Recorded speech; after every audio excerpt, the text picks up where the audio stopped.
Hello, to whom this may concern. Just a little bit rough on the voice. Getting there. The sweatiness and feverness is gone. But it was yesterday as well. But at least it's not coming back. No relapsing here. You know why no relapsing? Because we got the Baraka. I splashed it on my desk. Dropping that in the glass. Oh, wait. Better camera shot. La-da! Now we can all watch the Baraka fizz. The best part. Go, Baraka, go. God, I can't wait to sip those fizzy vitamins. Excuse me. It's amazing how much a refreshing glass of Baraka can solve. No sickness can handle it. Go, Baraka, go. It's gonna take a while. There's an agenda for tonight.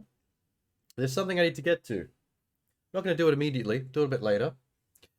But I want to look into the Game Awards. Game Awards are coming up soon. I believe sometime next week, which means votes close soon. So it's going to be cool to check in on what's going on with that. Might go to the website at some point, see what the nominees are. I've already seen people talk about specific nominees that are obvious. People keep talking about Ragnarok. Of course they are. But I can't see what else. Come on, Brocker. I'm so keen. Couldn't be more keen. The Barocks, bro. I remembered to just start the stream properly tonight without the intro, without the gaming intro. I forget that a lot. I'm so used to hitting the gaming intro that when I do a non-gaming stream and I still do it. I really got to think of a new intro so I have something to run there. Just so I'm doing something. I can hear it sizzle.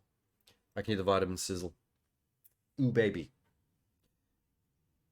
If you hear a tinkling off screen, it's the dryer. There's a metal zip in the dryer that's doing the tinkles. It's gonna drive me crazy, but I'm pretty sure the mic doesn't pick that up.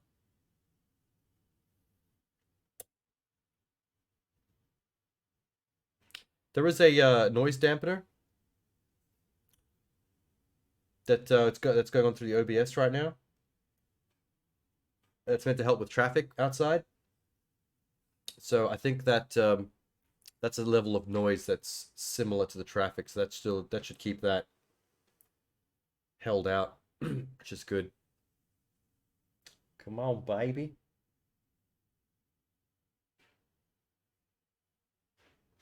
It's almost done. Let me just check something. Look at that.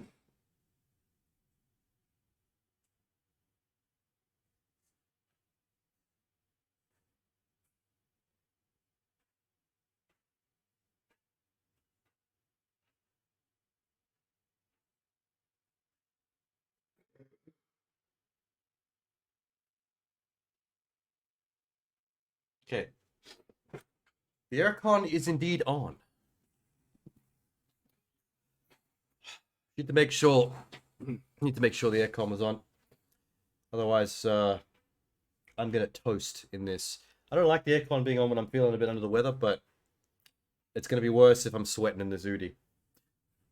We're not exactly in Oodie weather here in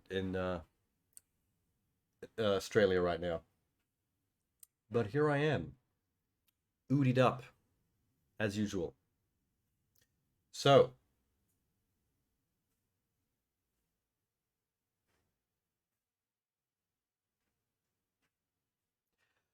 I might look at some Netflix trailers. Some random shit that piqued my interest. That's a good idea. Why do I have to have these fizzy vitamins?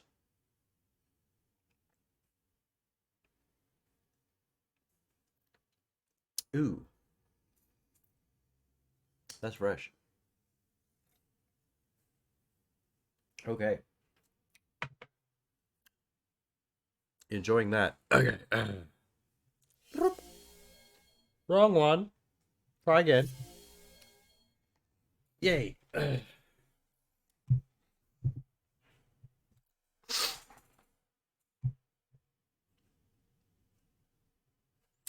Okay. Let's see. Netflix.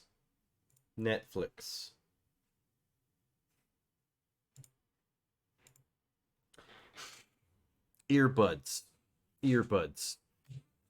What cannot hear. I should probably do the Doom test, eh? Make sure the sound is set up correctly. Pretty sure it is.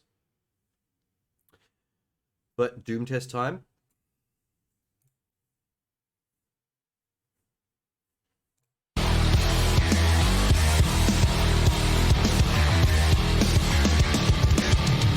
Okay.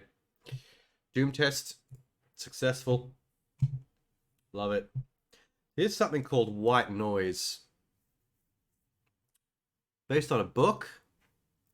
Directed by Noah Baumbach. With Adam Driver and Greta Gerwig. Oh, interesting. Greta has been directing things of her own. Some dry black comedy indie fare. I don't think... White Noise doesn't sound like that. Hilarious and horrifying, lyrical and absurd. Ordinary and apocalyptic. Dramatizes the contemporary family's attempts to deal with the mundane conflicts of everyday life while grappling with universal mysteries of life. Wow, that's a bit too much. You went a bit too hard on that synopsis, bro. Let's just do it. Dad,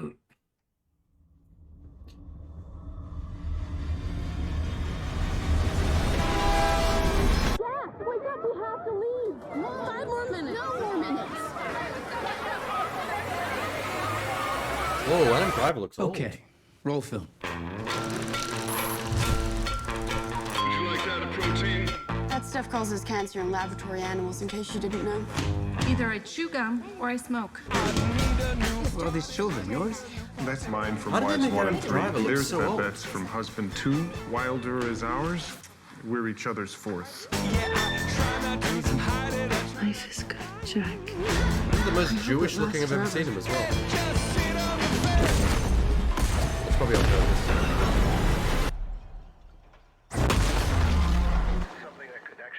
Let's watch a sitcom or something.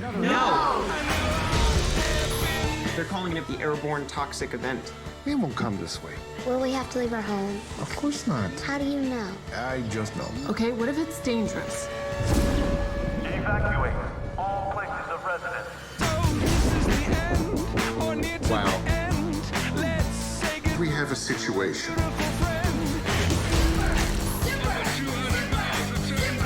All we have to do is stay out of the way. They're passing us, Dad. Technically, that's illegal.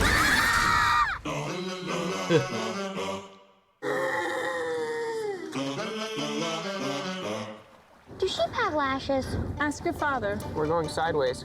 Dad, do sheep have lashes? Doesn't anyone God. want to pay attention to what's actually Don't have happening? kids in the apocalypse. I wish there was something I could do. I wish I could outthink the problem. There are 2 kinds of people in the world. Killers and dyers.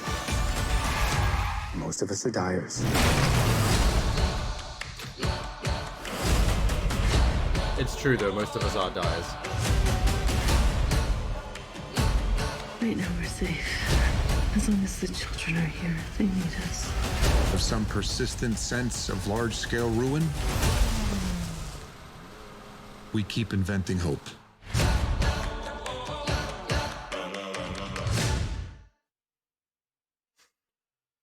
Well, that's fun. So Noah Baumbach, which is all about this indie, that indie hipster vibe, found a way to make an indie hipster apocalypse survival movie, which is kind of awesome. It's very different. Hi, Lemmy. That was way more interesting than I thought it would be. There's something about the dry humor of indie hipster dramedies that gets me. I find it funnier than like proper straight up comedies now. I think it's just the dryness requires so much more cleverness to the comedy. It's better than just some guy wanging his head on a pole and being like, haha, man hit head. Yes, more than that, please. That's why I hate those parody movies, fucking superhero movie and date movie and epic movie and Meet the Spartans and Vampires Suck. Like, all those are the fucking worst movies I've ever seen in my life. Not funny at all. More hipsters. I think hipsters are quite funny. At least in a breathe loudly out your nose and smirk kind of way. If not, laugh out loud. It's, you know, it's fine. What else has Netflix got that's new? There were at least 2 or 3 things.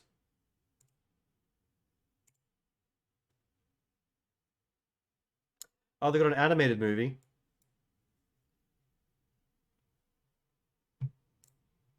My Dad the Bounty Hunter.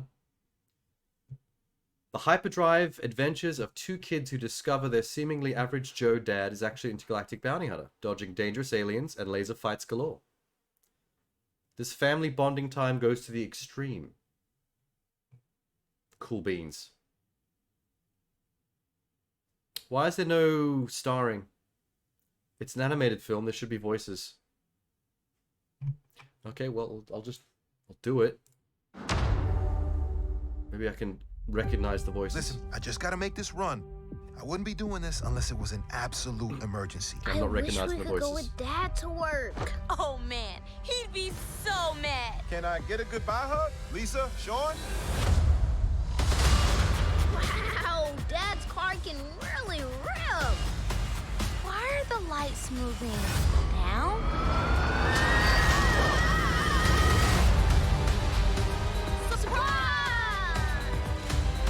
Cool. What is this?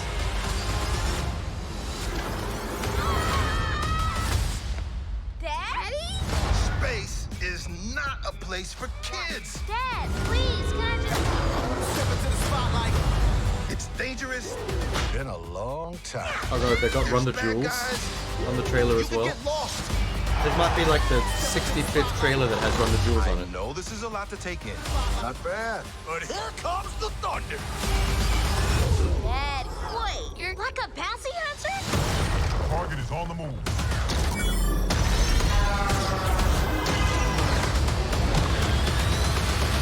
Step into the spotlight. Yeah, we could stay with Dad. This is a disaster. I swear any character that has like a cool job or goes on a cool adventure has it immediately derailed or made their life incredibly difficult by having kids. Somehow characters having kids just seems to like ruin everything for them. If you're gonna be a bounty hunter, why do you have kids?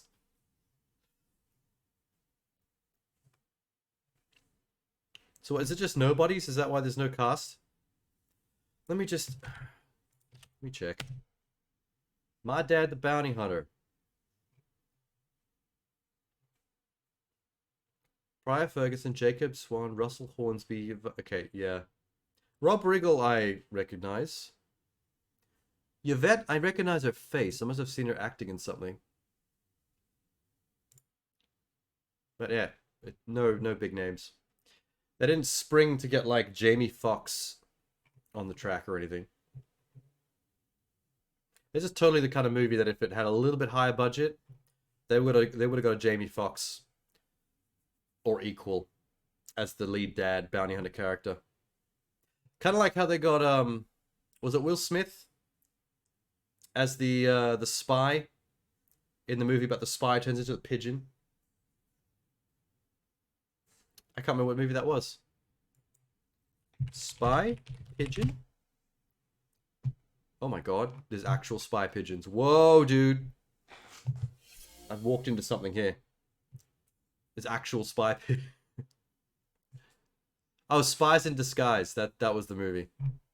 Where Will Smith is a cool black James Bond-like secret agent. Gets transformed into a pigeon, has to deal with it. I never saw it. I think that movie had a slightly bigger budget. Walter S.P. There are actual spy pigeons? During World War I, pigeons were outfitted with tiny cameras and released over enemy territory. As the birds flew, cameras clicked away, snapping photos. Oh my god, they were actual spy pigeons. CIA has declassified details of secret Cold War spy pigeon missions. Oh my god, the pigeons ran their own missions. This is great. Someone should make a video game out of this concept, where you manage a fleet of espionage pigeons. Okay, that schematic is a little bit much. I don't think they quite rigged them out like that. That looks more likely for the time period, but I'm shocked that a pigeon can carry that entire camera. But I guess they can. Oh, I made a channel point redeem for links, so it doesn't clog up chat anymore.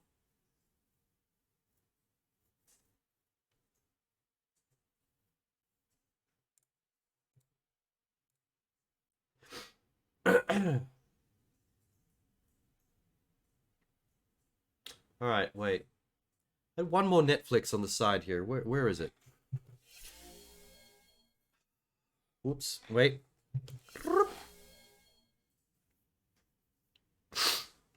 Capitalism moment. It's a prevention of spam idea. Although I will lower it after a while. It starts out higher just while I'm getting through my backlog.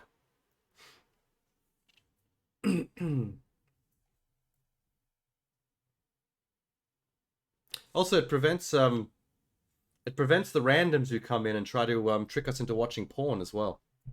Since if they're a random that's never been here, they've got no channel points, so they can't get us to open the porn. Win-win.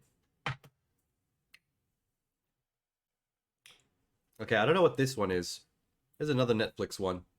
The Big Four. Had a cool thumbnail, but I've got no idea what this is. 4 hitmen hang up their swords. Swords? Sword hitmen? Must return to the game when they encounter a virtuous police officer with a mission to catch a heinous villain who always escapes authorities. An action comedy by Timo Tajahanto. I don't know who that is. They said that like I'm supposed to know who Timo is. Okay. This looks like it might be European.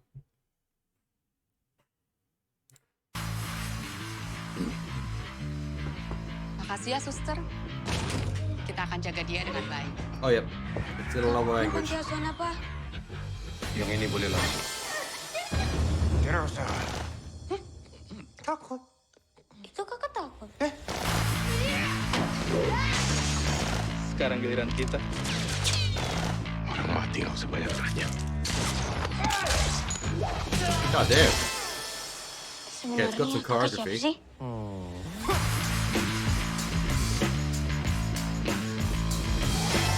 Ngapain jalan lama-lama begitu? Begitu. Ayo masuk. I can't tell what nationality this is. Dia nggak punya apa yang kita punya. Dia hanya punya bapak. Aku hanya berharap Dina bisa hidup tenang.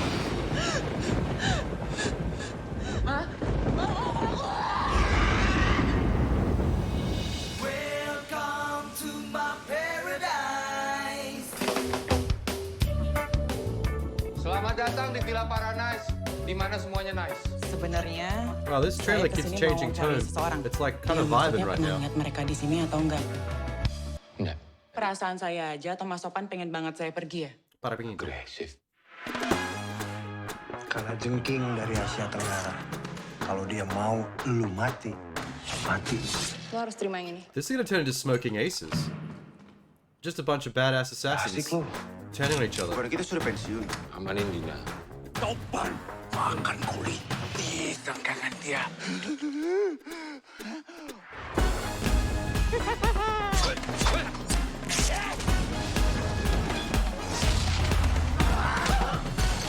Kita masuk.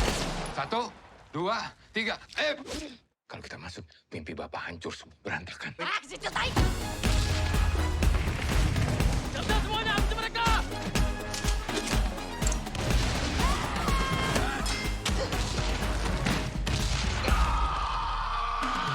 Damn. action choreography looks pretty cool, actually.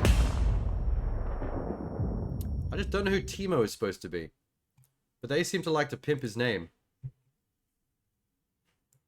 Timo Taramanchu. Who are you? Indonesian film director. Known for horror and action. Runs his own company, even. Alright. Must have got a deal with Netflix.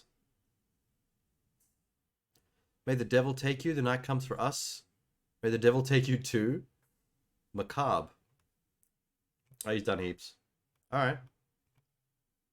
Indonesian also answers my question from before, what language you were looking at. That's cool. I dig it. I should play Epic Battle Fantasy 5. I think we talked about that once before. I played one of the older ones. And I've got either 4 or 5 or both. Maybe on Steam.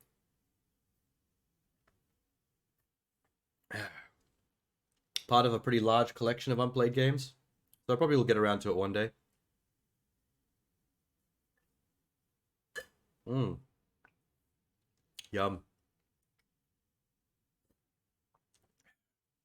Still drinking my vitamins. My fizzy vitamins.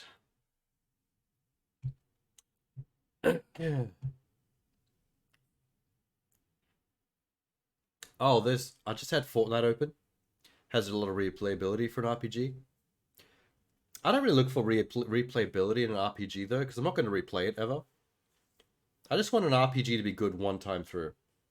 Once I finished it, I mean, as long as that one playthrough was good, I'm happy. It doesn't even have to be long. The short RPG, I'm good with that too, as long as it's good while it lasts. I much prefer a shorter game that's good the whole way through than a longer game that gets boring before it's over, because it drags it out. Some games don't know when to end. They just drag out a good thing to the point where you're sick of it. And you're like, man, this used to be great. And they just made it go for so long I got bored. They gotta stop doing that. What am I seeing on Twitter about freaking Fortnite? Oh, damn. Looks like Doom Guy is coming to Fortnite. And The Witcher. There's Geralt. And random lady on a motorcycle, on a dirt bike. Okay. I see. He's got the sword. The Chaos Bane, or I don't know what to call it.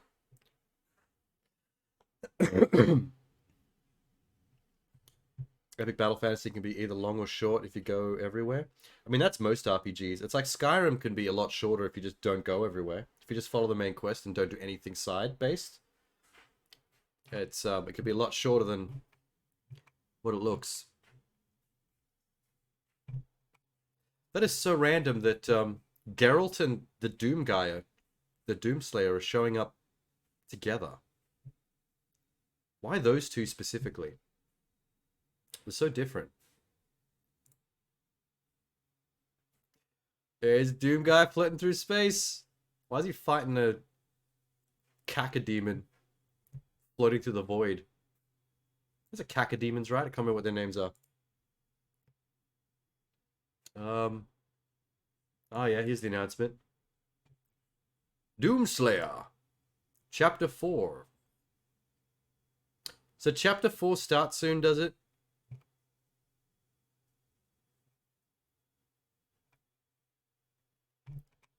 And they're bringing all these guys, these new guys with them?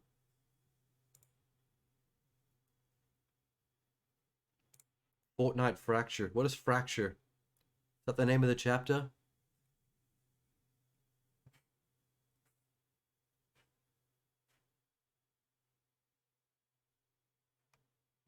Or is this a new event? Is this one of these event things that Fortnite does all the time? I should show up for more Fortnite events. Just for fun.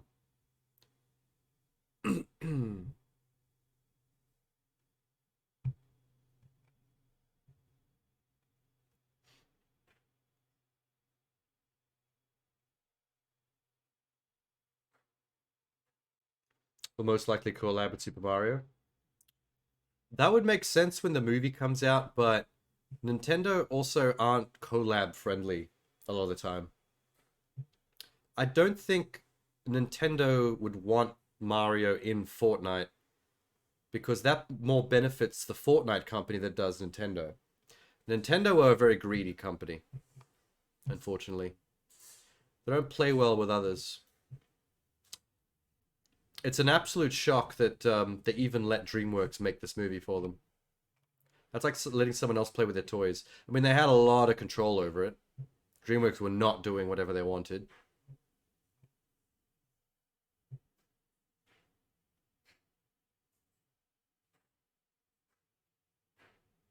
So, whoa, whoa, whoa.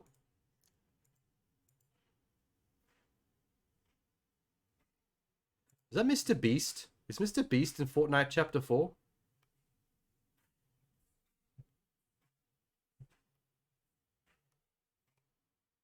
Okay, wait. I'm guessing this is a trailer.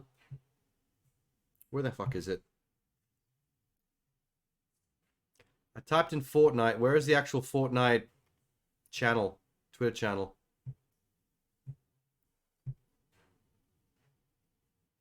Oh, there it is. Oh, there is a thingy. Okay. I'll watch it. Sure. Here we go.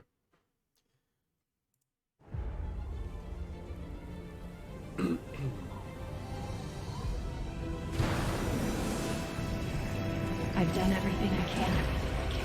This is your fight now.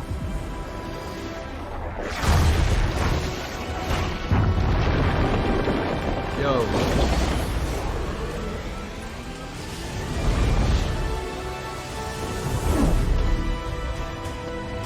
What the fuck? Hey, it is Geraldine's horse. Floating in space.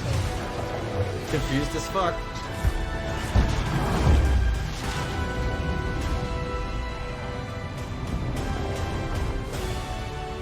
Also, Hulk on a motorcycle, great. Love it. Mr. Beast cameo. For some reason. Maybe he's in the game.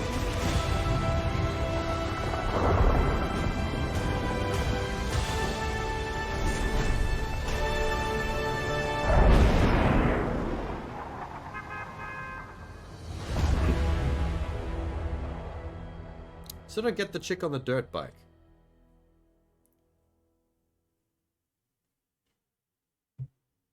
I think Nintendo are currently like in a bit of hot water with fans right now because of the fact that they've been shutting down all the Smash tournaments, and everyone's really mad at them for it because people are just trying to have a good time and enjoy their product, non-profits like. Nintendo didn't give a fuck. Just like, yeah, we don't want you playing our game. Fuck you. We don't like fans of our stuff. How dare you like our things? We've already got your money. Step off.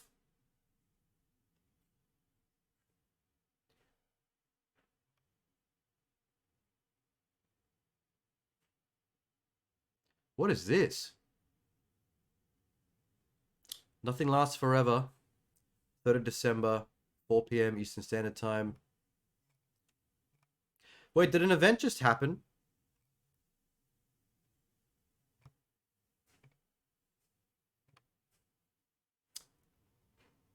Yo.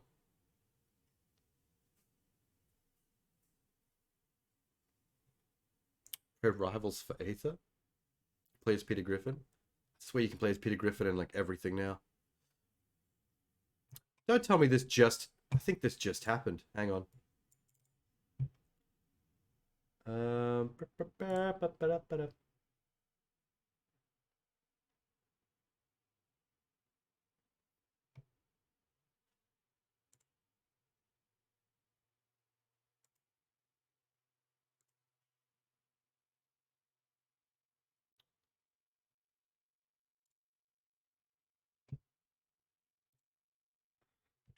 Fortnite event?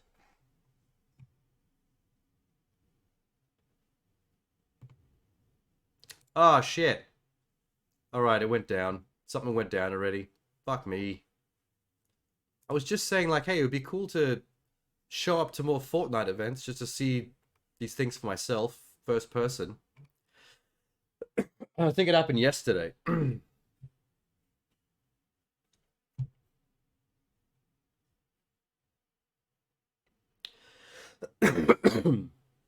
Excuse me.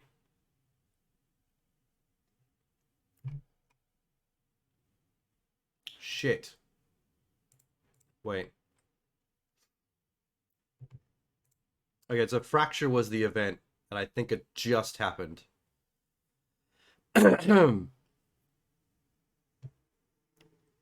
p.m. Saturday, December 3rd.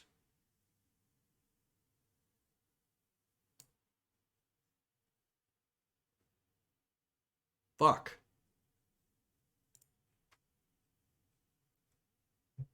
What, Eastern Standard Time? Whose time?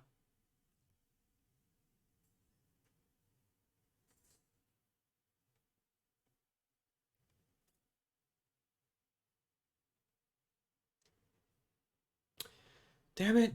We could have gone and checked that out. Seen it in, like, seen it happen live, man.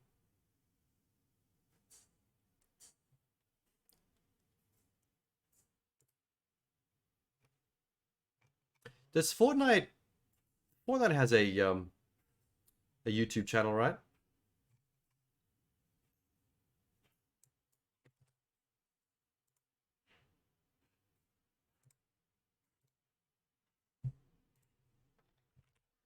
Fortnite.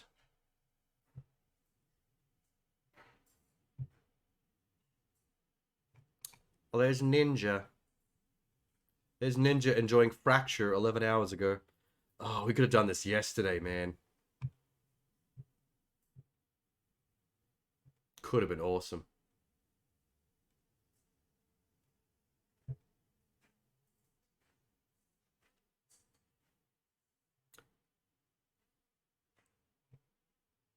Oh, here's the Fortnite channel. Do they have unedited footage of it? There's the ending cutscene. Damn, fuck. Disappointed! Sub is ending in 6 days. Oh, that's right. Quite a few subs will be ending soon. Because, like, a lot of gift subs went down on, like, the same day.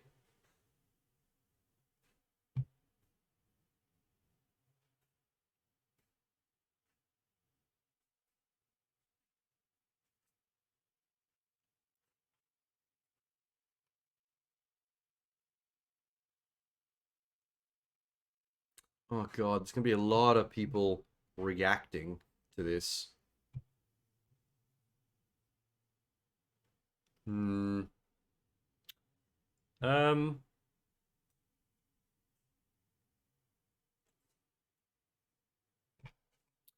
Fortnite. Fracture. Finale, no talk. 11 hours. Yeah, we go. Sweet.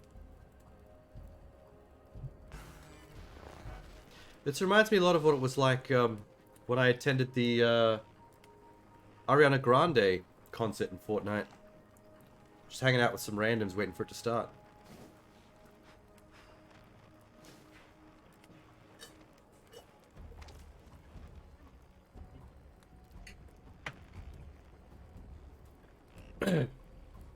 I made a channel point request for the links, remember?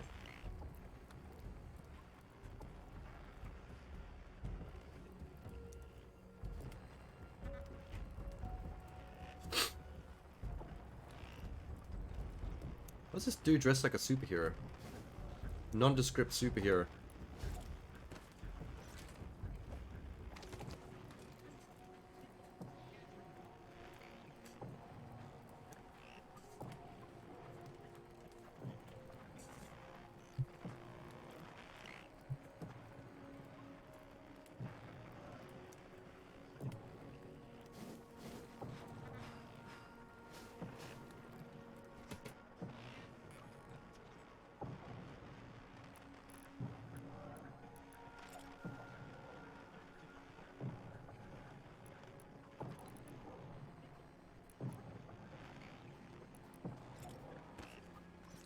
I love that one of the emotes is just to pull out your own folding chair.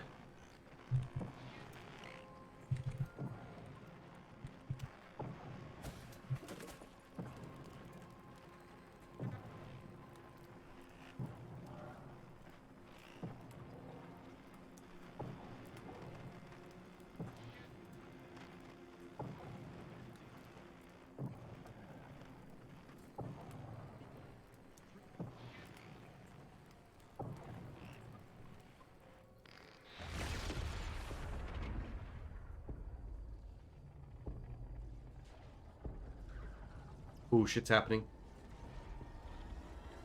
It's going down.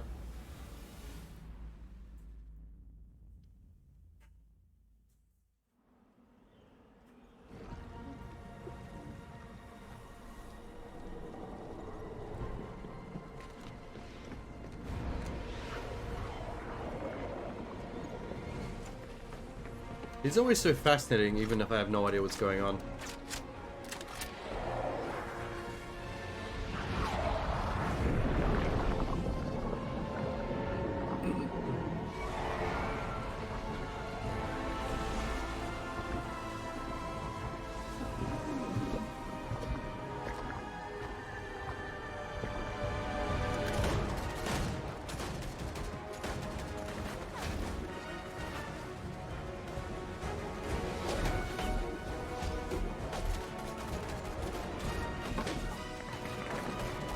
She got that T2000 liquid body. That's really cool.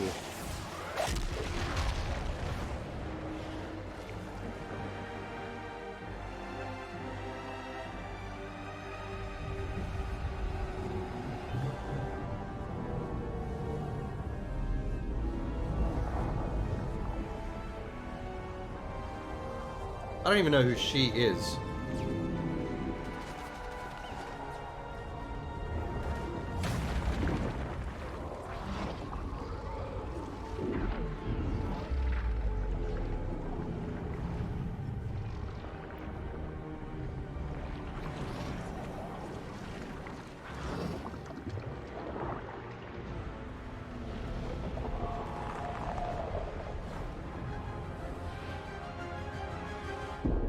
Rad. That's kind of bleak though. There goes reality. Sorry everybody. Fortnite's dead. Move on.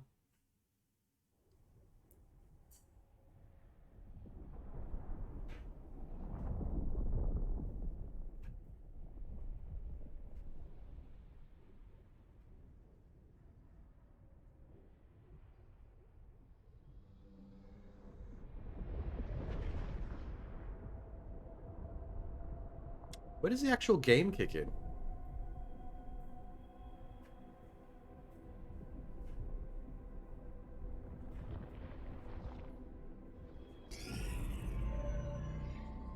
Oh, dope. Right now. In the void of space. Status report.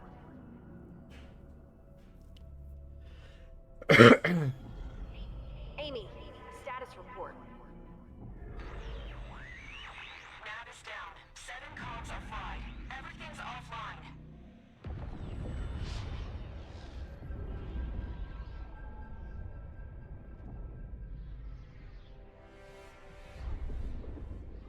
These coordinates are wrong. We are far from home. Home is gone. Whoa. This might be one of the story events where you don't really do much gameplay or shooting. It's more just about being interactive while cool shit happens around you.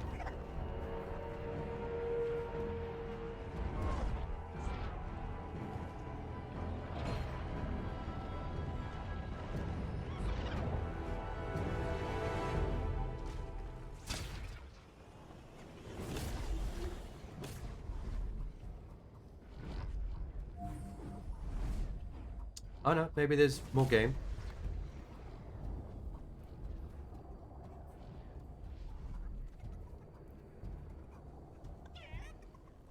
guy jitters around so much, it's hard to look at anything.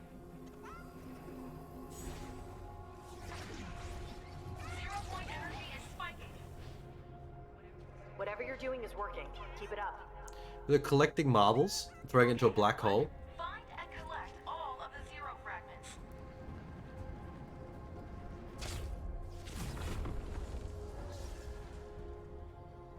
Just a big scavenger hunt. For marbles.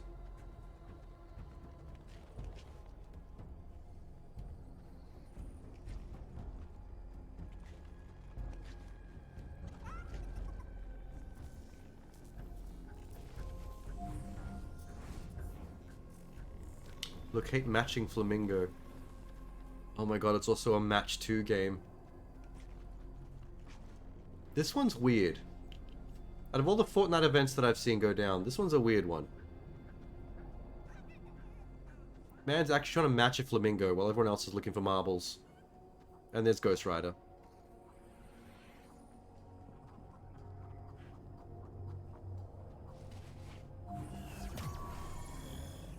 You and the team need to restore the 0 point before anyone realizes how vulnerable we are. Oh, they can ping objects for each other, so if you found the flamingo, someone can ping where the other flamingo is. Won't be possible until the 0 point has completely recovered. Well, you heard the paradigm. We need to find a way to restore the 0 point.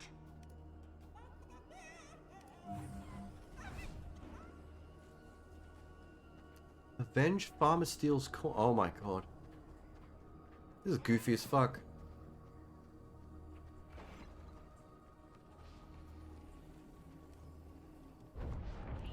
Amy, status report.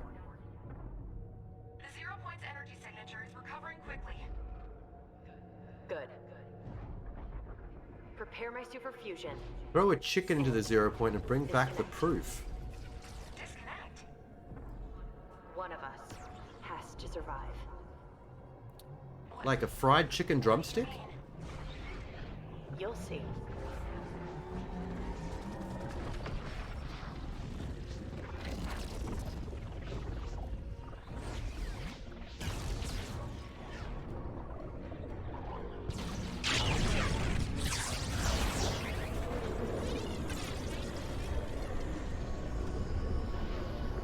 Oh, cool. That's kind of neat. As you complete objectives, it pulls more bits of land in. It's probably going to have more objectives on them. Little side quests. Probably more marbles too. And the missing flamingo no one's found yet. I keep staring at the match 2 flamingo objective on the left. It's driving me crazy.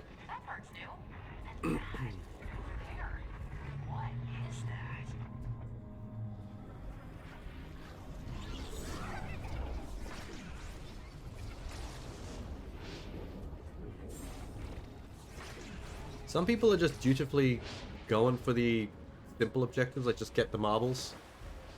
I think other people are actually like running for the unique NPCs and side quests, just to see what other stuff can be done. I think that's what I'd be doing if I'd taken part.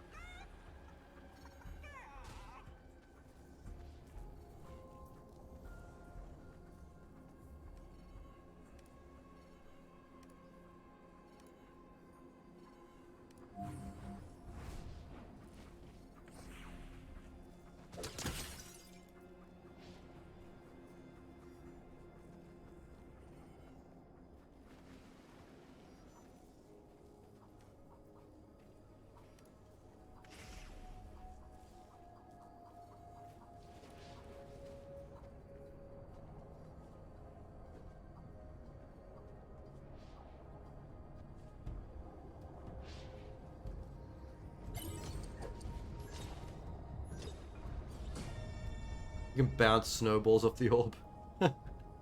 Complete the race before time expires. I just think it's like a really goofy combination of side quests and objectives. Like Baby's first RPG. It's a lot sillier and meaningless than I thought it would be. I get what they're trying to accomplish here with rebuilding universe, but the way it's being done is really goofy.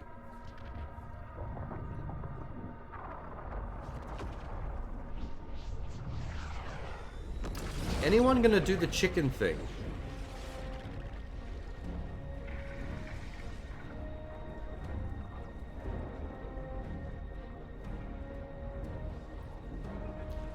I think they're all working on building the snowman by throwing snowballs at the orb.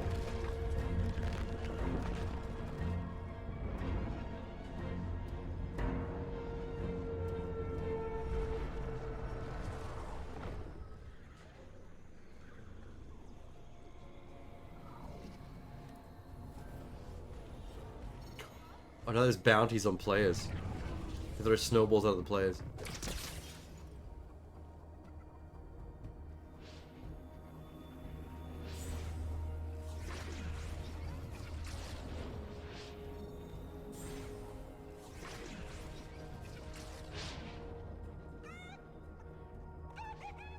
I can hear the chicken. Why is no one throwing the chicken into the 0 point? I want to see that objective done.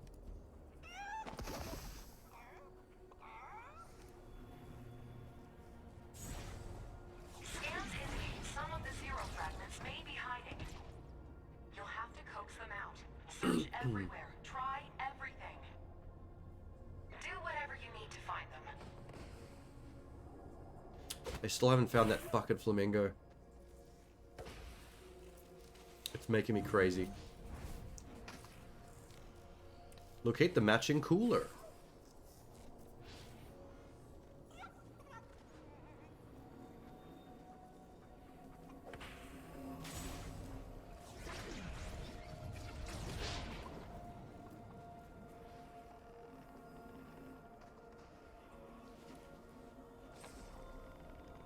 Oh, there's things that can be buried underground.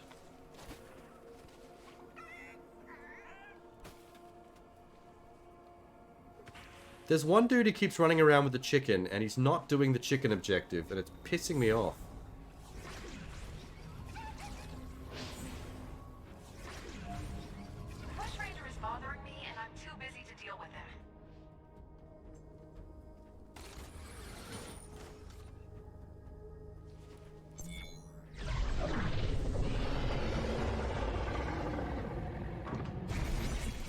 I remember this event.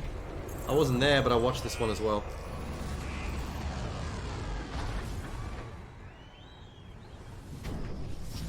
That was an event that was more easy to follow. Oh my god, there's an anime girl here. Like, this is a bit surreal. That event was just like a full action movie. Ooh, new island coming? I'm kind of fascinated every time this happens. What's it gonna be?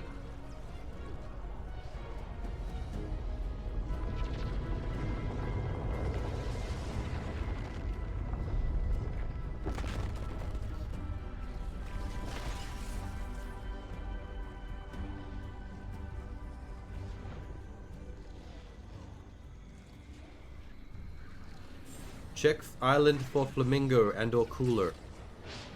Also, throw chicken in the thing, please.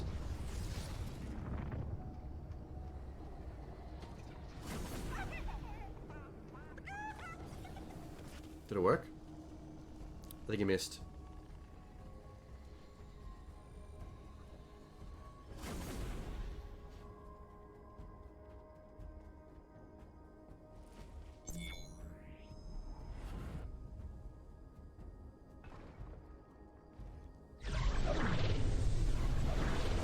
This one I don't recognize this one.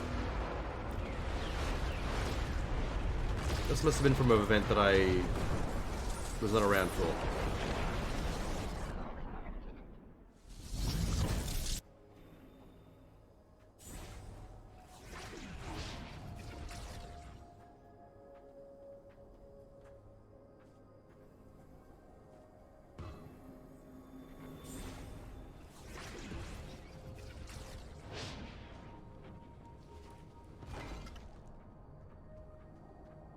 What?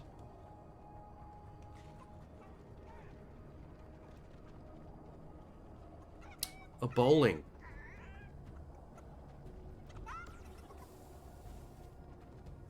This is what I'm talking about. These objectives are bizarre.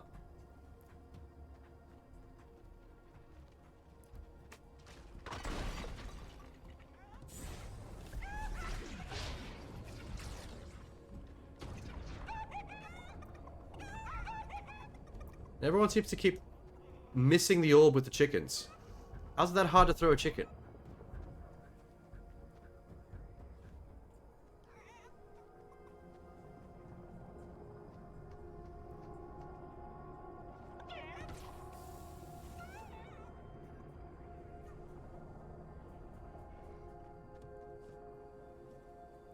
Oh, I think the reason they haven't done this objective yet is that you have to bring back the proof that you threw the chicken in the sphere. But the dead chicken meat is falling out the bottom and disappearing. You might have to throw it in an arc so that it goes through the orb, but when it comes out the other side, it lands on a piece of land.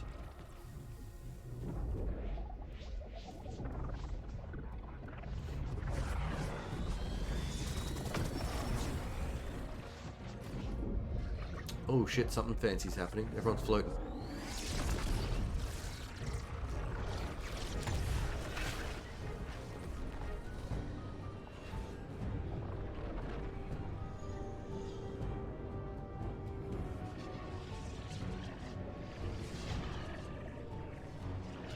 I wonder how many of these are gonna... Bounty failed. That one fucked up a bit.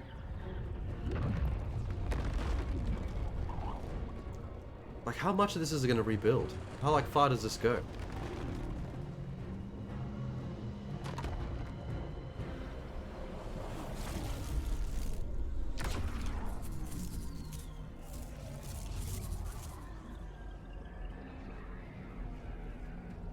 new part of the island has arrived. You'd better keep that sand out of my forks.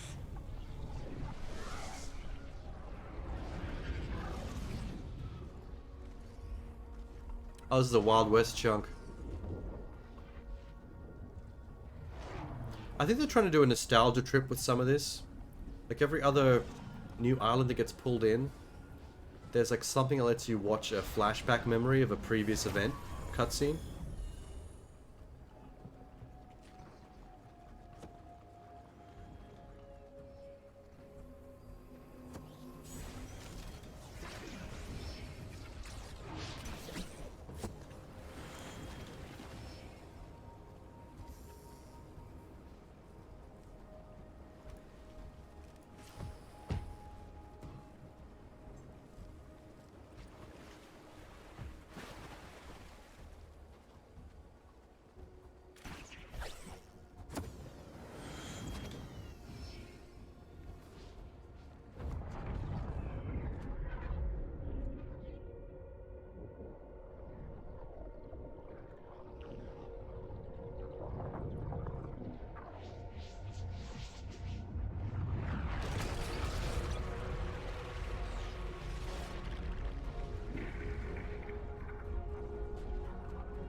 I think this dude is getting like bored of the objectives, and he's starting to look around like what other islands are gonna be joining this fucking menagerie. He's like, come on, man, when's something different gonna happen? Where's the shooting?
Finally. Something different.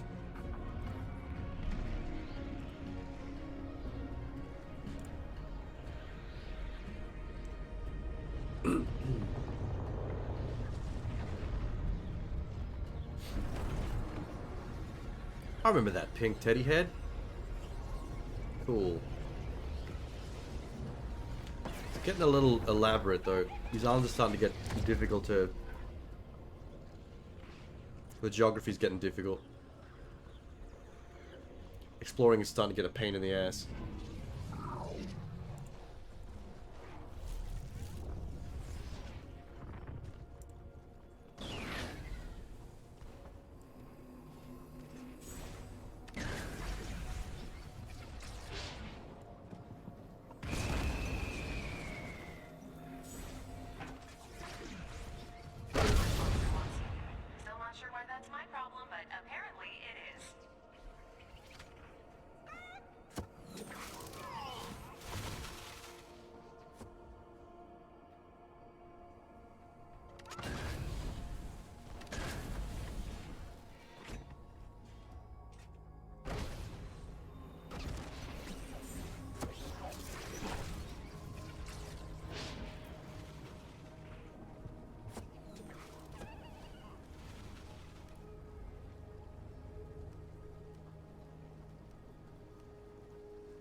What the hell are you supposed to do with a giant...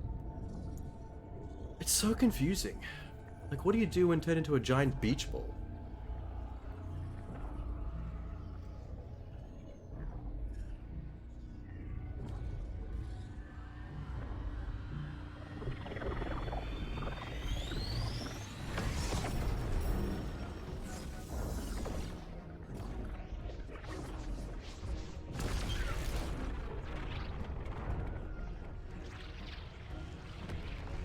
It's still going. It's got more islands. Oh my god.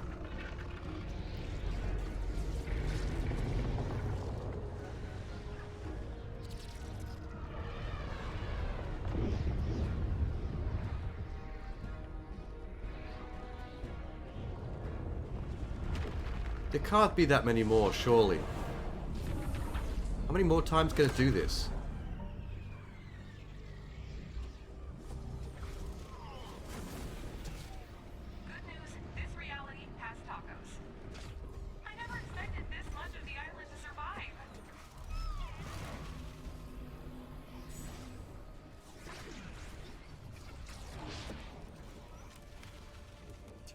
Dark Souls bonfire.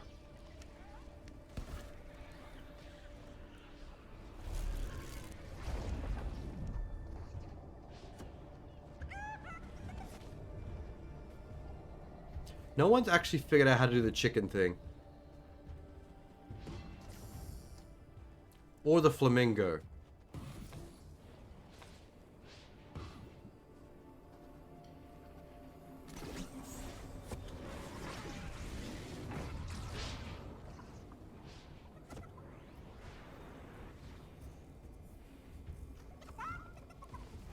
Spider-Man's here.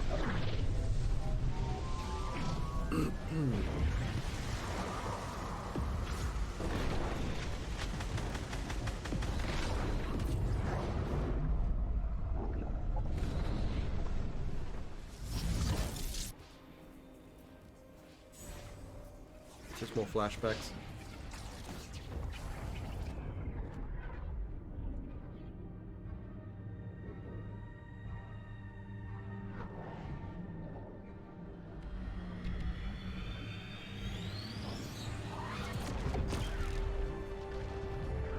Talk to the IO guard while in disguise.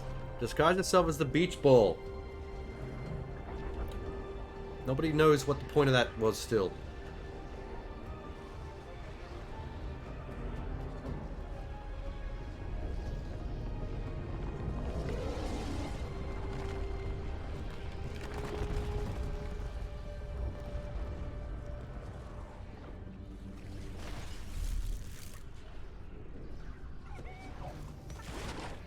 Doctor Who phone booth?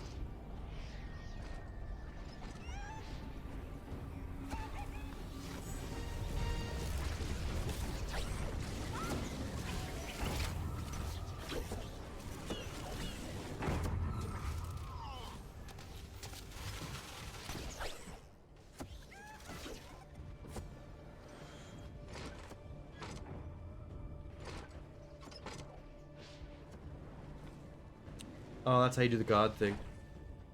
Meh. Little blah. Just kicked one of the other players while they were in beach ball mode.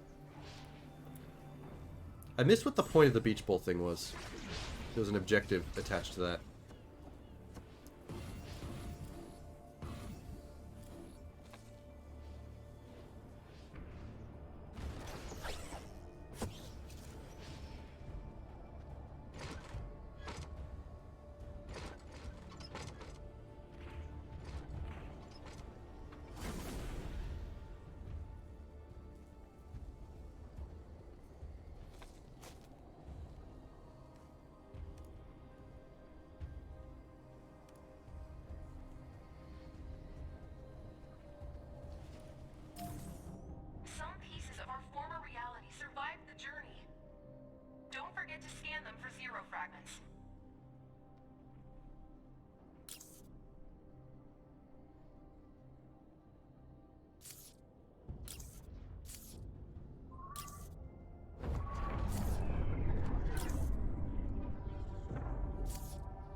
I think people are running out of ideas for how to solve their objectives. They don't know how to complete this. They don't know how to complete the event. That guy had a dragon. It didn't help.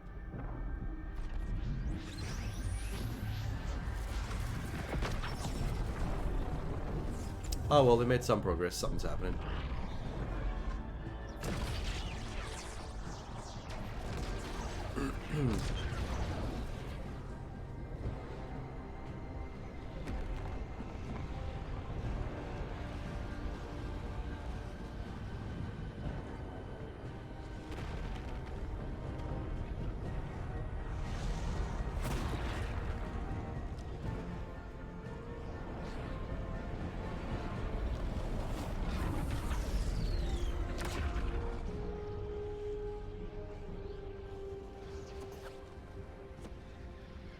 Mushroom Kingdom. This is more than we hoped for, but it isn't enough. Keep finding those fragments. What the fuck?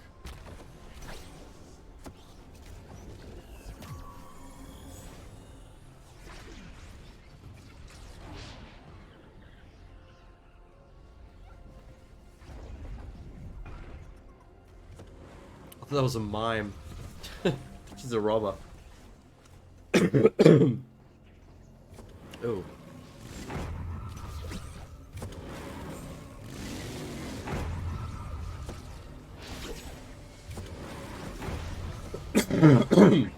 Good dog.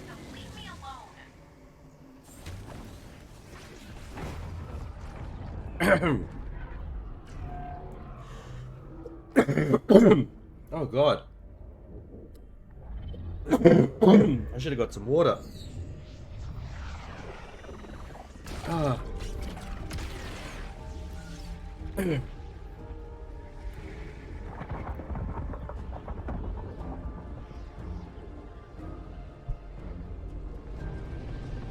Already? Jesus. I'm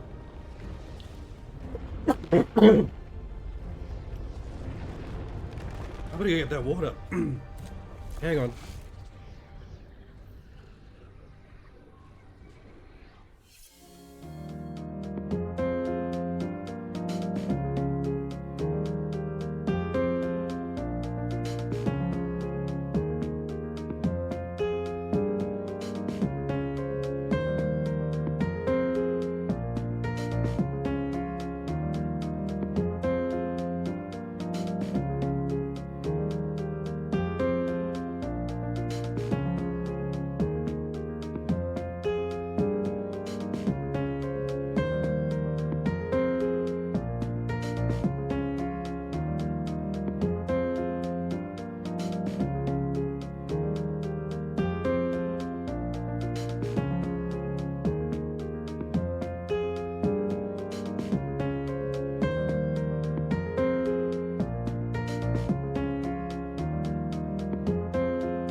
I got my water, and I got a lozenge. I should fix that. Get a bit rough. Don't know why. Oh good, this is almost finished.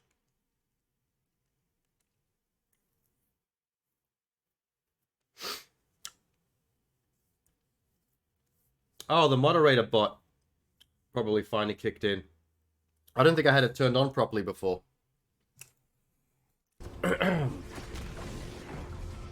Oh shit. Thank God this is almost done, because this event so far has really gone nowhere.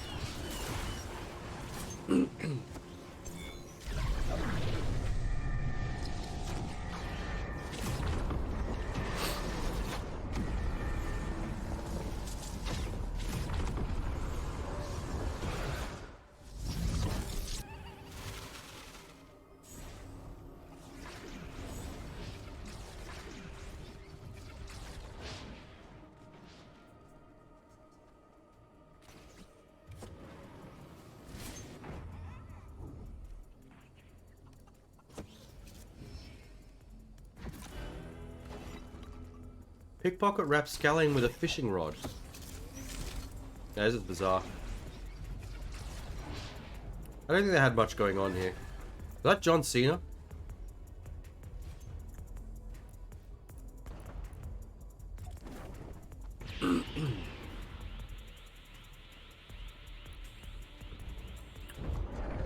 Okay.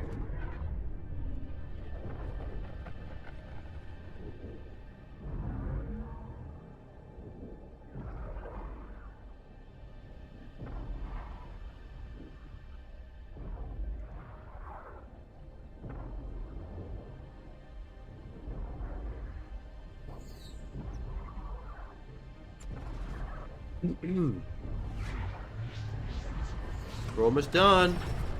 Is that it? They get the final one? That took ages. Without much else going on.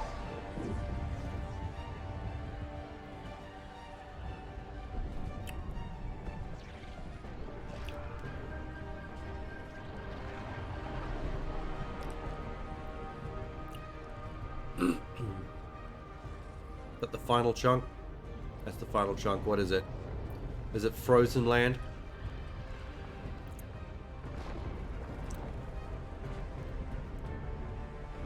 Get some side objectives from Elsa.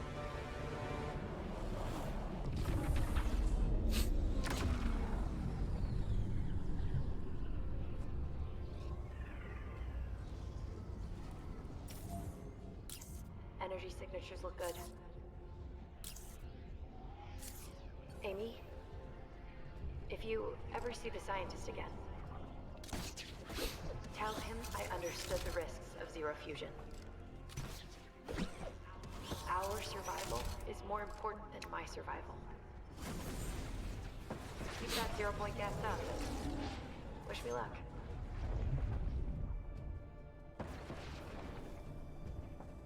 You're being targeted. Why is there a threat meter?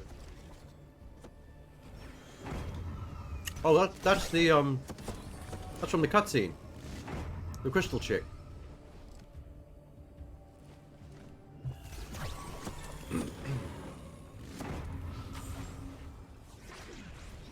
I have a feeling any second now that I've got all the orbs off this island, it's gonna cut to that final cutscene that I watched as a trailer on Twitter. Where it pulls everything together and you see Geralt and Doom Guy. And Mr. Beast.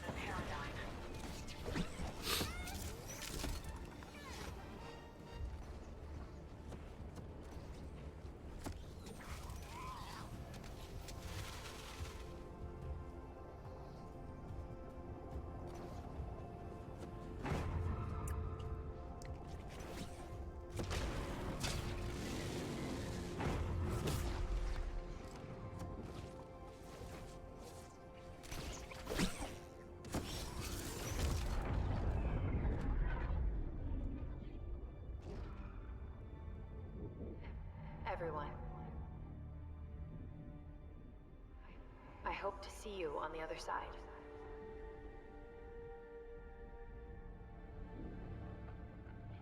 It's been an honor. Just realized Eric Diaz on the top left. He's the one playing as John Cena. That wasn't an NPC. That was a player.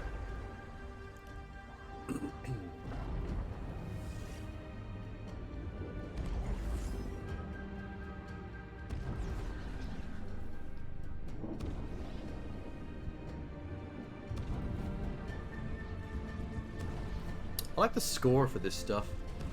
They've got a good orchestral score. The OST would be pretty banging. 2 people down there have turned into beach balls and are watching the final cutscene bouncing around as beach balls.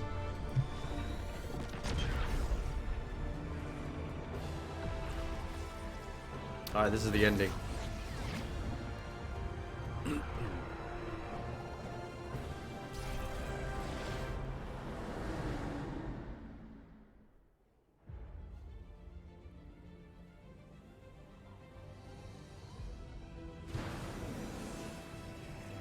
I've done everything I can. This is what I saw Is your on Twitter. Well, now I get context for what's happening here, at least.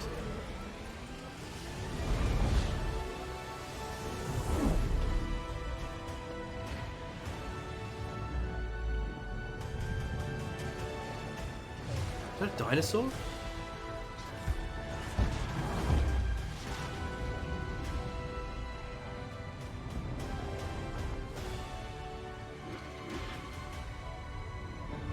Chinese dragon?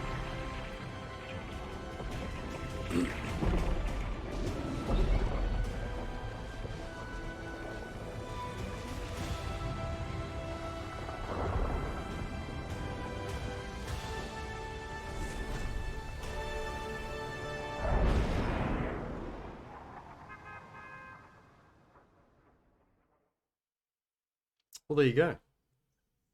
Now I get full context. Surprisingly, a much duller event than I expected. That's a shame. That's a pretty big, like, epic action-packed ones before. So I don't know where that all went.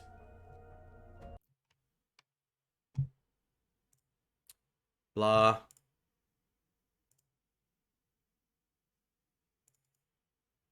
Oh well, I don't feel too bad about missing it then. Not at all. That lozenge didn't taste like anything. I know, a bit minty. Can tell when you drink the water. Woo! Damn, son.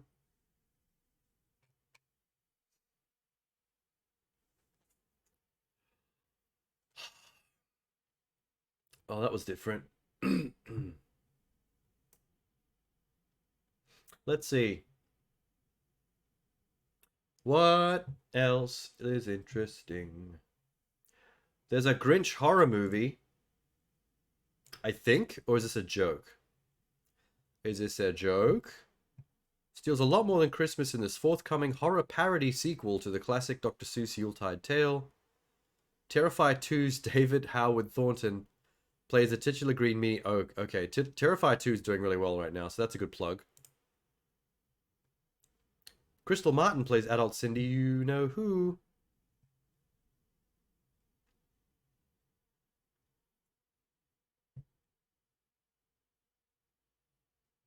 So it's not a parody trailer. They're actually making the film, but the film is a parody.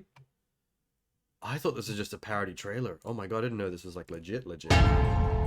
Remember that story about Cindy you know who? Oh, it's still gonna be cheap, I guess. When her but... Christmas was stolen, she knew what to do. Why, Santa Claus? Why? But what if I said that's not how it went down?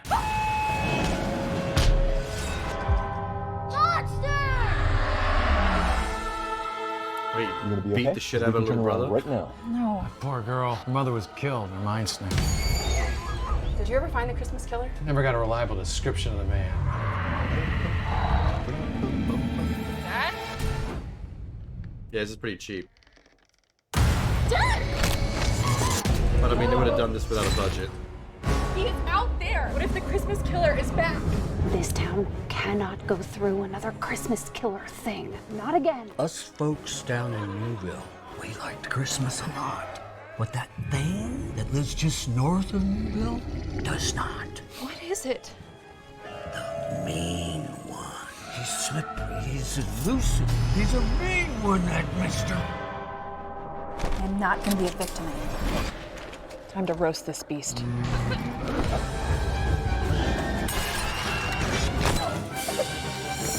Damn. You're a The dead Grinch one. looks good.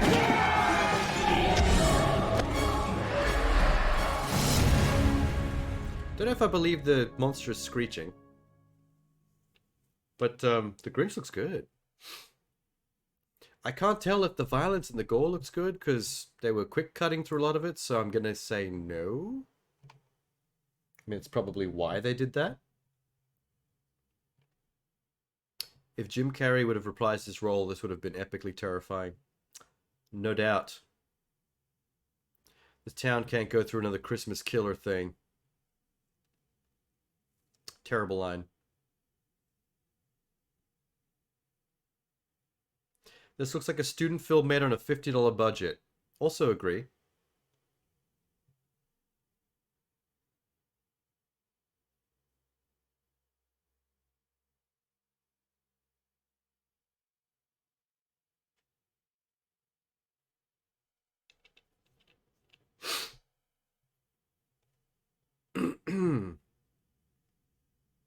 It's great that they got the same guy from Terrifier, though. That's going to be their boon. That's their big pull. Well, that was a surprise. I didn't think that was going to be a real movie. I thought I was just watching a fake trailer. Good for them. They did a thing. Doing a thing is hard. Oh, there's a newer trailer for Damien Chazelle's Babylon that I haven't seen yet. Hell yeah. Haven't seen a movie from Damien Chazelle that I've disliked yet.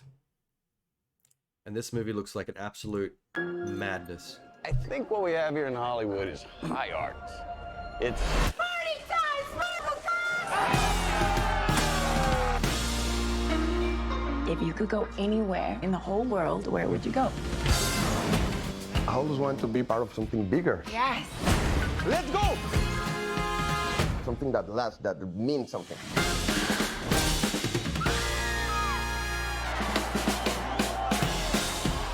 You know, when I first moved to LA, I got your face tattooed on my back. you know what signs on all God. the doors read? No actors or dogs allowed. His jacket reminds me of Indy. morning. Good job for you. I'll do anything. That's the cocksucker they sent to screw us.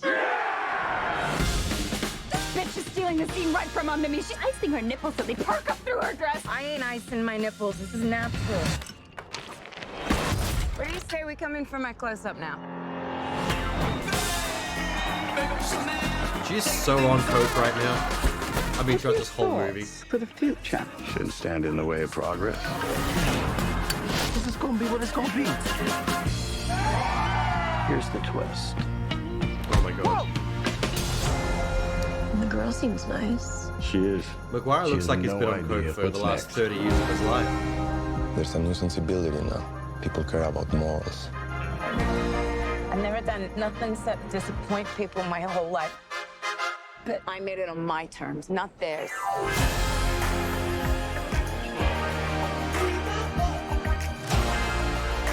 We are gonna be more than they ever bargained for. What I do means something. It's bigger than you. Oh my god.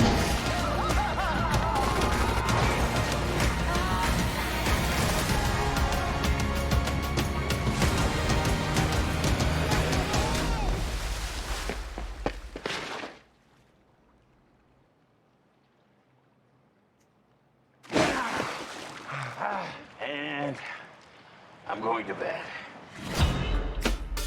I have a feeling this movie is all going to be leading to every one of these characters' downfalls. But by their own hand. Their own choices. I think that's where all that's going. That excess is only going one place, my man. Into the pits. Too much excess will do that to you. Was that Samara Weaving doing a scene with Margot Robbie? Oh my god, that's going to be so confusing. Wait. Holy shit. I did not even realize that. Where was it? It's the ice down the nipples scene.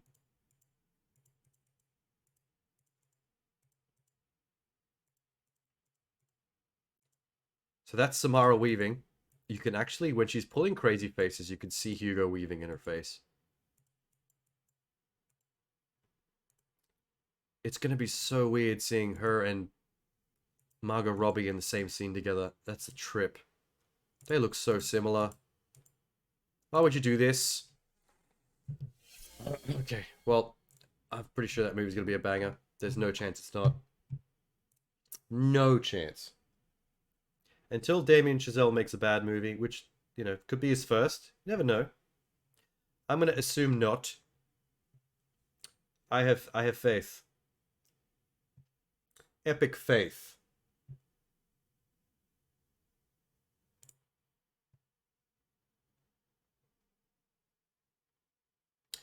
What's level 0? Level 0.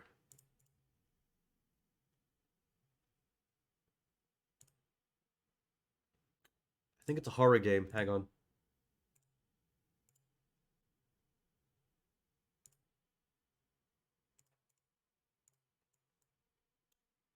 Level 0 official trailer. Alright.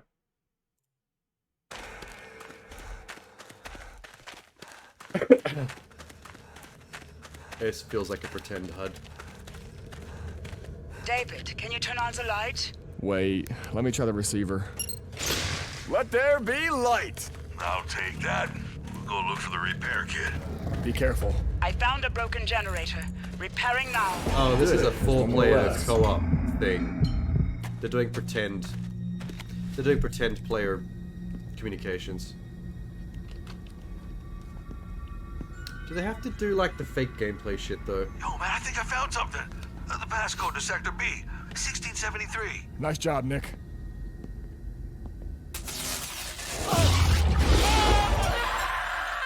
Oh, asymmetrical. There's a 5th player playing the monster. What? There's a lot of games like this now. David, what's going on there? David! I didn't think games like this got that much play, but Nick and Sherry are dead. Shit! Shit! The genre just keeps on pumping. We have to restore the power now! Grab the car to Sector C! Got it. Okay. I'll see you at the gate.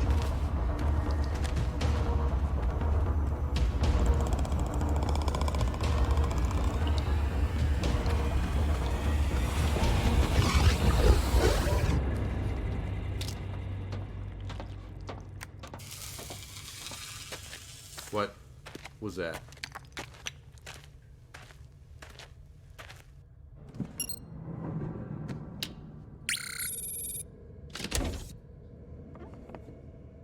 I am gonna need this. The fuck?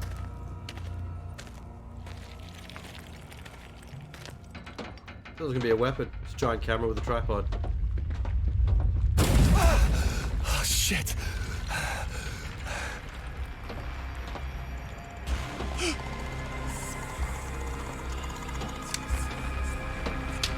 Fuck.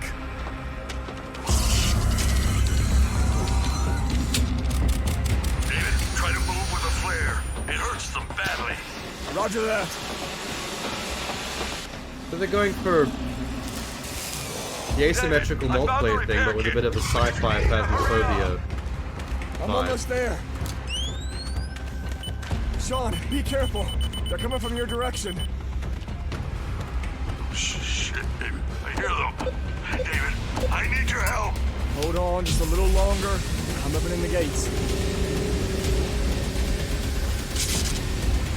Attention, critical overload. Backup power failure. Oh, they're both fucked.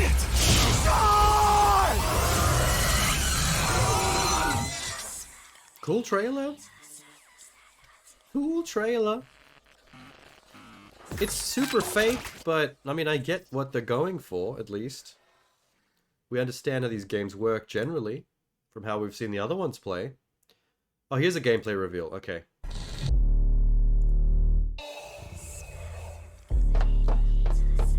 Now we get the graphical downgrade.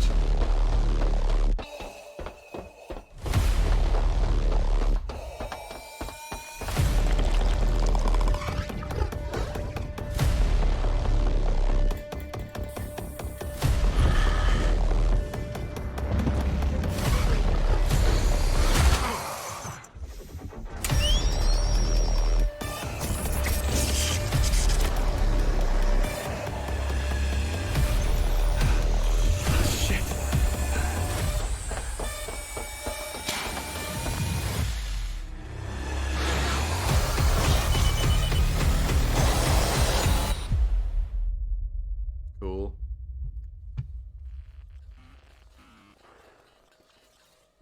See, that at least tells you stuff about what the game looks like and how it's played. Maybe a bit too hectic. It'd be nice if we got a combination of the two. If it was more like the flow of the CGI cutscene trailer, but with actual like in-game gameplay, showing how people are actually accomplishing objectives. Ugh. Maybe that would have been that would have made more sense.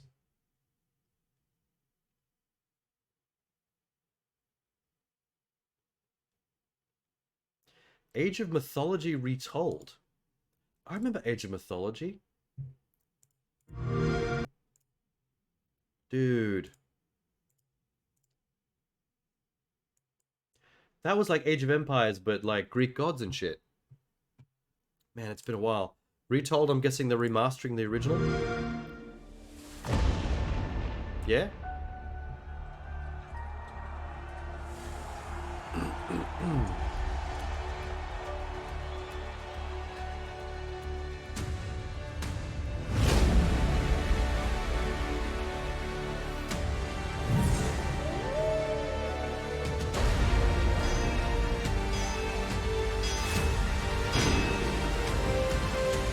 Kind of a janky cutscene.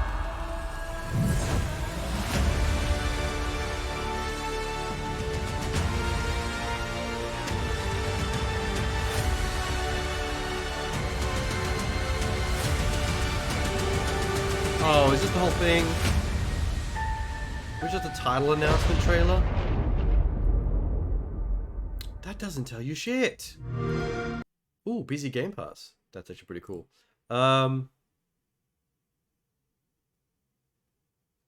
That actually tells you fuck all though. Why? Why? Upcoming game in the Age of Empires series that will be the definitive edition of Age of Mythology. Releasing 25th October 2022. Oh, revealed.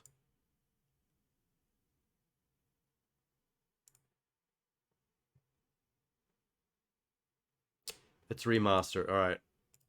What I thought. Exactly what I thought it was. I just wanted to see the remastered visuals. That's all that trailer needed to do, was actually show you what the remastered visuals are going to look like. And they didn't even do that. That's infuriating. Okay. Oh, there's so many games here that I never got around to looking at. Like Once Human?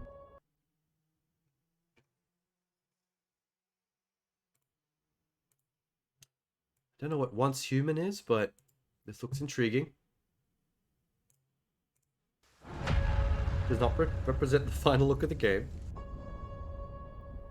I always have to say that.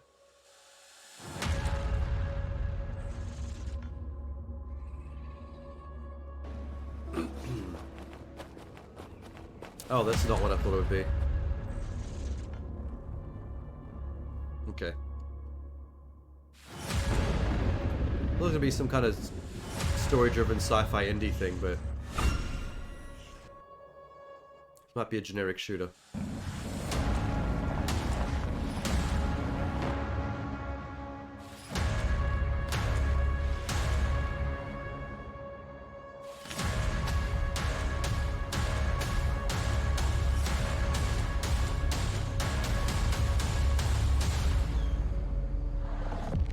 I don't like the way the character moves around. It feels too video gamey.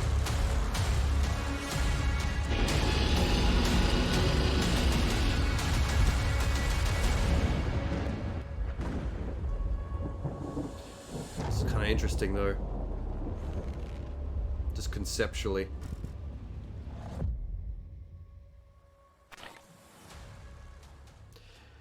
I think only that last part really sold it to me. That character worshipping the giant monster in the background.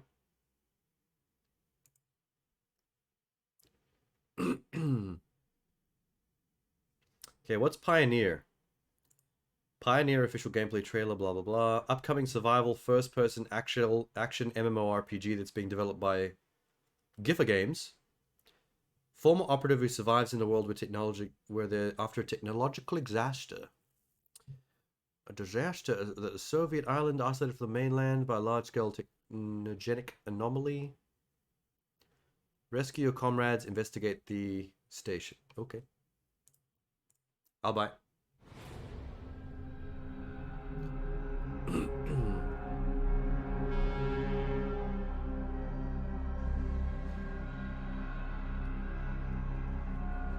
Looks a bit Fallout-y. Cool. What was this called? Pioneer.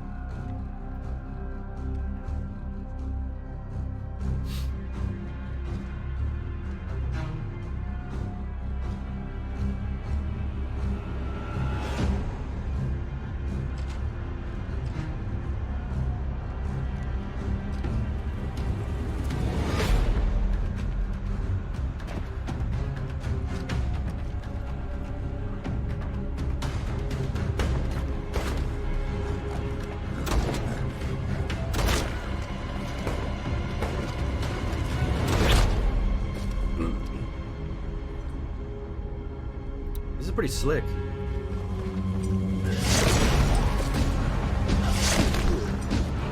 It feels like Walking Dead Fallout.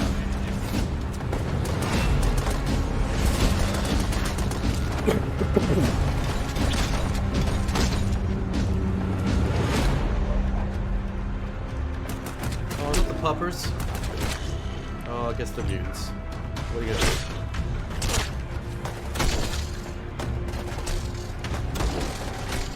When it comes to the mutant animals like snakes and dogs, it starts to feel very Fallout. I wonder if this is playable with friends, or if those are just NPCs.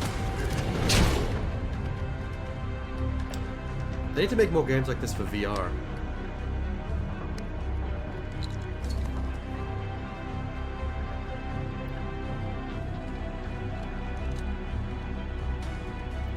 Those might actually be real players. Holy shit. I like it.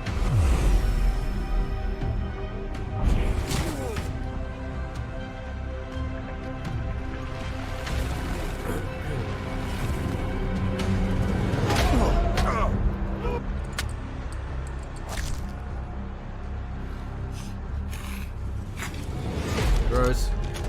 Pop it.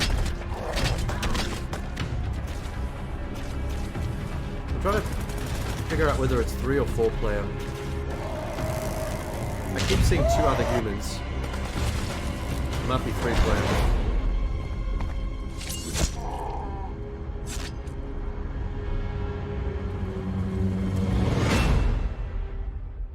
Pioneer. Subscribe for more. In a Duke Nukem voice. Why is that music at the end of the fucking trailer? That was good. I was impressed by Pioneer.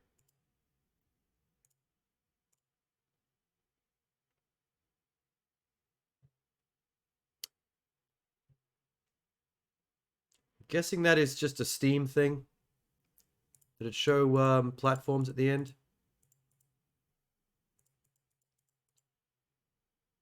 Wild Gamer SK, subscribe for more. No. Guess I'd have to wait and see. Alright. Macabre Museum. Whatever you are. Wait. Get some context so I'm not going in blind. A new studio called Different Monster has announced Macabre Museum, a 4-player co-op adventure horror. Has you time traveling through ancient Egypt and solving trials. That's cool. I've been seeing too much 4-player co-op asymmetrical multiplayer shit, but if it's 4 players solving puzzles, PvE style, that's more my bag.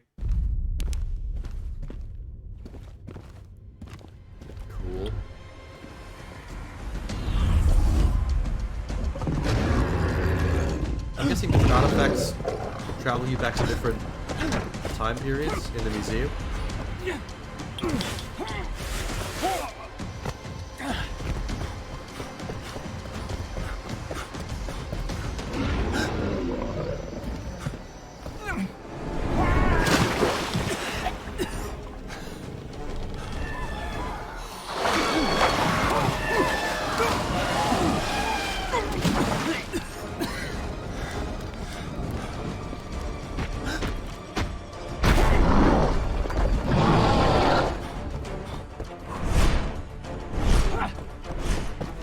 Some of the puzzles are literally just like fucking traps. Spike traps and swinging blades in corridors.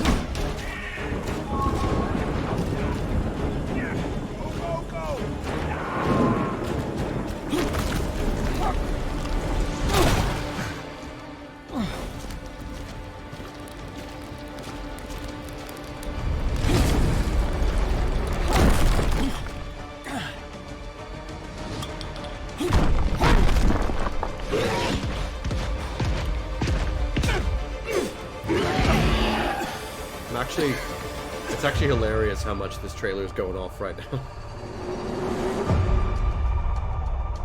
It just kept on clicking. They put a lot into that. Steam? Only? Oh. That's too bad.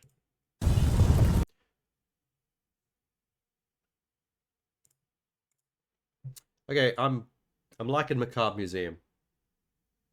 More co-op PvE is what I want. Less of the PvP 4v1 asymmetrical shit, because that's been overdone a little bit. Just a little bit. Just a little bit. What have we got next? There Is No Light. Dig the release day trailer for There Is No Light. A bloody fast action, pixel art, action RPG. God, how many times are we going to say action? How many PC platforms? And okay. Pixel art action game. Got it.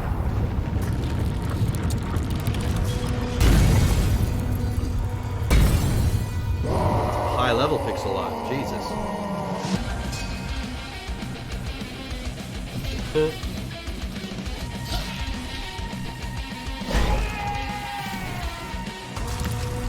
This is cool.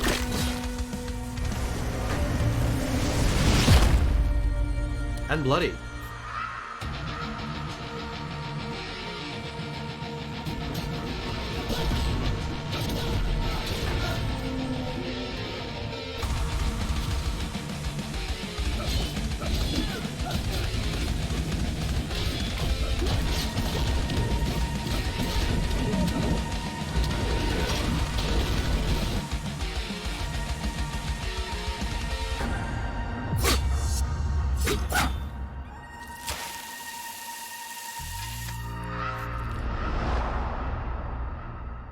That's a cool ending plate.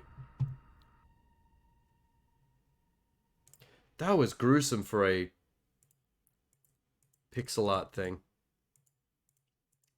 That last guy got absolutely torn apart. Blah, blah, blah, blah, blah, blah, blah, blah. That was dope. Is that also Steam? Yep. It's a Hype Train digital production. I've seen that recently in a game I played. Can't remember what it was though. Cool. I like it. All right. Actually, I'm on a pretty good tear right now, seeing things that I'm actually finding interesting. How about that? Okay, what's next? Darkest Tales story. Darkest Tales. PS5. Join Teddy the Stuffed Bear on a quest to save his owner Alicia from the realm of nightmares. Awesome. Okay. A teddy bear was made a knight, and for his mistress swore to fight. The night was dark. Alone he left. Is that Ariel? They look exactly like Ariel, the Little Mermaid. Complete with the purple seashell bra. Oh, it's a side-scroller. Side-scrolling action Metroidvania with Teddy Bear. An HDR lit neon sword.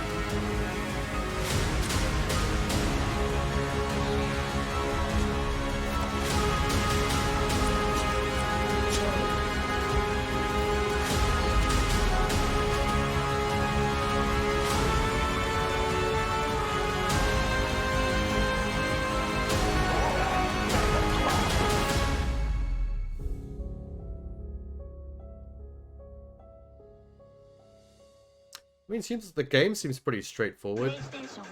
It didn't really rock my world or anything. Yeah, it seemed a bit generic somehow. I like the idea of the main character being a teddy bear with a glowing lightsaber, but everything else about it was a bit bleh. Especially after that bloody pixel game we just saw. No More Light, whatever it was called. Now that went backwards a bit in interest. Alright, what else is here?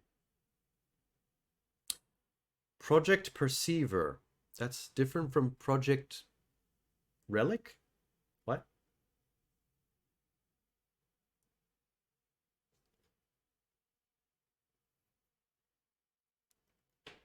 Project Relic, Project the Perceiver. Okay, these are two different games that start with the word project.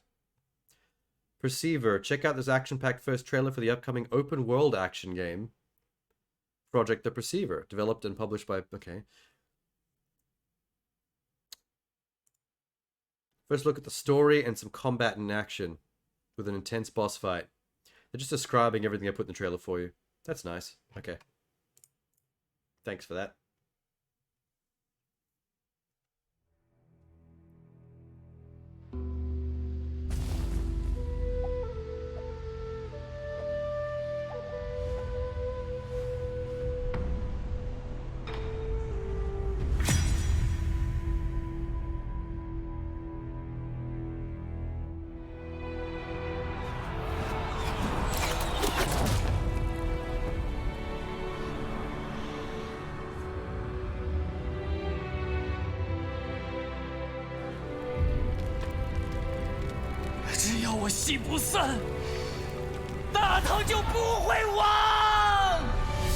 那就再唱下去吧。到底是人活进了戏里，还是戏本就因人而在？ When I read Project Perceiver, I was expecting something more sci-fi. I wasn't expecting Asian mythology. 为何执意要起兵科之祸？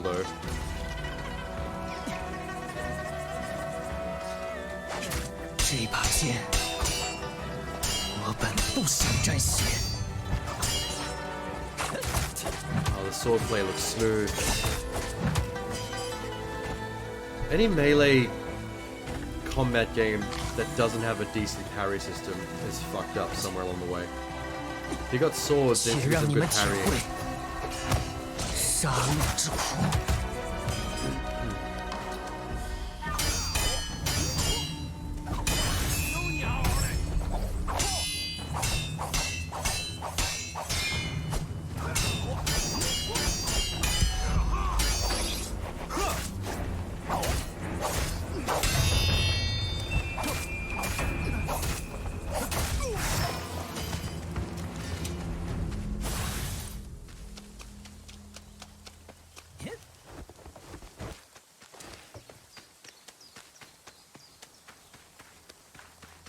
I wonder how open world this is.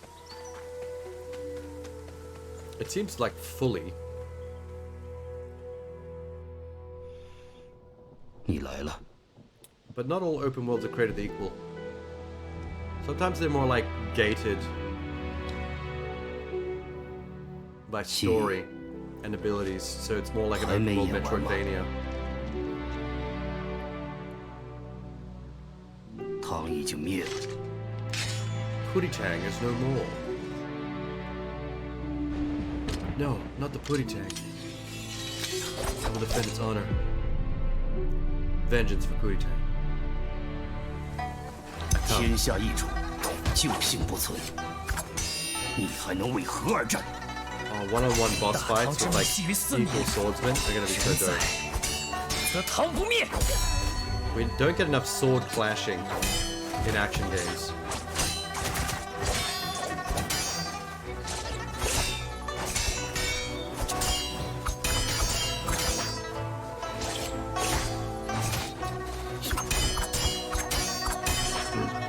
天下是苍生的天下，粮还是糖，这两个字重要吗？大唐福泽万民，逆贼杀戮无道，如何相提并论？ Always go for it. That combo wrecked them. I do like the outfit of the evil dude better though. The crow's feather, like 你将功成万骨枯。 Yes. 总有人要在阴影里背负罪孽。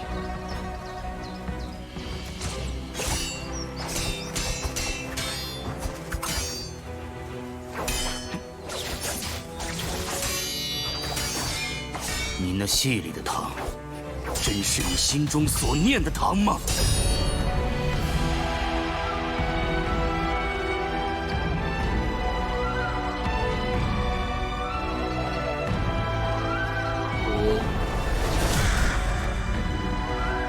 ？This is getting a proper Western release though, yeah.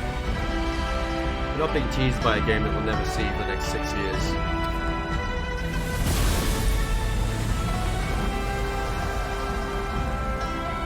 Oh, you can become the guy in the cool feathers. Love it. Going with the black feathered look.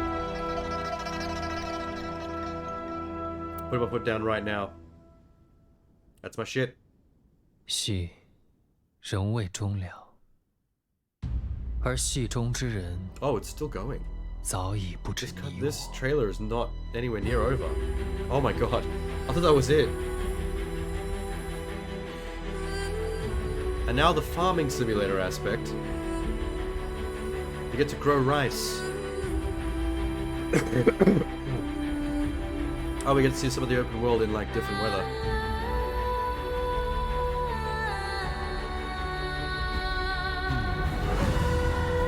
Oh my god. I want it. And I need it.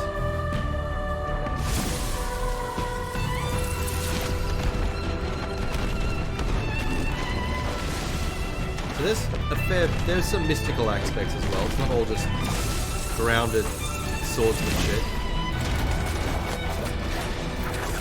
Whoa.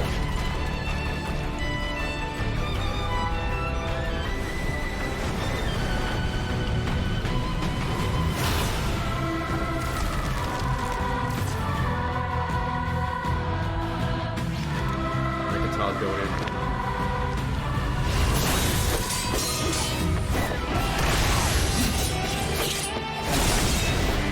This is a cutscene, but holy shit.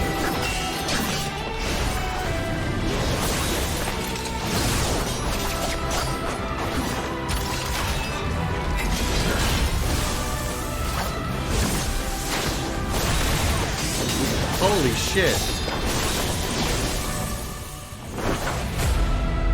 Okay. That finished big. That finished real big. So they're going to have some, like, pretty intense choreography in their cutscenes as well, which is so cool.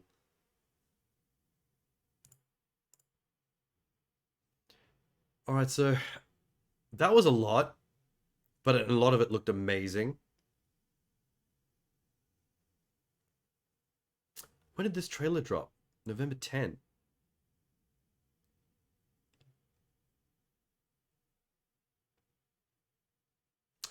Interesting.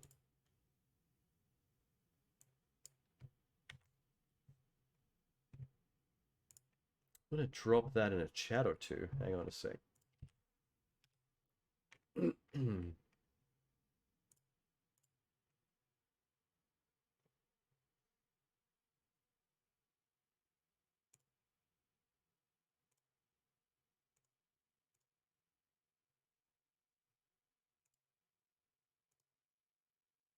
Okay. So what's the other project? Project Relic. What's this one? Take a look at gameplay from Project Relic, an upcoming Souls-like multiplayer game. Ooh. Souls-like with a focus on multiplayer. Good opening. All right. Gameplay footage, work in progress. Please do not hold it against us. It might be a little bit shoddy.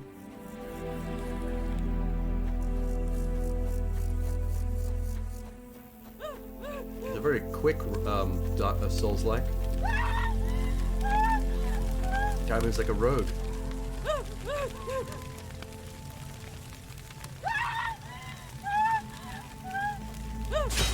Whoa. Was that necessary?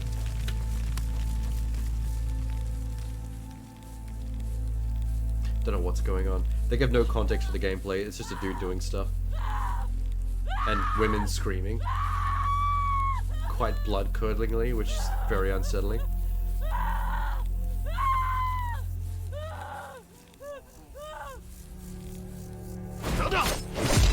Oh, it's a trap.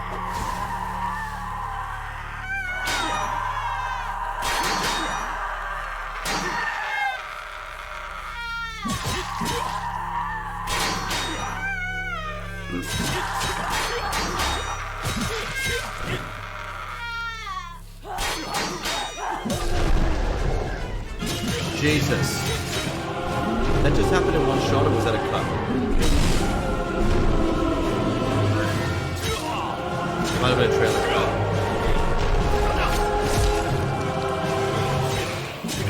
Yeah, trailer cuts.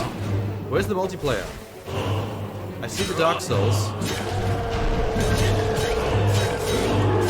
A bit more of Sekiro.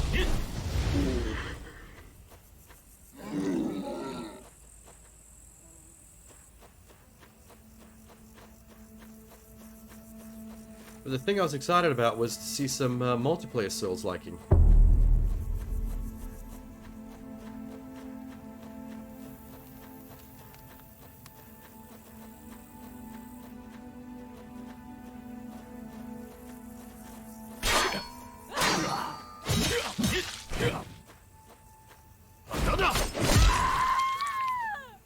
Alright. Annihilated.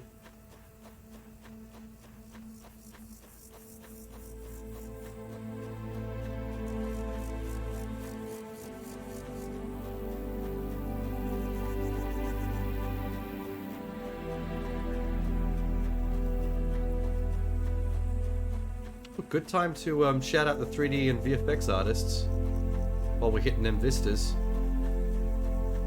Holy shit, they're going the full Elden Ring. So this is like a bit more of an Asian themed Souls-like. It's also trying to do a bit of an open world Elden Ring thing. I just wish they showed off some of the multiplayer they promised. Because that's like the main thing that would set it apart. Being more of a multiplayer game.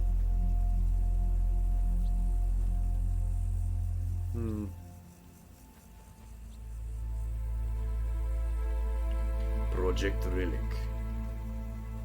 Aizambutsu. What is this place? Okay. Something started up. I was a bit disappointed in that as a trailer, to be fair.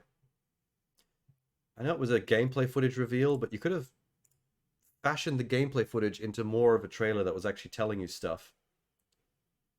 As opposed to just bleh. Things happen. But, you know, whatever. I like what I saw at the end there, when they showed the open world. Tight. Very cool. What's this? LON, all capital letters. First person VR storied. Yes, more VR games, please. Telekinesis, weapons, objects unleash destruction, obliterate the dystopian forces of Wuxen. Fuck yeah. Fuck yeah. What is this place? Some kind of old nuclear facility? Yes, an old nuclear test site. Watch out for any remains of contaminated radioactive material. Well, there's the VRness of it.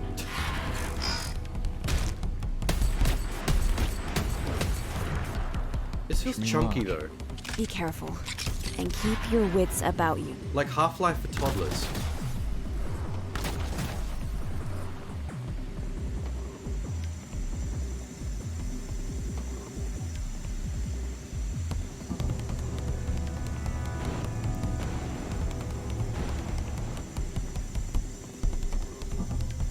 Oh, cool.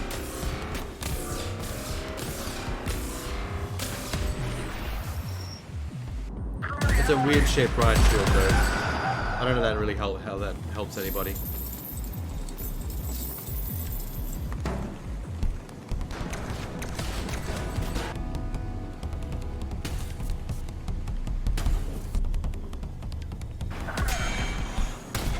Sword that deflects bullets back. Yes.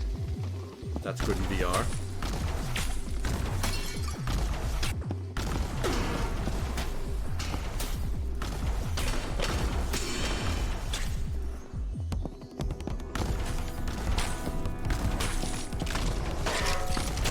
Kind of terrible aim for being in VR. VR tends to make first-person shooter aiming much easier.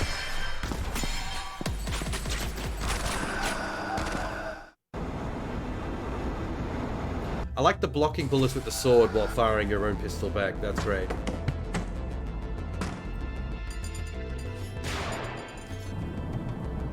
I think a lot of the physics is fake though.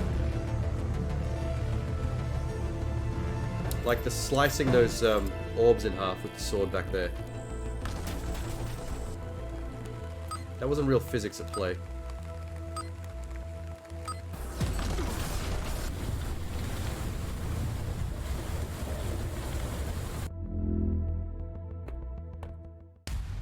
Reality is merely an illusion.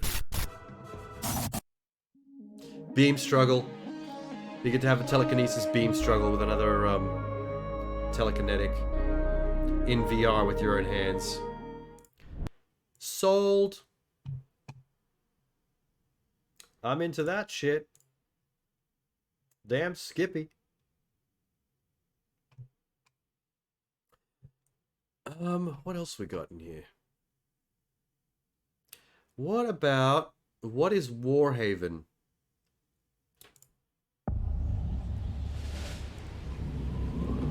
Okay, the graphics are looking good. Back it up. Get a look at a trailer for Warhaven, a new 16 vs 16 third-person combat action game. Ooh, okay, so it's gonna be a mess. Gonna be an action-packed mess.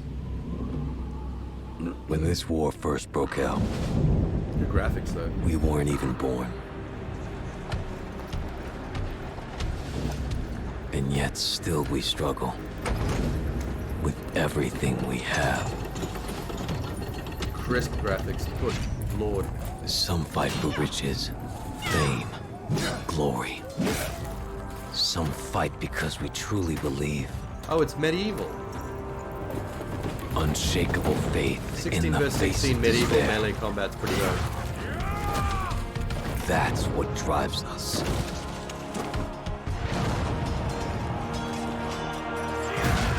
Those who fall serving the immortals turn to stone. But that's not how our story ends. We rise once more. And in the name of the immortals, we are brought back to fight anew. Honestly. But why return to this carnage? Oh my god, okay. Why it's not grounded medieval, there's now magic shit. Strife. Where did that come from? Wow, that's a good turn. That escalated real quick. Because the bones of this war will build a haven for all. Oh, this is the name. A war haven? Yes, that's a war haven. Good lord, in the last few seconds you just escalated from like grounded historical medieval shit to full-on Final Fantasy. Guys. Like, wow.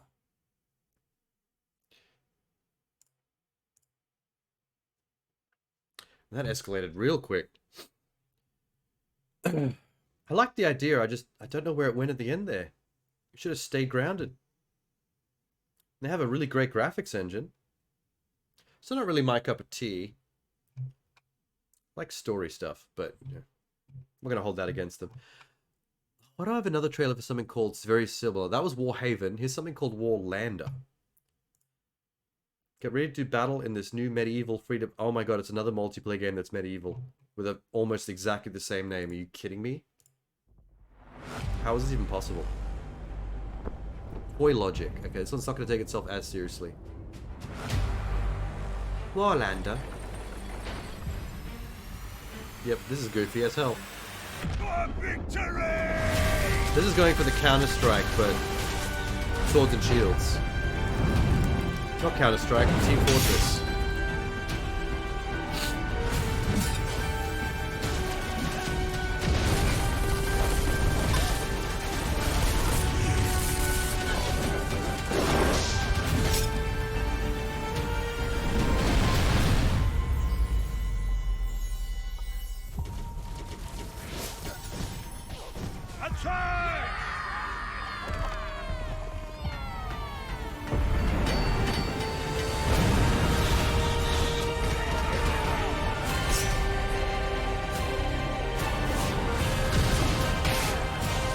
Yeah, buddy. See, this makes more sense, totally. That other one threw me for a loop at the end, but... I mean, the mech, maybe not. The mech came out of nowhere, but... everything about that made sense. Good job, Warlander. You stuck to the design brief. Can't ask for any more than that.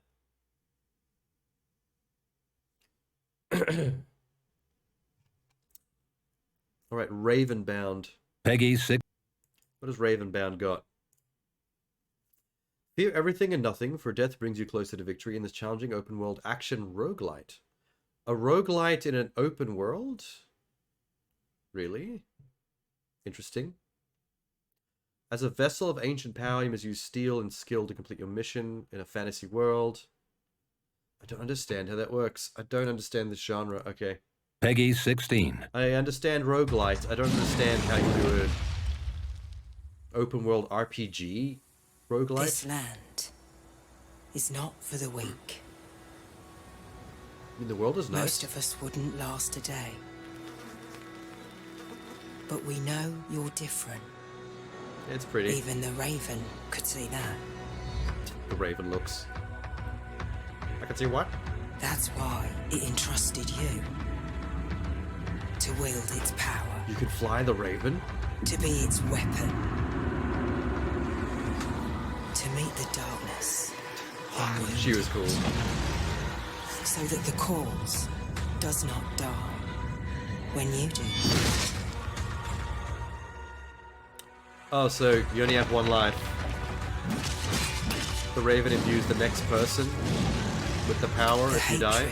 Is a force stronger you start with than nothing. you can imagine. But just as I guess that's the roguelike carried element. by the wind can level mountains. You just never see it in an open world fantasy setting like this. Wield unimaginable power if you let it wield you. I wonder if you can get all your gear and stuff back from the corpse. I mean, that would make it more of a Souls-like than a roguelike. Okay. Even after that, I don't 100% understand how the concept plays. Oh my god, Wild Gamer SK, you're fucking killing me. Yeah, I don't fully 100% understand how that works. Because every time I think of a feature that might make it make more sense, it becomes more Souls-like than roguelite. So, I don't know. Oh, wait. I have another trailer coming up. I have a second Ravenbound trailer, an overview trailer. Okay, this might explain shit. Peggy 16. Here we go.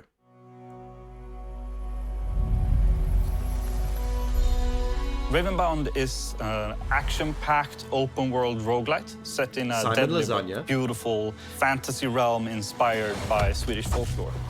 It's being developed by a small and dedicated team here in Stockholm. When making an open-world roguelite, it's like taking a traditional roguelite, but you tear down the walls of the traditional rooms of the dungeon crawl, and instead exposing the options and choices to players. A staple of Ravenbound and the roguelite genre is permadeath, so we've based a lot of our design around that. We have implemented a card system. It's used to create synergies in your run and to make builds that cater to your playstyle. But as you progress, your deck of cards and its power will grow, so you will always start off the next run slightly better off than the one before. My name is Brooke, and I'm the lead combat designer on Ravenbound. The combat in Ravenbound is a fast-paced hack-and-slash melee roguelite. Something we put a lot of work into is making a very reactive enemy AI. They are going to come at you and attack you relentlessly.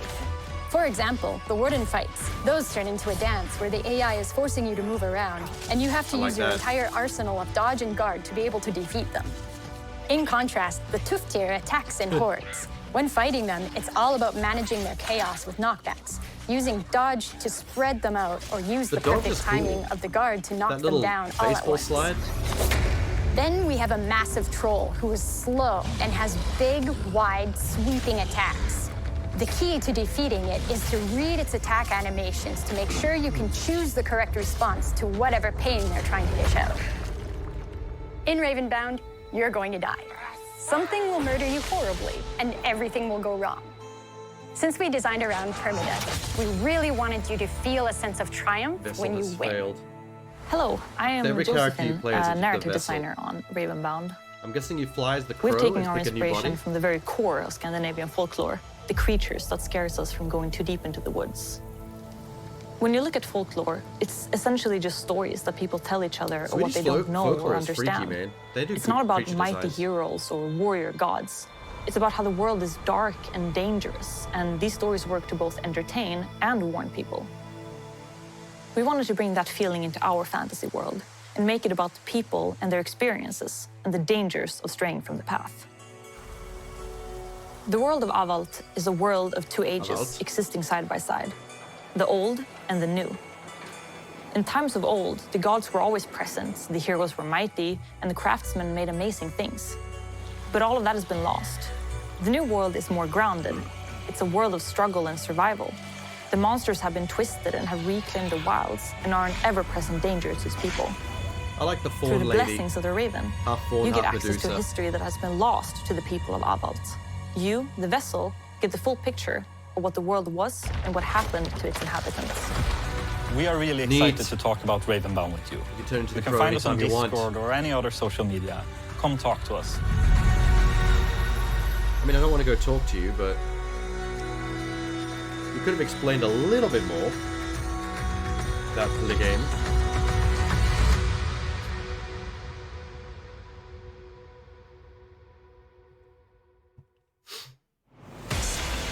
Shush. Alright. So in 2 trailers, I don't feel like I know as much as I wanted to about that.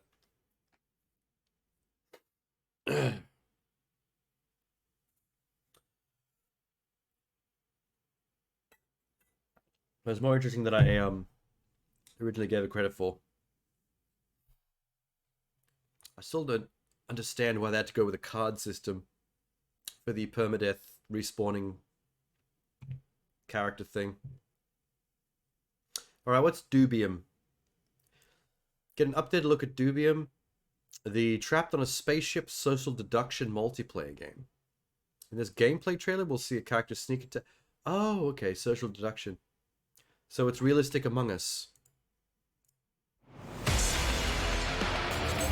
That's going to be a genre we're going to see even more of. You just wait.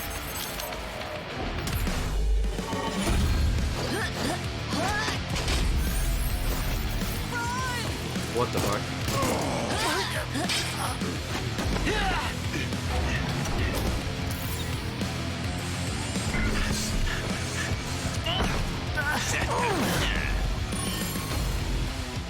Why do they all look like psychos? The traitor has been exposed. All they have to do now is say the word sus at some point, and it becomes very obvious what they're doing here.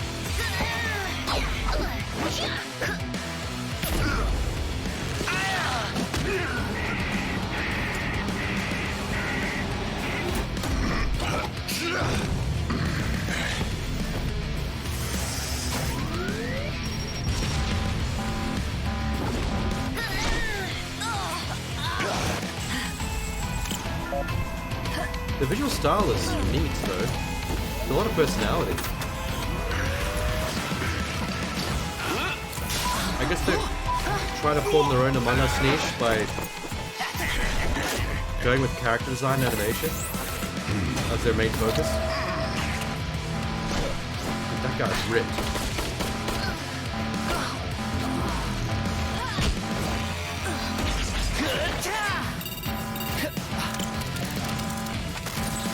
Yeah, I knew I could do it.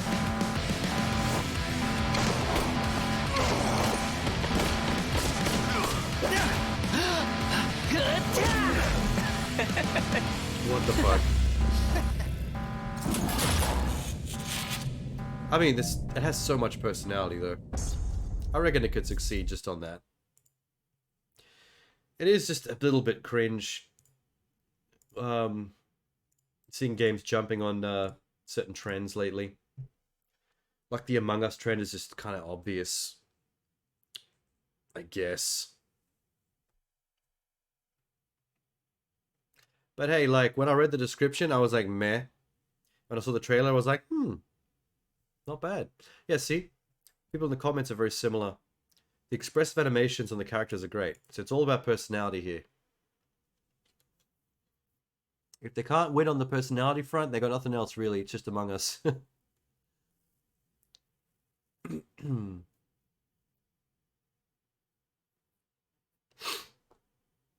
Cool. Alright. Solium Infernum. Check out the trailer for League of Geeks' new turn-based strategy game, turn-based strategy game. Reimagined version of Vic Davis's cult classic from 2009. Okay, I don't know what that is. I'm not familiar. Players take turns simultaneously, with each player only being able to see their enemy's actions after making their own moves. Oh, so you all decide what moves you'll make, and then all the moves happen at the same time. Ooh. Can you see how this works? We rebels who defied heaven with arms fell headlong from ethereal skies, hurled, vanquished into a dim abyssal gulf. We forsaken, forever condemned to taste burdened air and churning ash, racked for eternity with obdurate pride and steadfast hate. We, who chose never to yield or submit, strived to make a heaven of hell. It's a great short film, but I was hoping to see how the game works. Pandemonium, from which his dark majesty ruled, till vanished he did from his infernal throne. From our strongholds deep we now rage against one another, each fixing our plans upon the throne.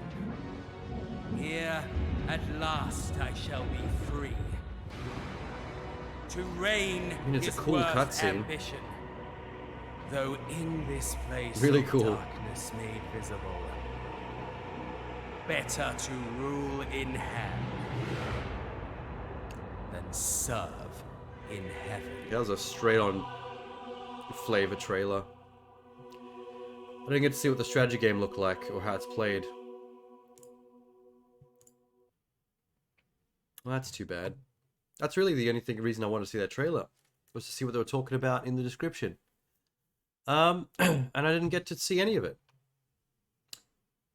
Still, cool trailer. Not complaining. I am complaining. But, what the fuck. Right, Tempest Rising. Real-time strategy making a next-gen return in Tempest Rising. Some of these games are turning out to be genres I was not expecting. March into hostile territory while utilizing RPG-style gameplay mechanics in an RTS. Okay, you gonna show me that, or is it all gonna be cutscene? Battle command uplink initializing. Oh. That's taking me back to Supreme Commander a little bit. 3D Realms makes real-time strategy games? Since when? You have proven yourself loyal to me so far, General.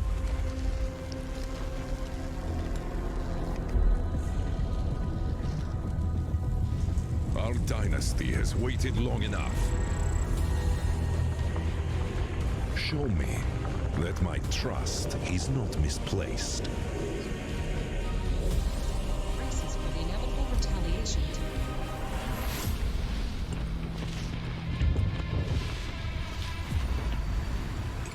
Okay. Don't be all cutscene. I want to know what the real-time strategy game looks like. There it is. With the metal. Oh, it's Command and Conquer.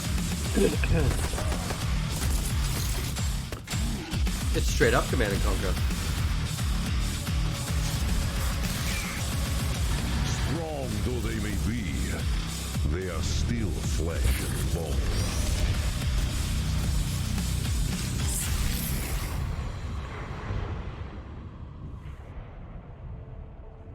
Alright, sweet. I like how old school that looks. Like that it's just a Command and Conquer game. They didn't feel the need to try and update it and make people excited about real-time strategy in the future, in modern times, I mean. It's just like, just more of this genre that hasn't been around for a while, let's do it. Let's just go straight back, old school. Bring back straight up Command and Conquer, though. Bring back Red Alert. Just start doing the shit, man. Everyone in the comments is into it. They're all talking about Command and Conquer. There's an audience, and they're thirsty. They thirst for that good shit.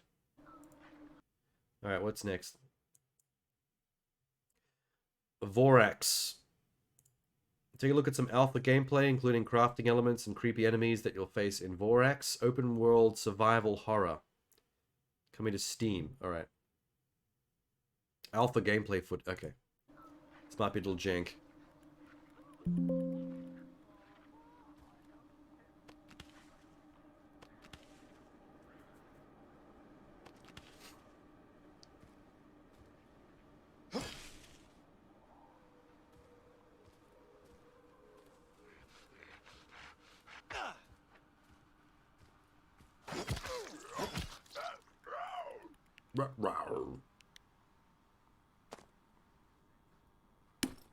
Found food in a beer can on that zombie.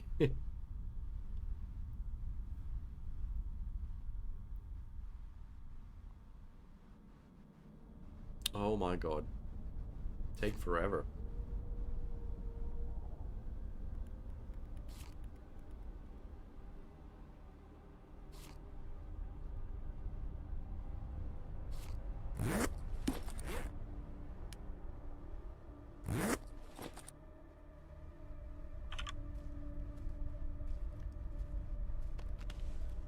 So survival crafting horror in the dark forest.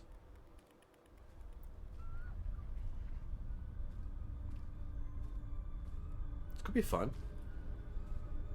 Why is it called Vorax? Vorax sounds like a science fiction horror action game with a very like Warhammer, like chunky Warhammer aesthetic. Seems very grounded for a game called Vorax.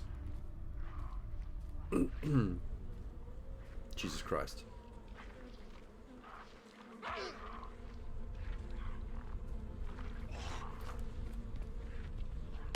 He had a gun? The axe and all the crafting of the bow and everything? And he had a gun the whole time?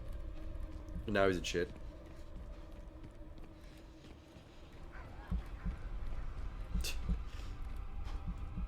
I know it's probably like a noise difference issue, but I just find that so hilarious that all that effort to craft the bow and it's like, oh, I'll just use my gun.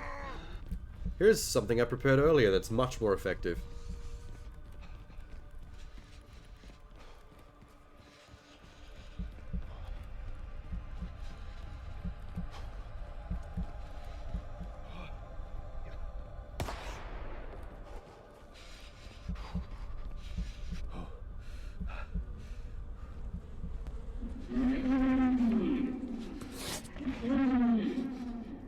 Whoa. Whoa. What? Hey. Actually scared me. Hey, is someone there? Over here. Behind the door. Nah, ignore the dude. What's going on with the house? The house has eyeballs in the walls and a vagina.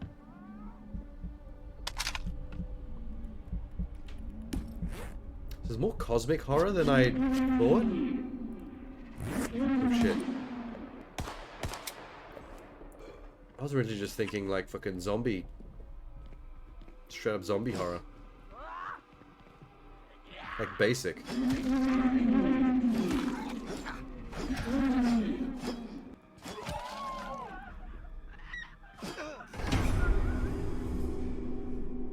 Well, he's dead. End of gameplay demo. Never got to find out who was in the house, or why the house had a vagina and eyeballs. Mortifying.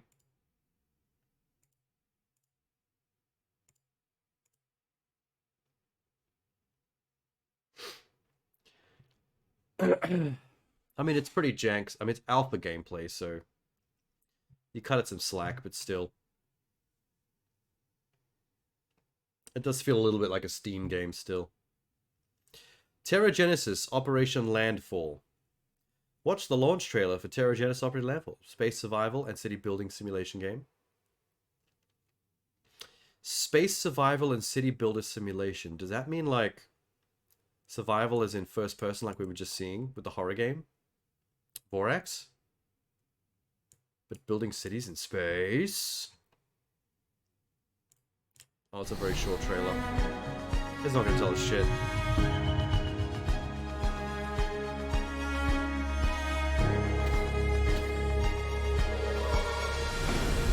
Live action.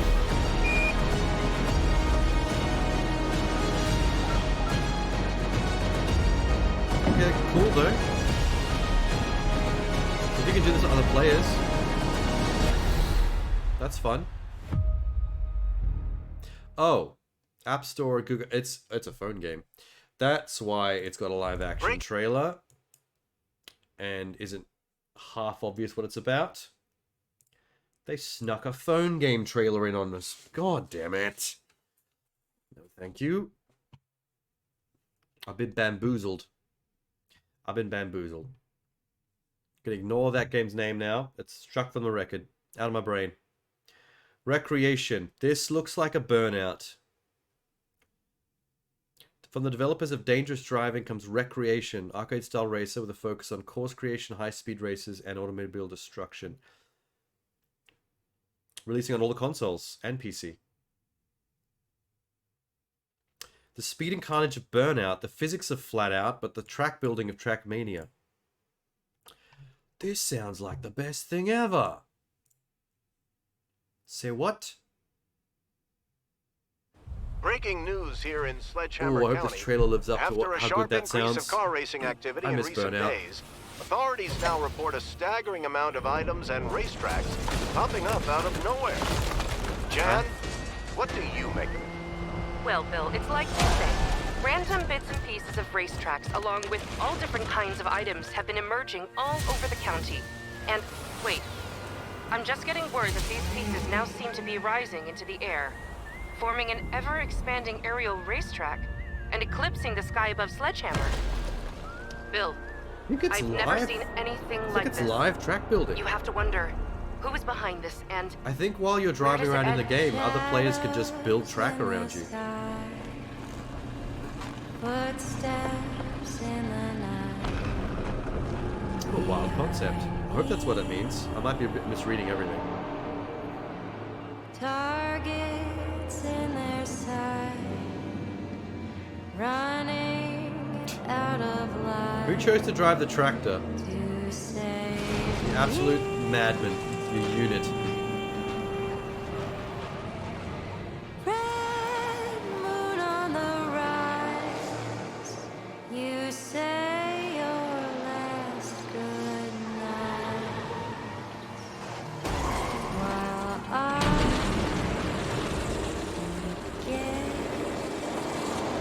Cool. Oh yeah, go for it.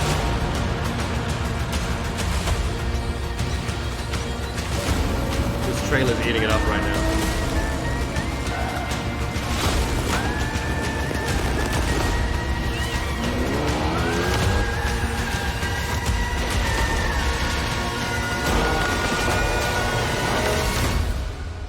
So you can build track live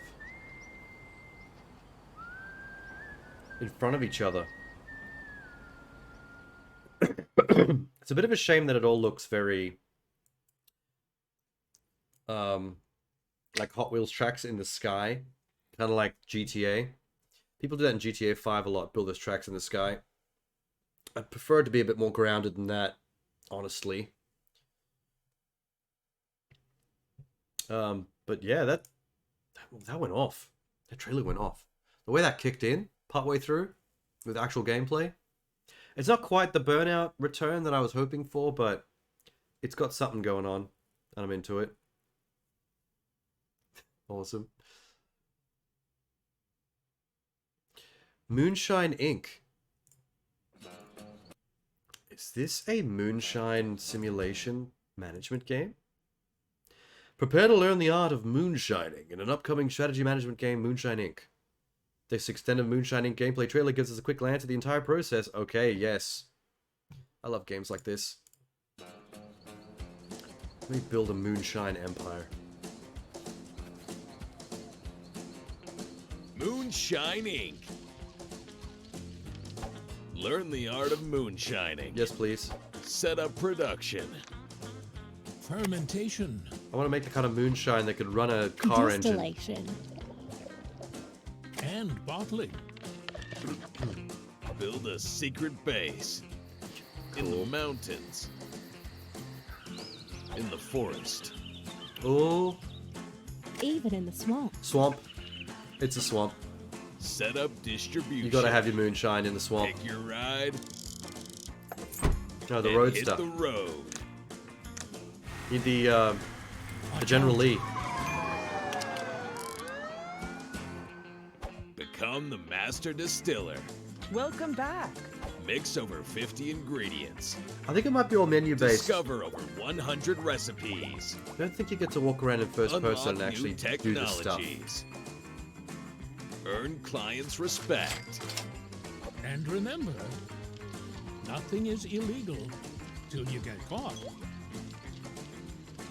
Moonshine Inc.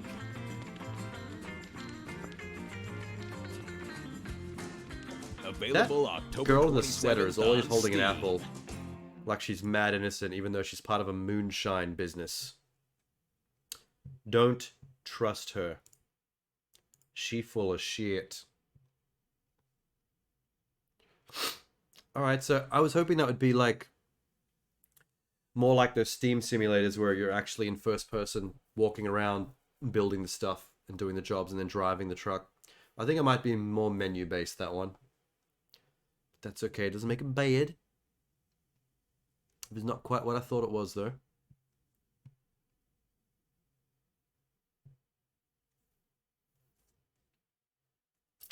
Alright, capes.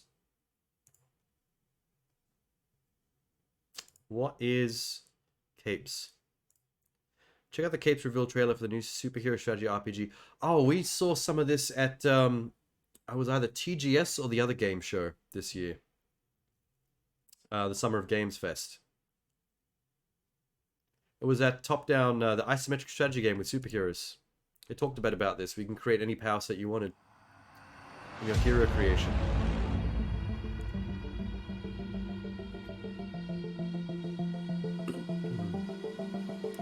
I guess they're closer to having a playable version of it out.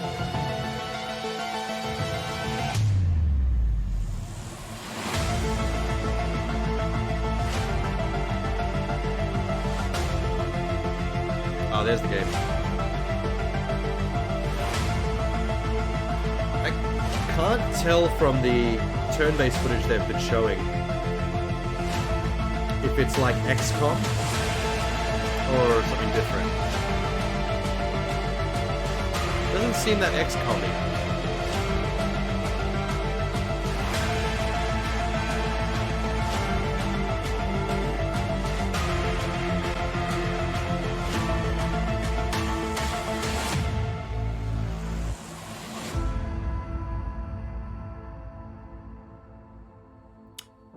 They say tactics. Maybe it is played more like XCOM. You just can't tell from the trailer because it doesn't show like movement or cover mechanics or anything like that.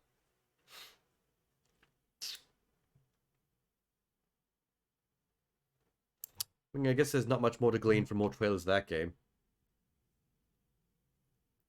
Just try it when it comes out. Looks alright. 13? Gameplay trailer for a new version of 13. Oh, that's a game that...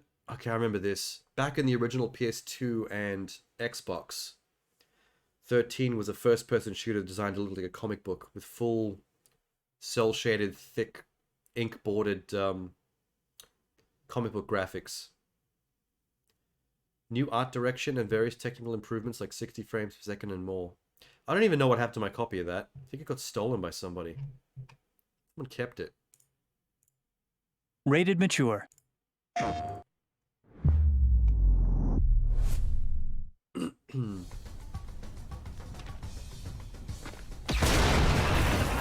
yeah, it's still cel shaded and comic booky.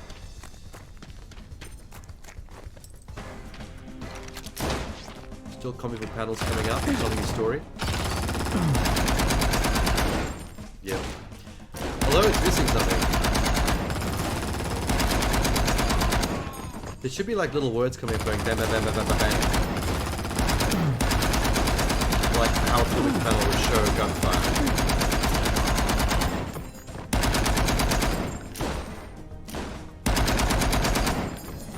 Man, it's a boring way to show off gameplay, Jesus Christ. I remember this game looking way better too.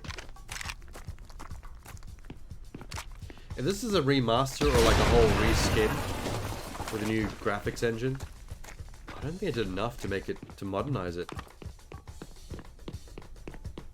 It feels like it has less personality than I remember. There was like sneaking around as well, and you could track the enemy's movements by seeing the footstep noise as actual little comic book text pop-ups through the wall. You see the tap, tap, tap, tap of their feet. I thought that was super clever.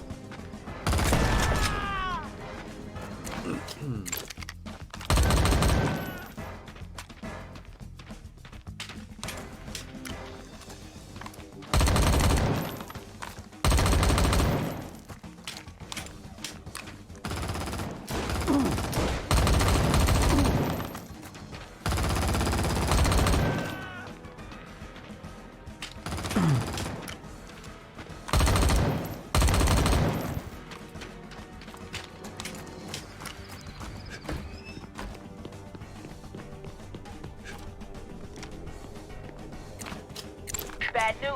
The spaz found the rope. Find another way out. I swear, Colonel. I don't know what happened here. I swear I saw him. Maybe this game was a product of its time, and even when being updated, there's no way, I don't think you did update it enough to really make it still hit the way it did when it first came out.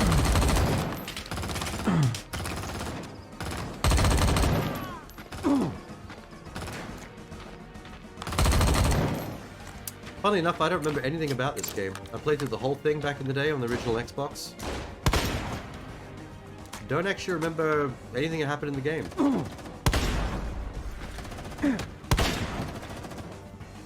No! Well, that guy just tanked it. Oh my god, he tanked 3 sniper bullets?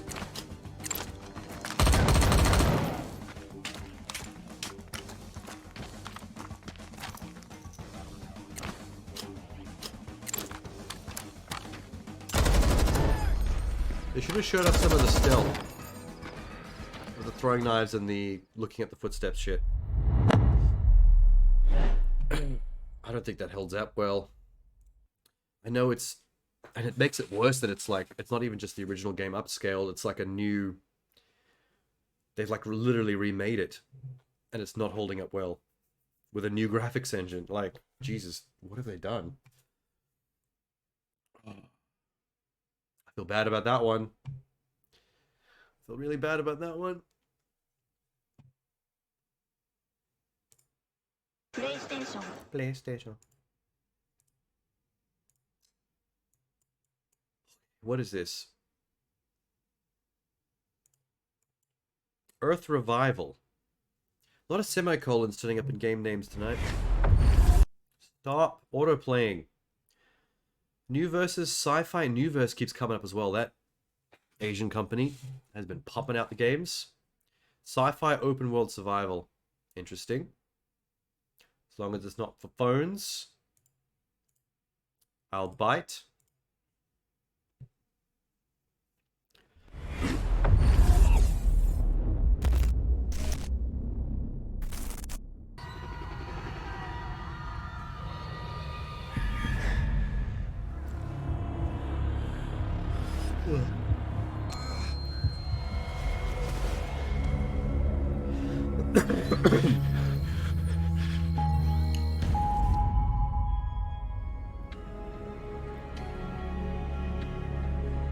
If it's gonna be all CG cutscene,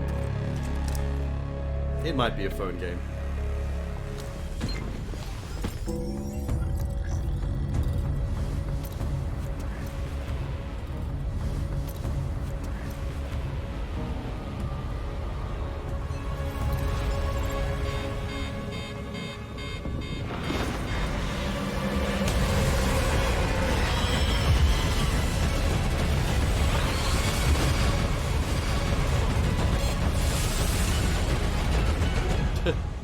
I won't let this be the end. You just got stomped on by a building size bug. It's not up to you, Kibasabi.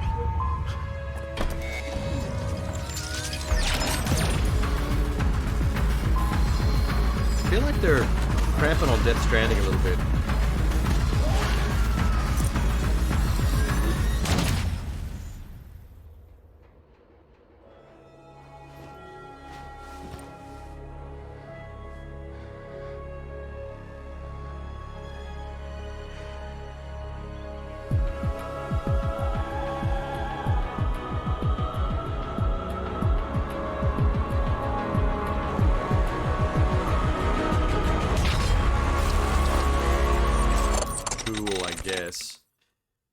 PC and mobile. Oh, okay, you said PC, but you also said and mobile.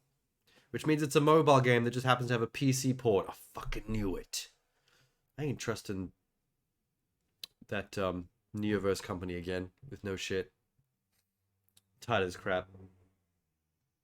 To hell with them. Sherlock Holmes. Sherlock Holmes the Awakened. Lovecraft Sherlock crossover. A Lovecraft Sherlock crossover sounds juicy. Continuation of the young Sherlock story. This is the first case Holmes and Watson undertook as a duo. And it was a Lovecraftian horror show? How did they ever stay together?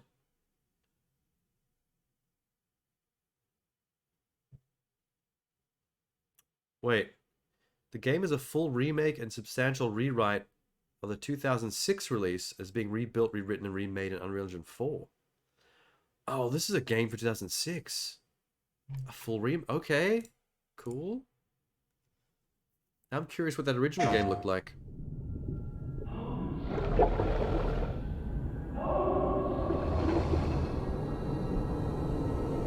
Holmes, are you all right? To venture into that tenebrous and yawning abyss. That is the keenest form of fascination, Watson. Don't let this place get to you. Suddenly I'm wondering how Sherlock Holmes versus Cthulhu would even pan out. Out there, Limeys. I don't think it's a fair fight. Sherlock Holmes has probably hopped up on so much cocaine and opium. Horror is this? Cthulhu doesn't stand a chance. Get down!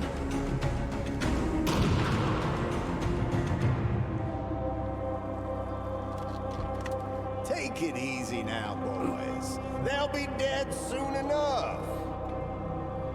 Once Cthulhu gets his hands on them, or should I say, his tentacles.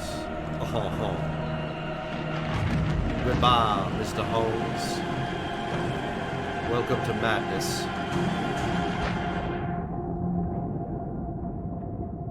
Do not fight his calling, for he shall end this dreaming world. Okay, they're not going to show me much of the actual game, unfortunately, but I have the original that I could look up. The Awakened on Steam. 2007? Yes. What did it look like? Is this it? Oh, that's definitely it. That's definitely the game. That looks like some 2006, 2007 chunky ass graphics.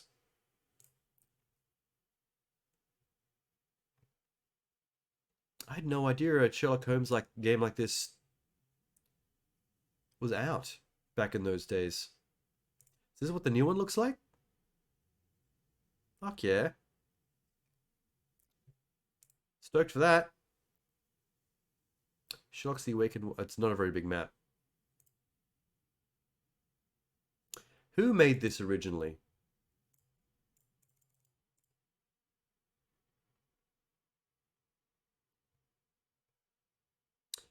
Frogwares, published 2007 for Microsoft Windows. Original plot. Sherlock and Watson investigating a series of strange disappearances related to Cthulhu. Dope. What else did Frogwares do?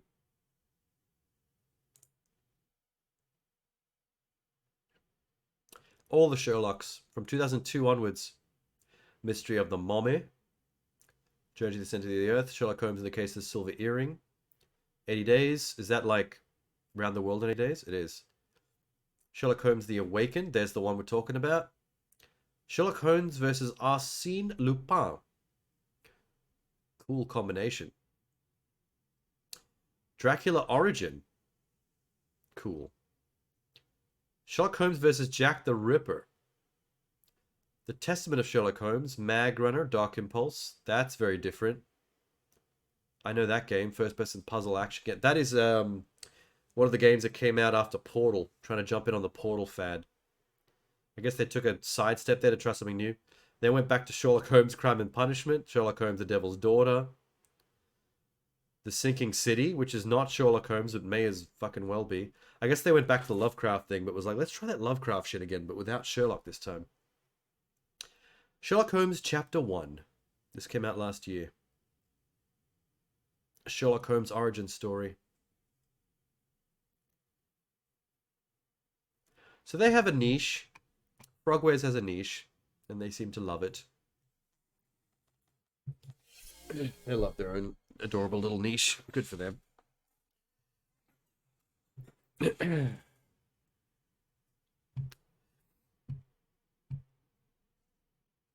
That looks. I'm keen for that. Yeah, it looks nice. What if Frogworks doing the remake themselves?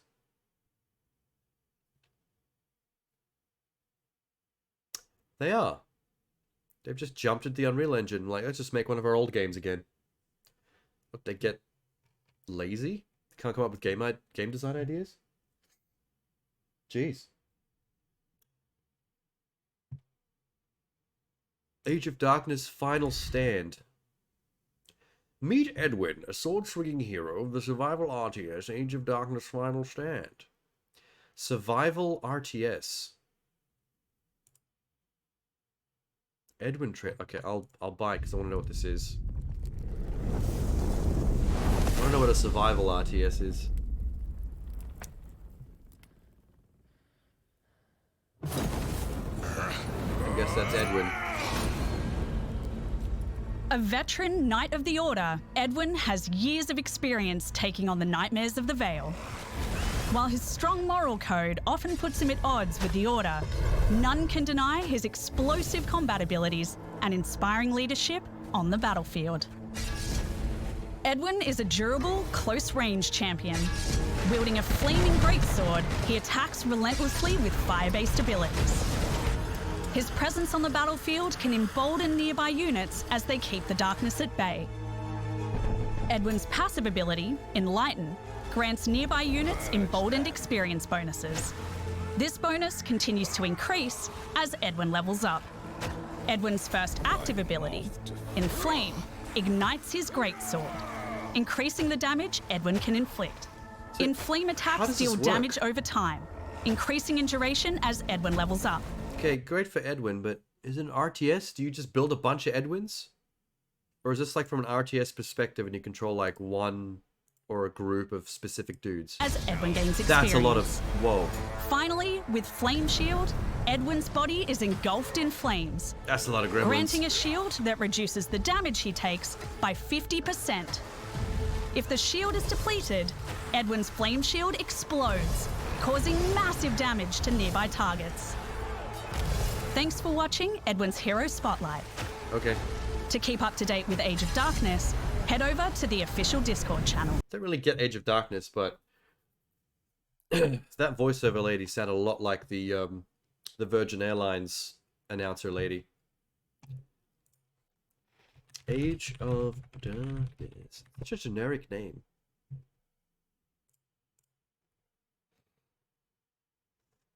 Oh, cool. Oh, cool. The pics are cool. It's a pretty straight up, large scale, dark fantasy RTS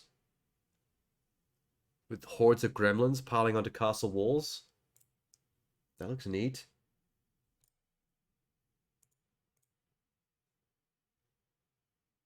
I guess she was just showing off a hero unit. There's probably a lot of hero units. Ooh. Oh, damn.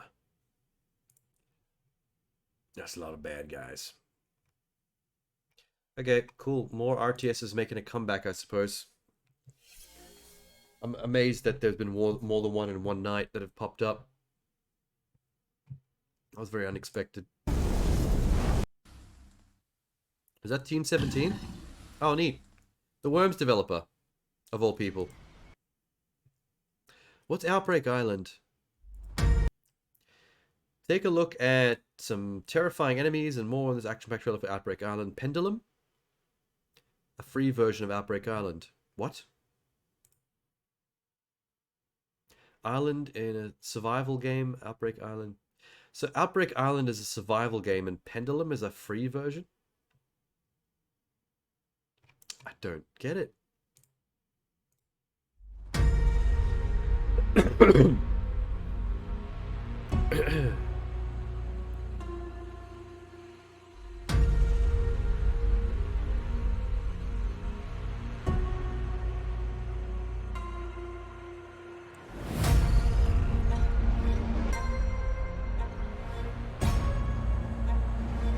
Maybe this is like their version of a demo, just make like a short side game.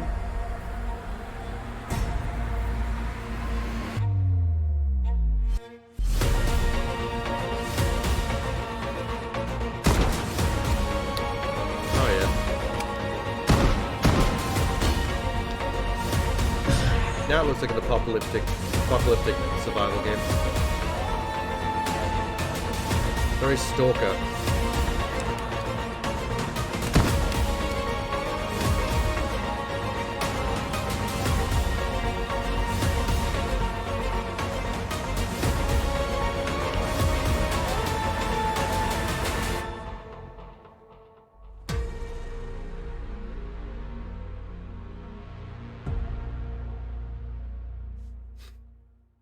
Neat.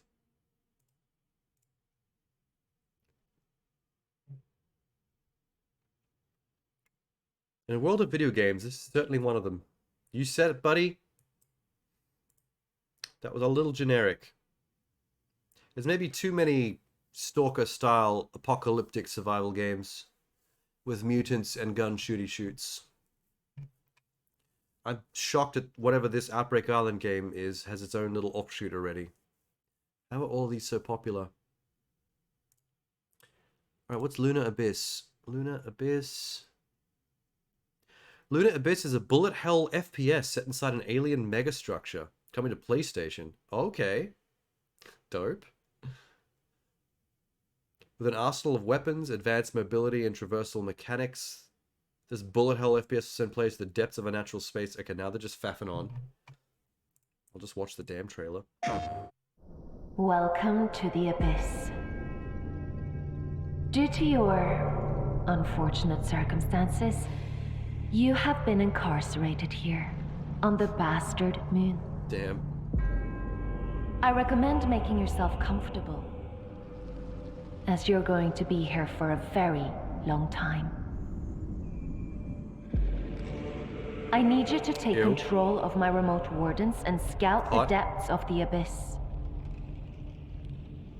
An inhospitable place far below the surface of this alien moon.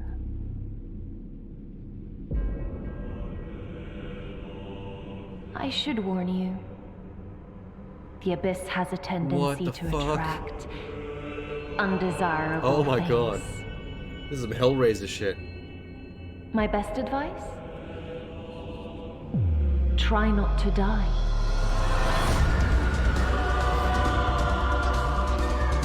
I like the aesthetic. It's actually kind of nightmare fuel.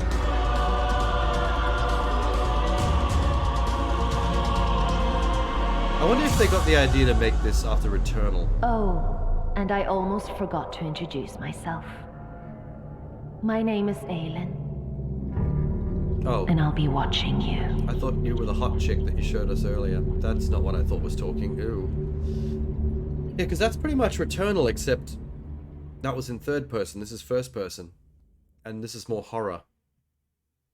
I like that horror, though. That is some creepy cosmic shit. They're nailing that. They're nailing that well. I like what they did there. What else?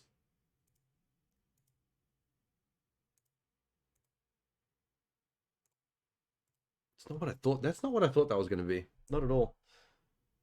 Oh, what are we on here? Space for sale. Okay, I don't know what this is either. Have you ever wanted your own solar system? No, but now that you mention it, you can live out that dream as a small astronaut, buy your own solar system, and build homes for your alien clients on exotic planets. Explore worlds, gather resources, tame flora, fauna, and various procedurally generated planets. Team up with a friend and co-op. I like everything you've said so far. What is it on? Just PC. All right. Good enough. Can deal with that.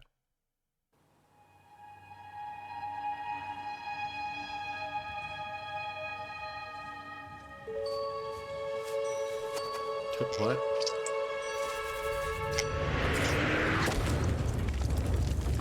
Oh, it's goofy humor. Alright.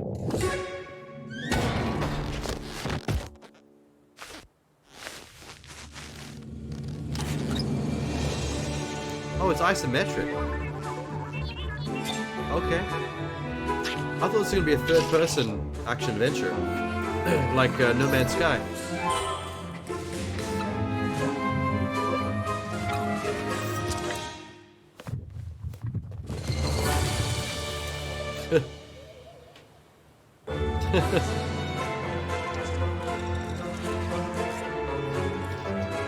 I could see playing this with friends in co-op.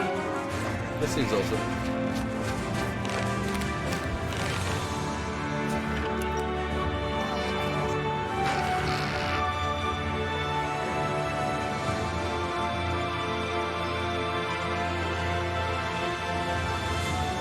There's a friend. But I'm guessing the mission objectives are to do with finding specific planet biomes and building certain kinds of bases or structures for NPCs that ask for them. That's what I got from the synopsis anyway, how that would probably work. It's pretty cool. It's pretty cool.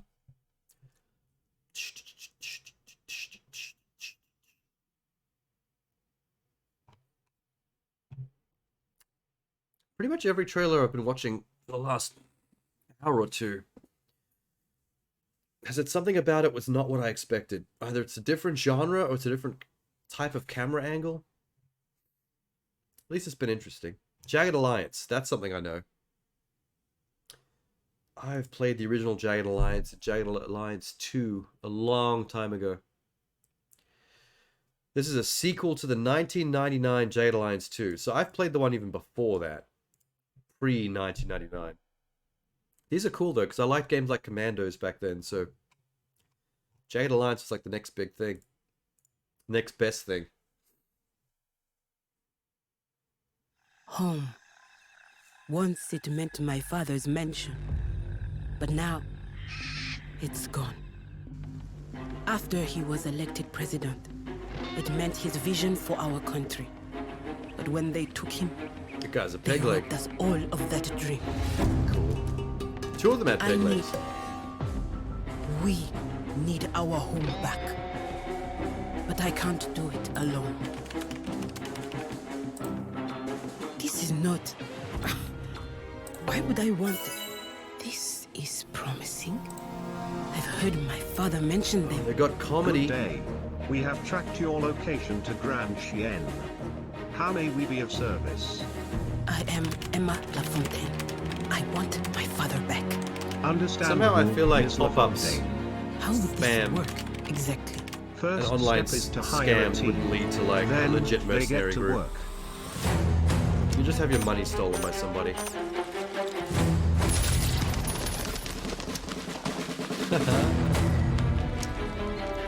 Oh, so they've changed to the whole... They've fully changed to the modern XCOM movement style. That's cool though. Of all these tactics XCOM type games that have come out recently, this is probably the first one I've seen that's like grounded in military tactics.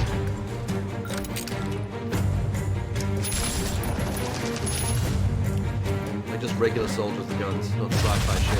It's always sci-fi shit.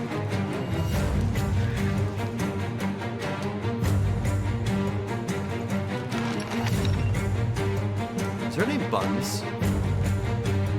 Blonde mercenary's name is Buns.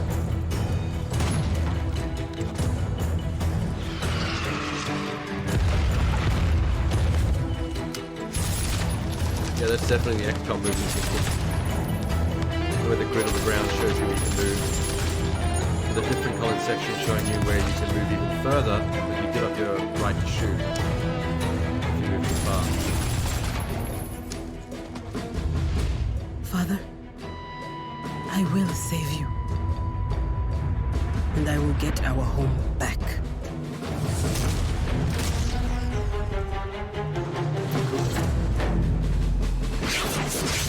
Jagged Alliance always seems to follow the Just need to get the money. the path of games like XCOM and Commandos. Like it used to be grid based back in the day, just like they were, and as soon as they reinvented themselves, then Jagged Alliance comes running. Hey, has everyone reinvented themselves? Let me just jump on that bandwagon. I'd play it. I don't get to play enough XCOM style games, to be honest. Bring them on. Vengeful Guardian, Moonrider. Never heard of it. Get a glimpse of its immensely powerful forces of evil waiting showdown. Doesn't say any... I hate it when the game description doesn't tell you anything about what the kind of game it is. Okay. It's better be good.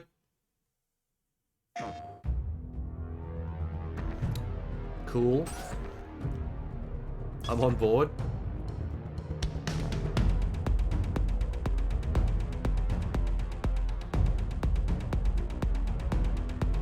This is so retro.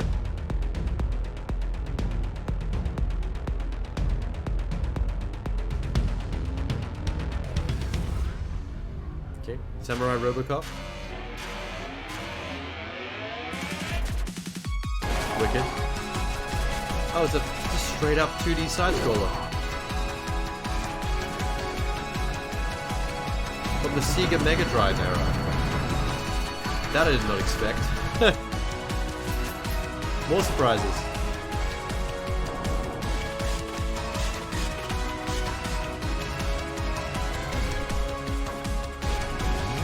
I think this is going for like kind of a shinobi thing. With cyber.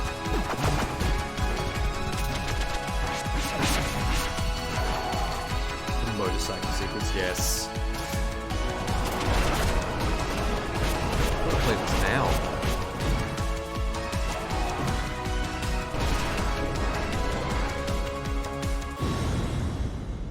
Vengeful Guardian, Moonrider.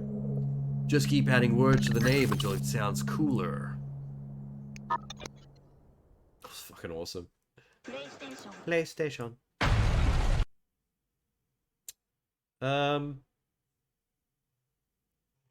Retro as hell. I dig it. I'm gonna skip to what's IGI. Wait.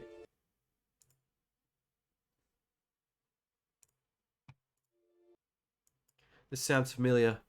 IGI Origins. Get your first look at the gameplay. 1980s Cold War. Infiltrate a volatile, manipulative world of high-stakes espionage. Plan and execute missions. Tactical first-person shooter. Okay. So some Tom Clancy shit.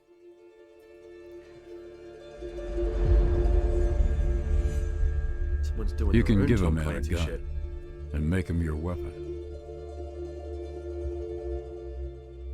But some men, even unarmed, are like the edge of a knife. You must learn to wield them, to sheathe them when you need.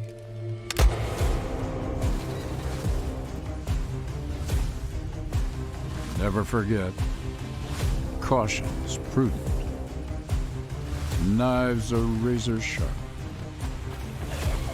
It even has a voiceover like you need the to help old Splinter Cell discriminate games. friend from foe.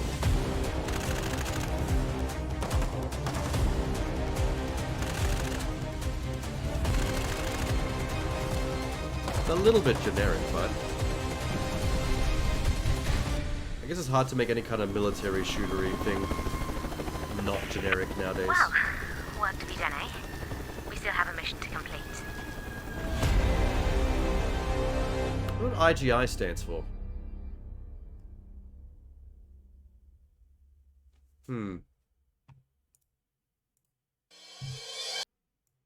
Interesting. Oh, hi, Jeannie. Rise is going to Game Pass. Rise? Fuck is Rise?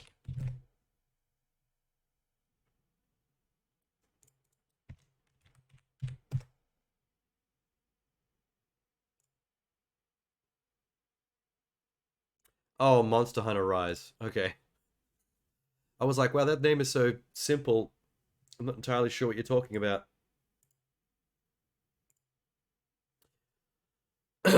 That's going to get a lot of play on Game Pass, I bet. Game Pass users love games like that. Ones that you can just get like thousands of hours into. And then they stop playing everything else on Game Pass, which is probably the only downside. I'm surprised it's coming to Game Pass, though. You must have done a good deal with Capcom. I bet it's not going to be there long. Remember when they did the Red Dead Redemption 2 deal, which was like a 6-month thing or something? Because they knew that the game would be too long, that's not enough time to really get the most out of it. So they knew that people would have to get into it and then have to buy it once it leaves Game Pass. And so everybody wins. Well, all the companies win.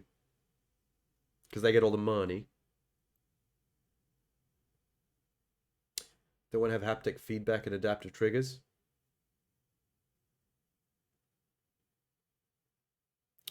Wasn't Rise a Switch game?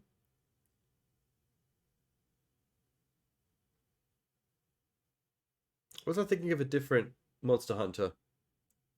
That was all like Switch exclusive or something. Switch and PC? Oh, okay. That's fair. I don't know what is this game with the hot picture? Product no. This looks like a genie game. After Image. A hand-drawn Metrovania that emphasizes fast-paced combat, diverse character builds, blah blah blah, and a very attractive picture of an anime girl on the cover. Product Just not to make yet rated. sure you're on board. Oh yeah, that was cool. That's hot.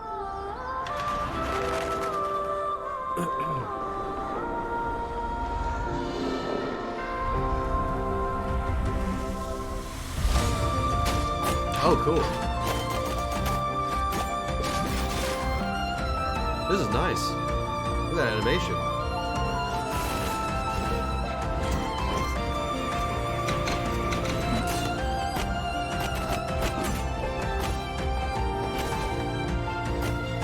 Yeah, I like the way...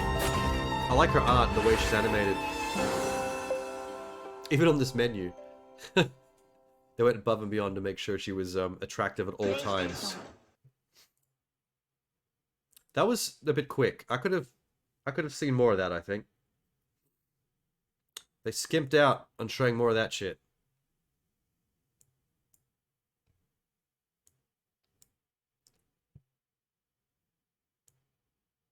Sometimes they show like 6 to 10 minutes of something that's really dull. And then you see something like that, which is actually nice to look at, and it's like 50-second trailer. God damn it. So that's PS5 and PS4. That looks like that might be an exclusive.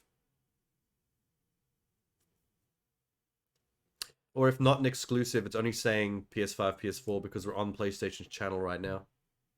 Whoops. Maybe they don't want to tell us about the competitors. That's fine. You do you, PlayStation. Infinity Nikki. The announcement trailer for the 5th game in the Nikki series. I don't know, Infinity is more than 5. A dress-up adventure game that reimagines Mirrorland in 3D. Lets players explore open world. Join Momo and Nikki as they embark on a new adventure collecting clothing, solving puzzles. I think I'm into this. Insect catching. Oh boy. Love it already. It's probably not in-game, but... Oh my god, if it was in-game, if that's what it looks like in-game, Jesus. Maybe it does. Don't lie to me, game. Game might be lying to me. Holy shit, this might be in-game. Excuse me? Alright. Holy shit, this looks great. Okay, that caught me off guard.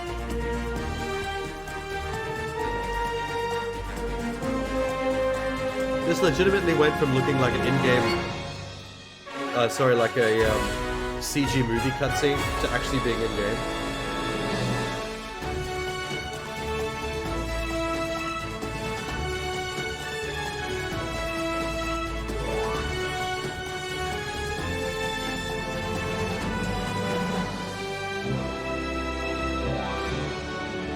Does she change his outfits?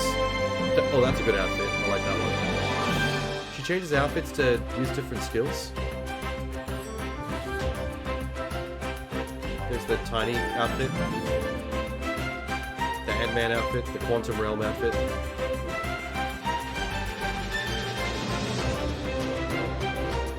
Oh, that's so cool. Riding a Chibble.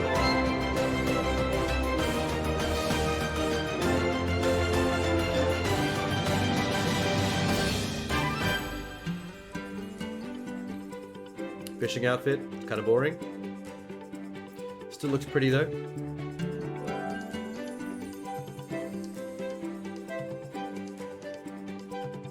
How's this? Oh, detective outfit. The sleuthing. Bug catching outfit.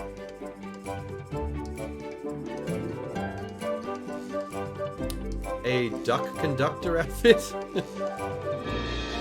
My new favorite.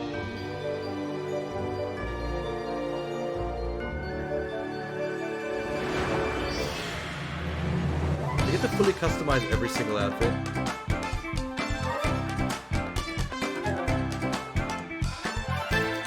Cafe? UFO? Alright, it's starting to go off the rails a little bit. I don't know what's happening. Giant outfit?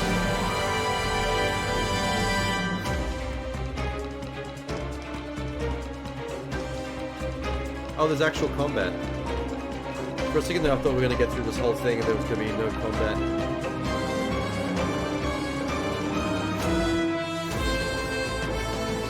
Yeah, that's a better name. Giantess outfit.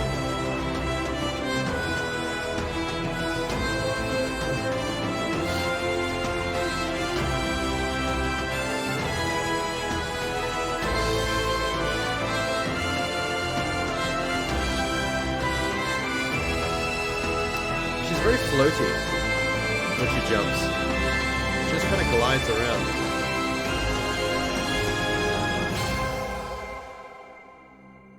Well, that was a fun trailer.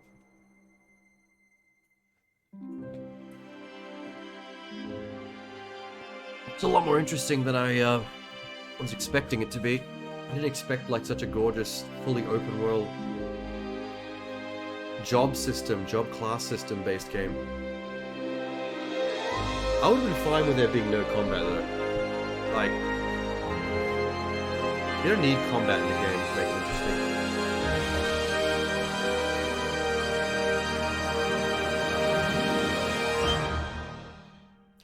Anime Disney Princess, the game. Open world dress up adventure. And wait, did that just say it's glam time anytime? It did.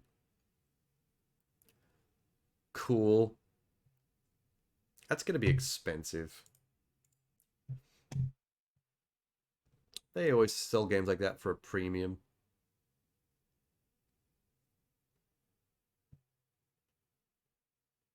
I'm sold though. Coming to PC, PS5, PS4, Android, and iOS. Oh, it's coming to phones and shit. Maybe it's not as fancy as it looks if it also plays on iOS and Android. Maybe we're being shanghaied a little bit, bamboozled. I'm pretty used to being bamboozled by certain Chinese development companies selling very gorgeous looking games and it turning out to be a mobile thing. Wouldn't be surprised.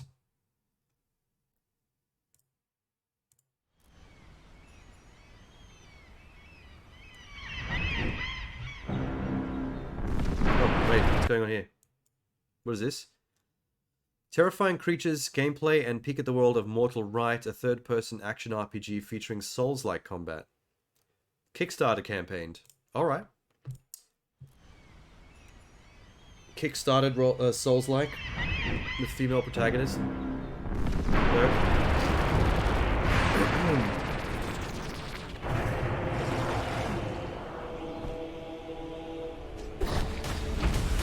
Or maybe it's custom creation protagonist, because that looks like a dude, and that's definitely not who was on the thumbnail.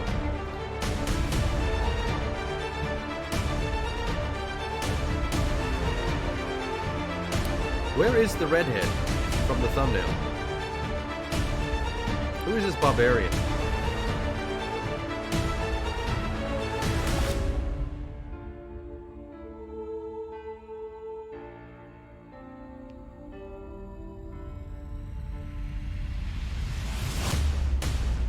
I can play too.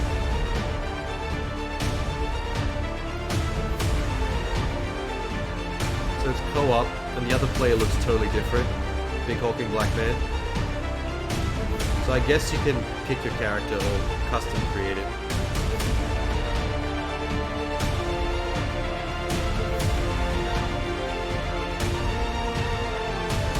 He's a chunky boy. Too muscly.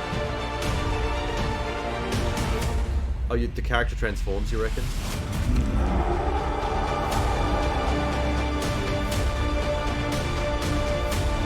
I haven't seen any transforming, but I have seen a lot of multiplayer.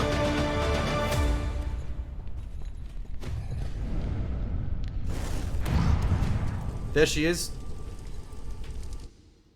Oh, that was it? You put her on the poster, and she's in the trailer for 1.8 seconds. Cool.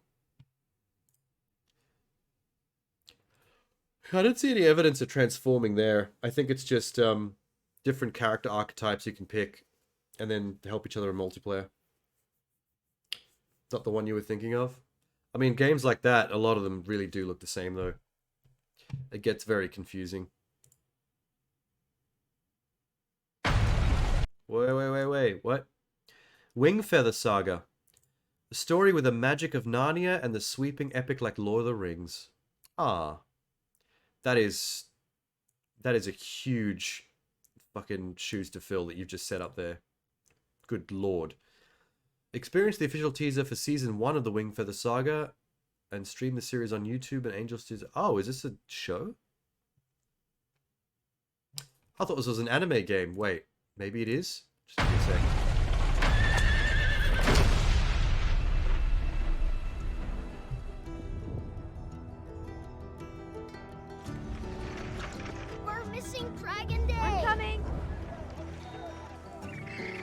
See, I thought when I saw images of this, I thought this was like cutscenes for a game. This actually might be a show, entirely in this art style.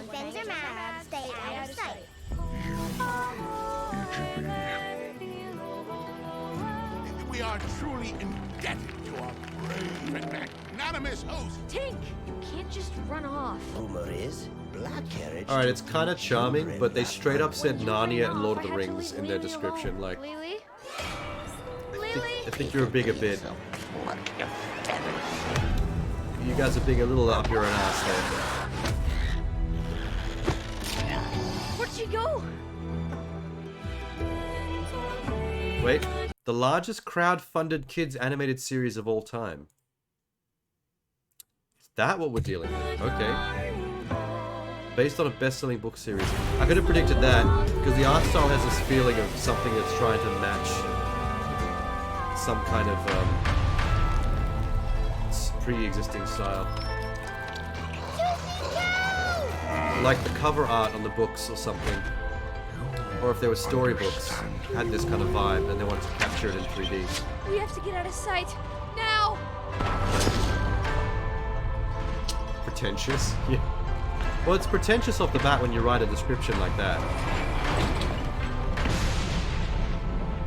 It's got a good name though, Wingfeather Saga. Sounds bold. Rated T for teen. Blah blah blah blah blah. Anyway, well, that was not what I thought it was going to be either, but a little bit less interesting than the one I predicted. I know about this game. I've seen this before. This actually came out, I think, on Steam. Astergos, Curse of the Stars. Ever seen Wanted Dead? Yeah, we've actually had Wanted Dead trailers come up a couple times on previous streams. I think we've watched a good 4 or 5 of those trailers now. There's a lot of trailers for Wanted Dead. They just keep pumping them out. It's a bit nuts. That game looks good, though. Astergos released about a month ago? Yeah, I thought so. I've had the trailer sitting in my pile for a while, and I just never got around to it. Astergos Curse of the Stars, action RPG. Hilda's Quest, combat abilities. It's got a female protagonist as well, I guess. I'm guessing from Hilda. Unless I just gendered someone's name. Rated T for teen. Tiny Build. I played one of their games recently. She's cute.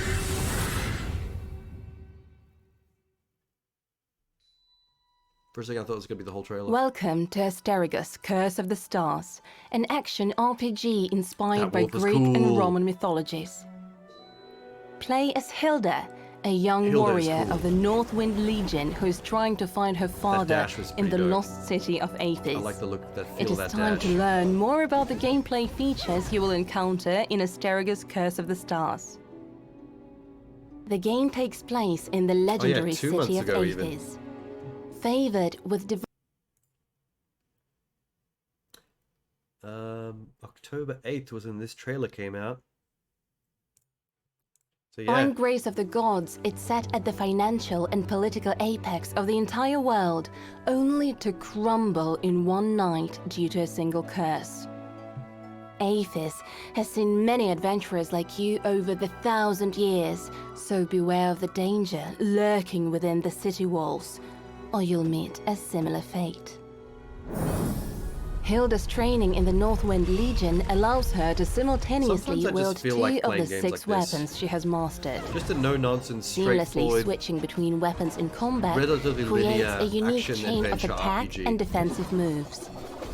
Players can It's just experiment with satisfying. different combinations of weapons to find the moveset that fits their fighting style or is tailored to a particular you would enemy call it a type. Souls-like.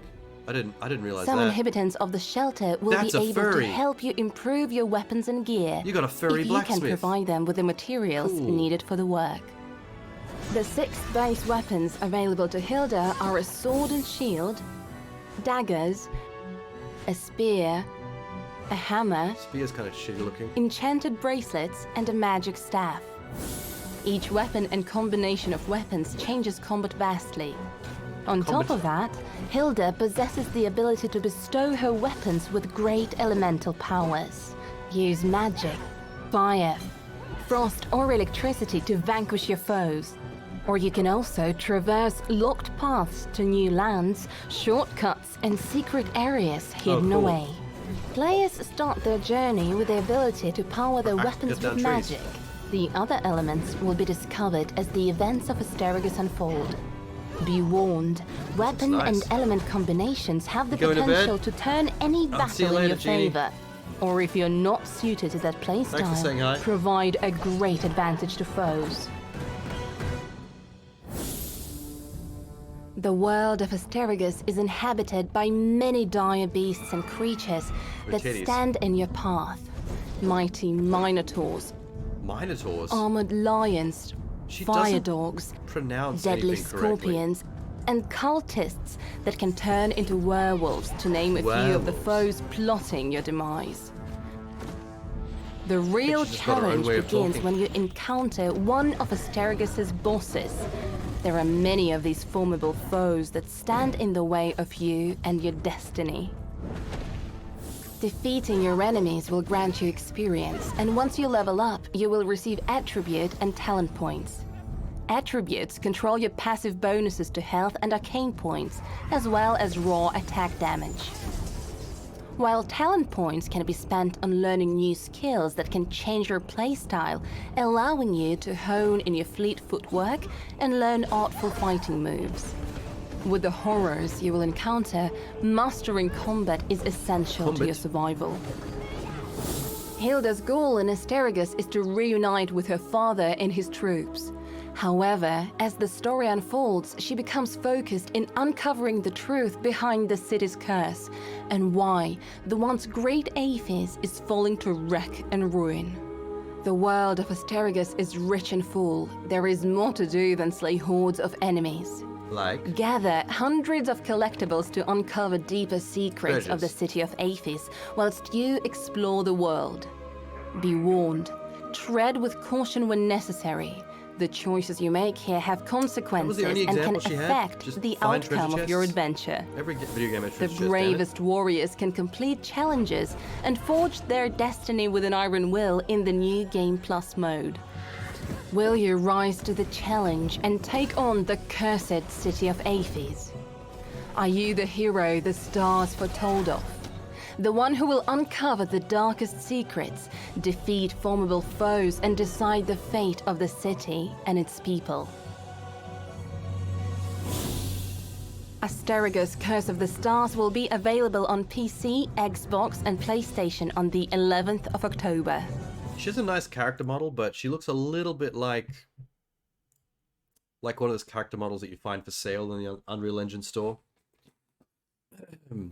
Like, it's just generic enough, in a generic but attractive, so you'd find it in like in a main store, and then you see her pop up in like 1,000 games. I know she's probably not. Don't know why I got that vibe. It's a bit unfair, I suppose. Why is this happening on my other screen? No, no, no.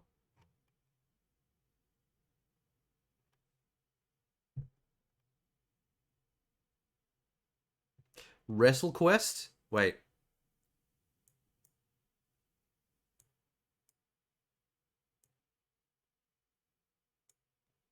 I gotta pull WrestleQuest up, because I don't know what WrestleQuest is, but it sounds amazing.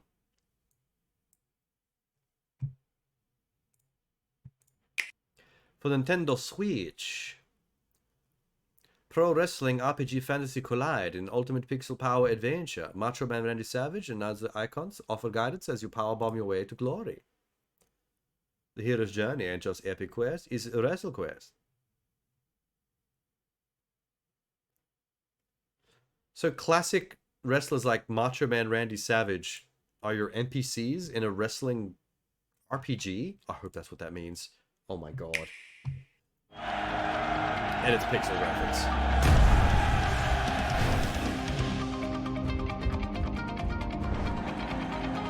Oh man. turn-based combat, so it is an RPG.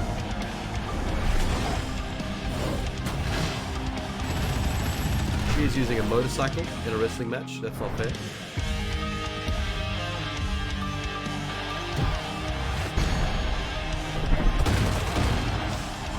This is such a Steam game. I'm shocked this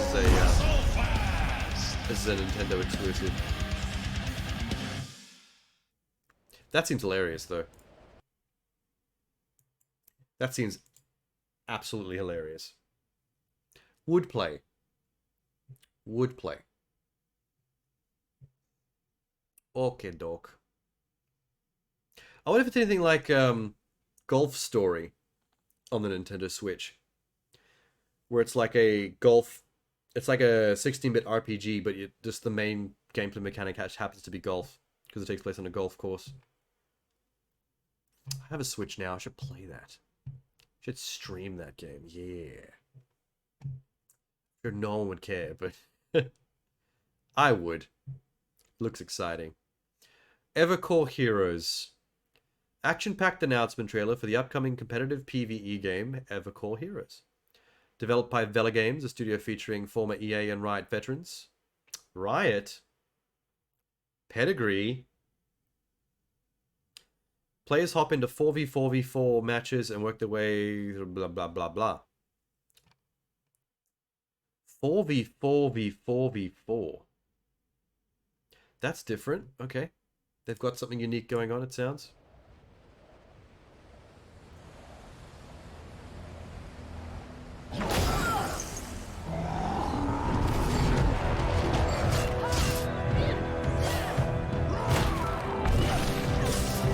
Oh, it's an announced trailer, so it might just be fancy cutscene. The licensed music. I think they desperately want to be Blizzard. And this pixie chick is definitely Tracer. But with a character design that looks more like Widow.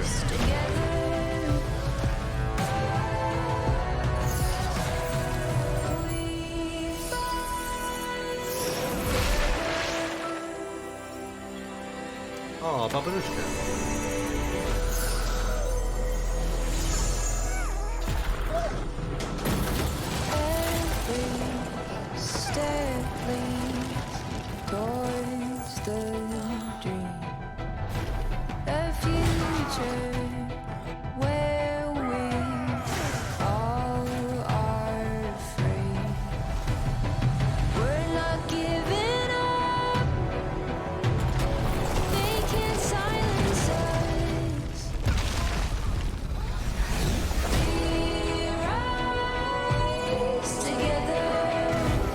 Yeah, there's a lot of archetypes here that are very similar to Overwatch characters.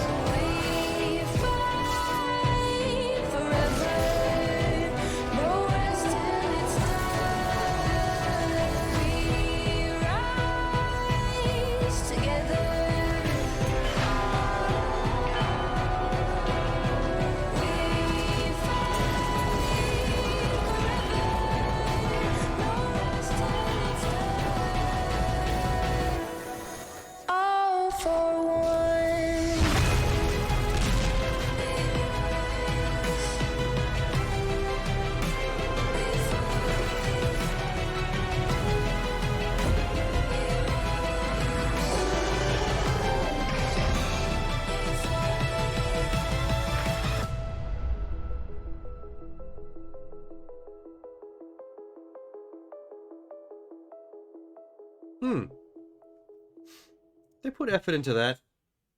I was being a little snarky about the comparisons to Overwatch and Blizzard, but I mean, they clearly put their all into that. It's a shame that, oh my god, they got clocked as League of Legends in the categories. Thanks, YouTube. This is 100% going to be a video game. See, there's that joke again. There's been a lot of that too tonight, I've noticed. Games that are just like, well, it's a game. It looks like every other game in a genre that's currently being oversaturated. But they've got a bit of... There's a little bit of slickness going on there. They're still aping the market leader, and it's noticeable. but with a little bit of pizzazz. The wallet, it was open. They didn't skimp. There's nothing cheap about that. I mean, that's worth something, I guess. That's the nice thing I could say. Sorry, Peggy Evercore 16. Heroes. Even the sort of story setup of them getting together and the unique hero characters as groups doing heroic things around the world is very Overwatch. There's got to be a very different take on doing that. I don't know what it would be.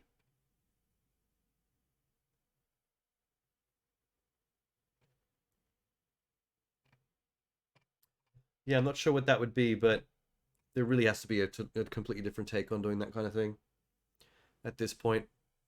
Get very original and weird with it. Look at the Japanese.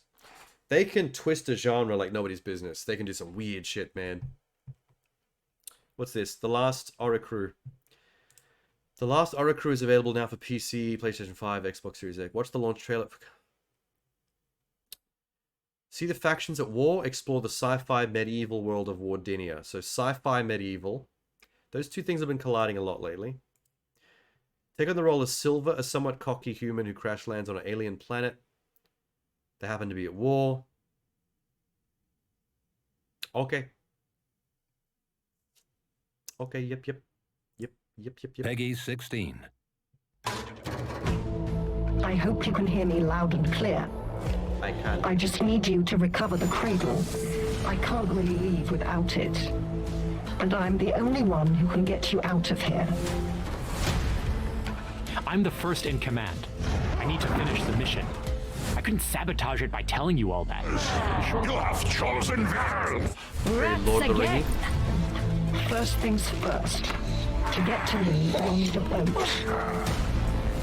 Locals call me Lady of the So Lake. it's really sci-fi in terms of the fact that a pyramid-shaped regular human island. crashed on a planet. End this But the planet is very Lord of the Rings medieval. So aside from that, the sci-fi is mostly left Give the behind. nation a king our people deserve. Challenge Nabaldo to Wager of Champions! Excellent. Follows orders well. Critical thinker. Competent enough to achieve simple tasks. First, you need to find me. Oh, so the main plot's got some sci-fi still going on. PC, Xbox Series X, PS5.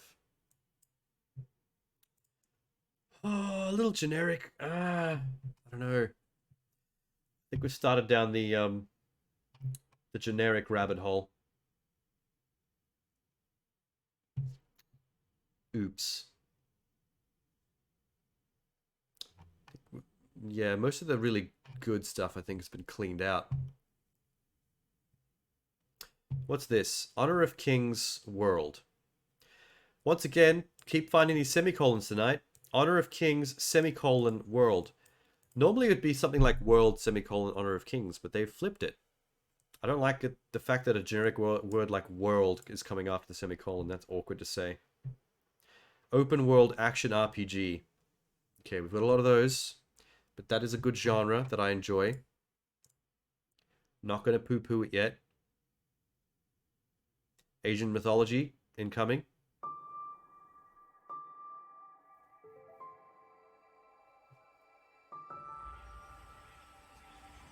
Oh, neat. 要做到这件事 More colorful than I thought it was going to 很 be. 难。 Oh, neat.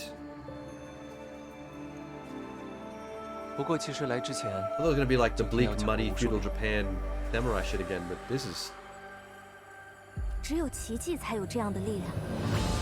science fiction, Asian mythology, Genshin Impact? 这就是我来稷下的理由。 This is cool. Maybe with a touch of Kingdom Hearts. I don't know where I'm getting that from, but I'm going to throw it in there.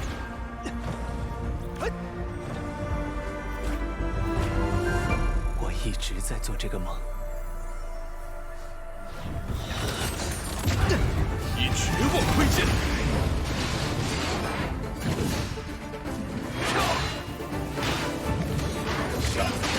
一直不停地战斗。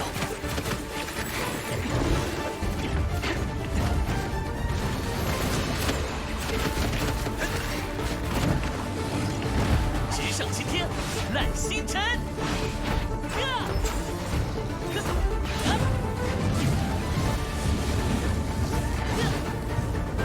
大道理，和我的魂天讲什么？ Oh, cool. There's something a little fantasy star about this as well. Sci-fi aspect of it. Like chunky toys. But like very aesthetic chunky toys.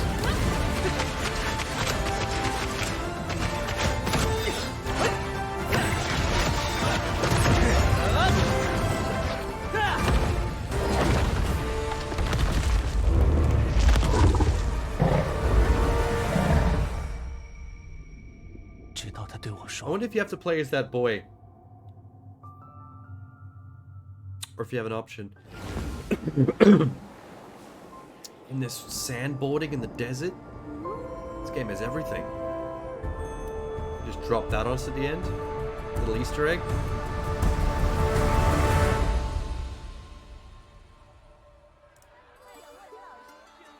Oh, there's more. No, there was not. 姚学长，你在说什么呀？我怎么听不清？ Let's actually just let's type that in. Blip. Honor of Kings World. Open world action RPG.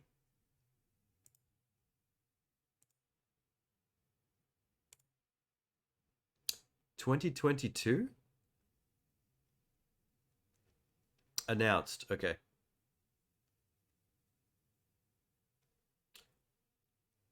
It would be released globally by the end of 2022. All right. We are kind of at the end of 2022, so y'all better get on that.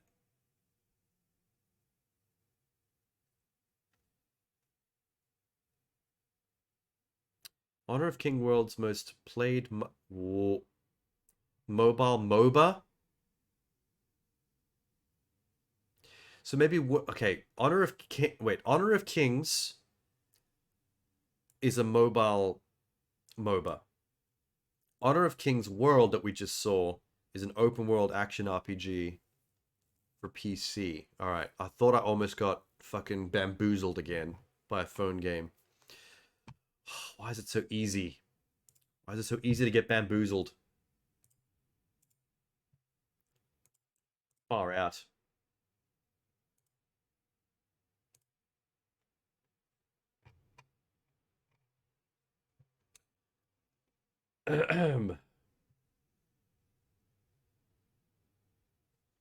What's Ascent to Ashes?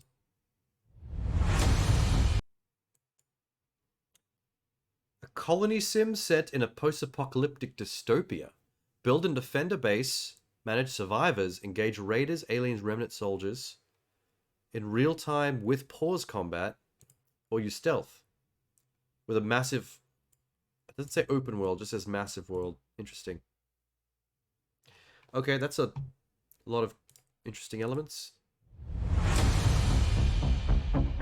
I didn't expect combined together into one hearty stew. What is with the graphics? Yeah, that's not what I expected either. Maybe it's able to sound so... Oh, that's what the pause real-time combat means. You draw out the tactics.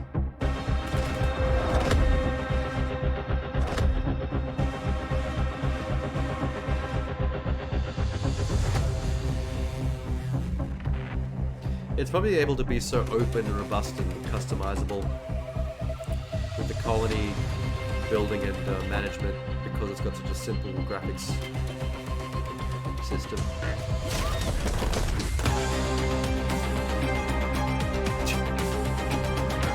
Nice dive roll.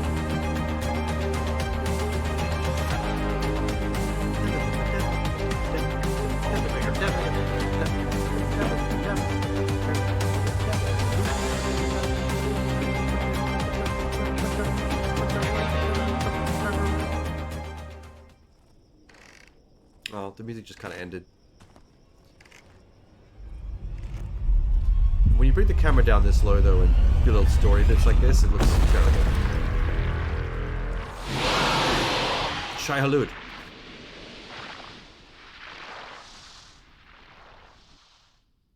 I'm intrigued, but the graphics are a letdown if you're not thinking of it in a broader sense. Like what those kind of graphics allow the game to be on a bigger scale. They really shouldn't bring the camera down for those little cutscene moments though, because then it really rubs it in.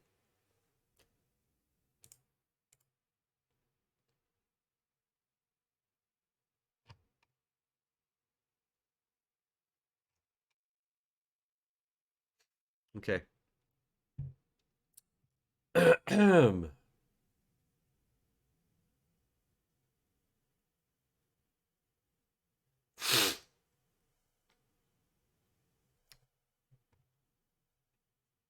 Crisis Core? Final Fantasy VII Reunion? Wasn't that a PSP game?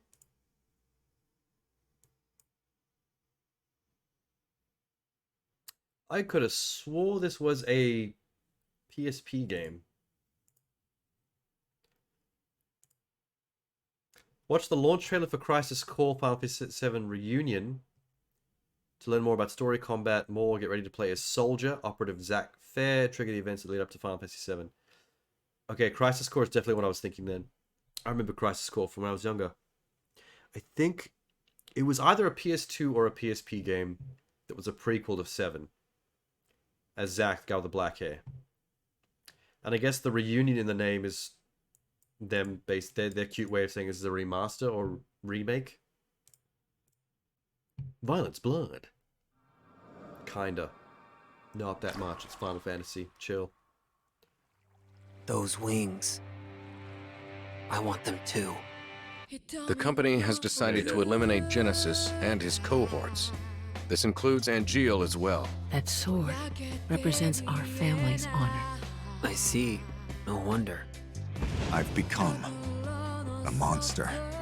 A monster's objective is usually world domination I or can't remember revenge. why any of the characters I told you. in Final Fantasy You can't live on that side grew anymore. the Sephiroth wings. Is that Angeal's face? It appears Genesis isn't the only So one much who of the can be story copied. is lost to me with time. The mysterious gift of the goddess. What's the point of even What is playing or the watching meaning anything if you're just behind going to it? eventually forget For us, at least. everything anyway? Yeah, there was some kind of weird slot system. I remember that on the left. That thing spinning.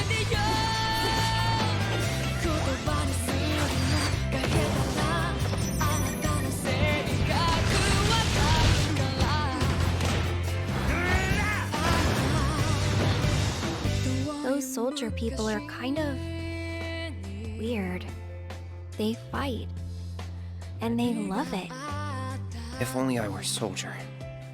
Soldier is like a den of monsters. Don't go inside. Do you remember what I said about our enemy being all that creates suffering? But I created my own suffering. You want to do something to me, eh? But then, who will Man. stop Genesis and Angeal's My degradation? only problem with Final Fantasy. If this world seeks my destruction, it goes with me. Am I a human being? Shinra, The only Soldier, problem with Final and Fantasy you. games and like overly I dramatic hate you all! Japanese RPGs is that Sephiroth! Why did you kill the some of townspeople? these characters take themselves Why way did you too hurt seriously. Tifa? The monologue. Answer me! Sephiroth!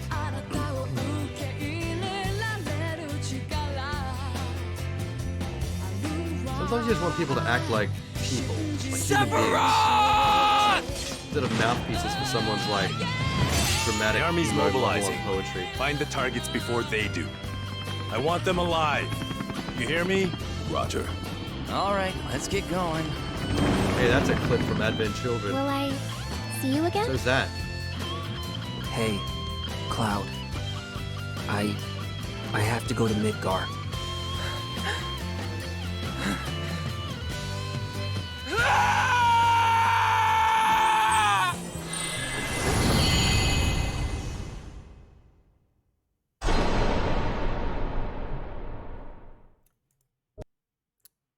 I don't know.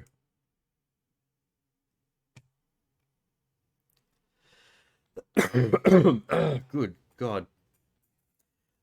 If it's just a remake or remastering of the original Crisis Core, it's probably good for fans, but I don't know, so that's gonna be dated now. Especially the storytelling. Some of that storytelling gets mad dated. You just want people to shut the fuck up already and get to the point. They're all just so full of themselves.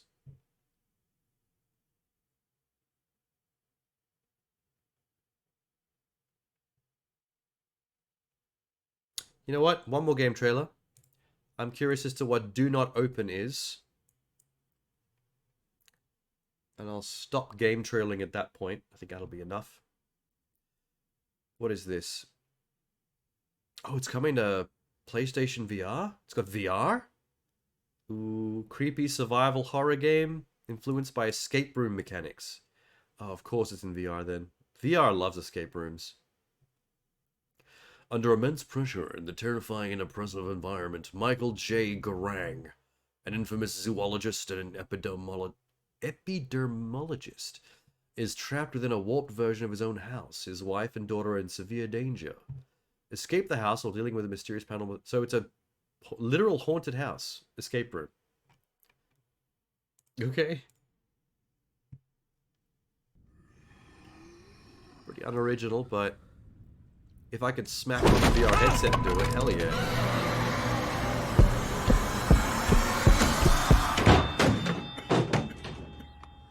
What's going on here?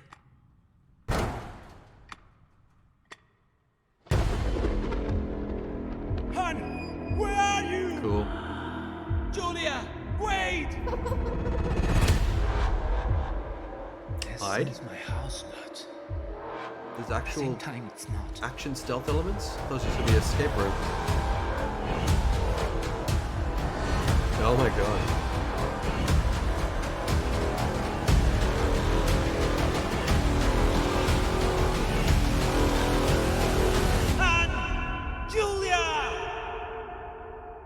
Julia! I want to see some actual in-game footage.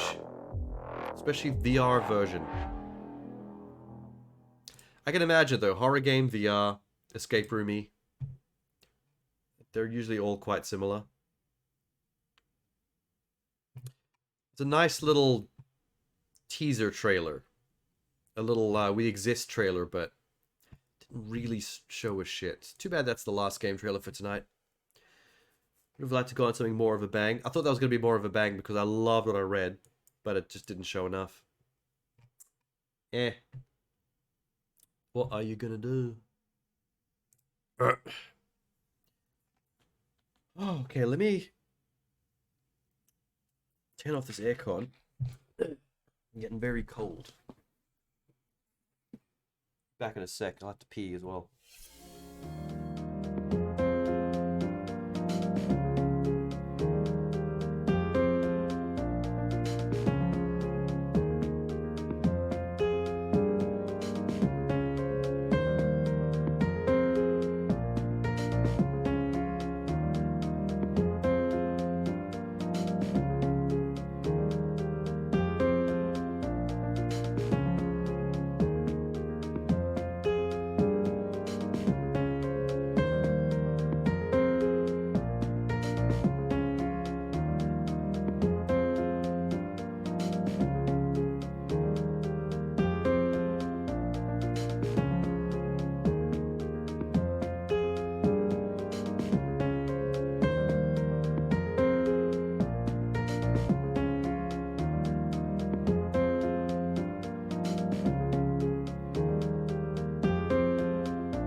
Woot.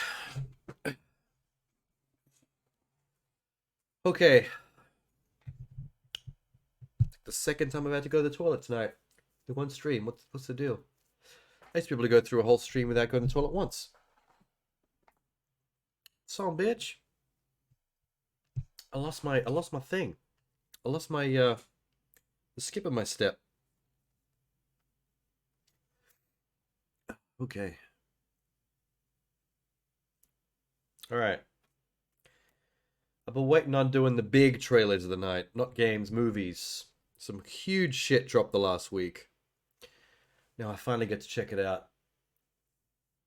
Oh, okay. Might take a break from these. Put them over there. Oh, it's so much brighter.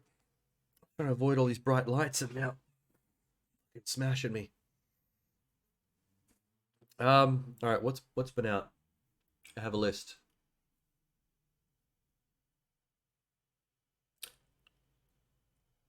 Yeah.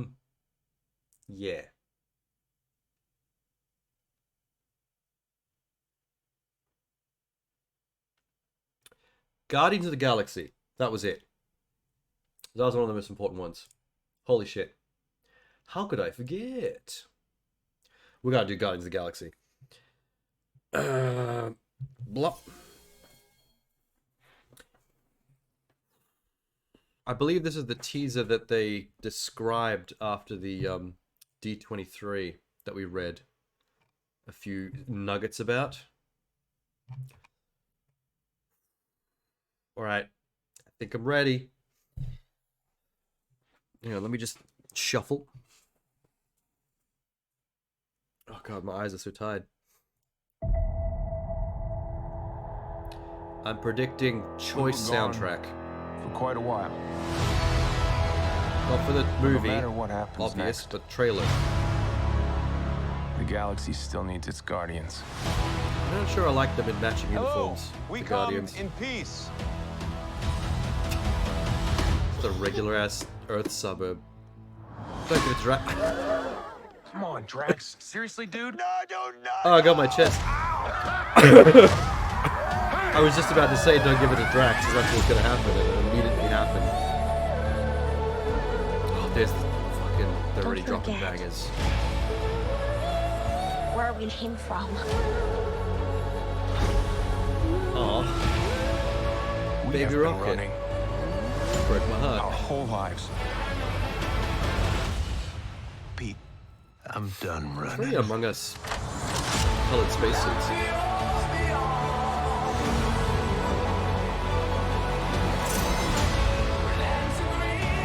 That's a good song. We'll all fly away together. Is Rocket gonna die? Getting vibes. Into the forever. That beautiful sky. Warlock, we knew that.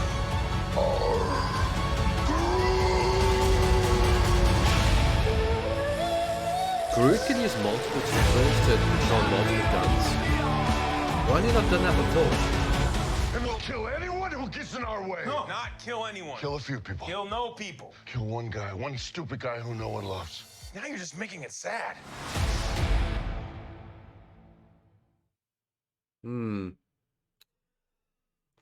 Why was that emotional? Something's going on in that. I mean, fucking banger soundtrack aside, perfect song choice, bringing emotions in. Something was going on there.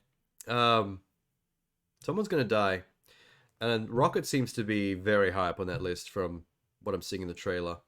There's a shot where he looks like he's suffering.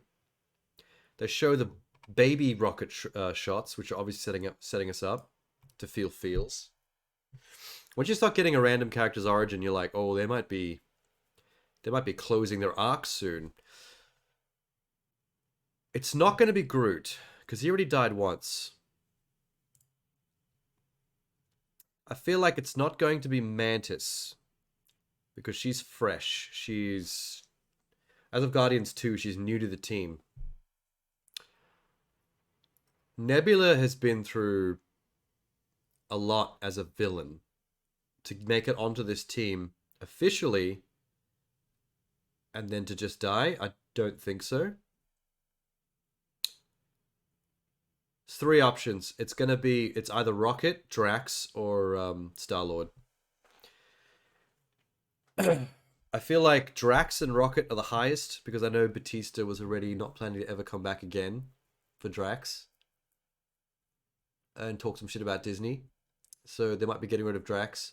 His whole personal character arc and storyline was all about killing Thanos because he killed his family, which is now gone, and he never really got to be very much a part of the Thanos thing at all. It's bizarre that they never actually shared any dialogue with each other, considering that's like Drax's whole backstory is Thanos. So without that, it's like Drax is kind of expendable. The only thing that might save him is his chemistry with Mantis. People like Mantis and Drax together. Rocket is highest on the list because he kind of gets these mini arcs that are complete with every movie. And we might get his full complete arc with origin story in this one, from what we've seen in that trailer. Which might include him finally finding peace in death and sacrifice for others. Which makes perfect sense because he's a very selfish character. It's all very starting to seem like Rocket more and more. Star-Lord maybe, because you can change leadership of the team of Guardians, and it's not a big deal. And for some reason, Marvel fans seem to have a bit of a thing out for Chris Pratt's Star-Lord ever since Infinity War. Despite the fact that he acted perfectly in character, so it's like, what are you gonna do?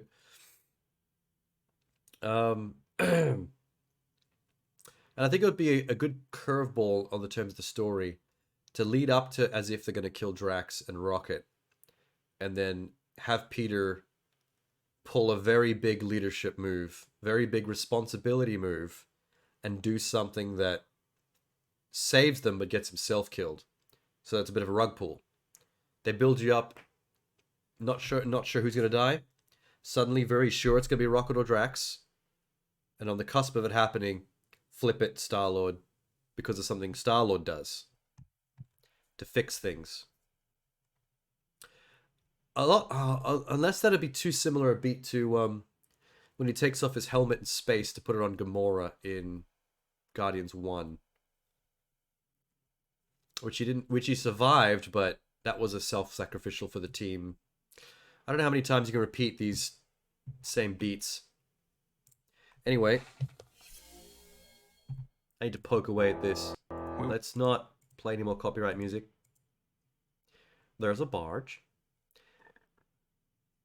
What city is this? Is that meant to be the Statue of Liberty?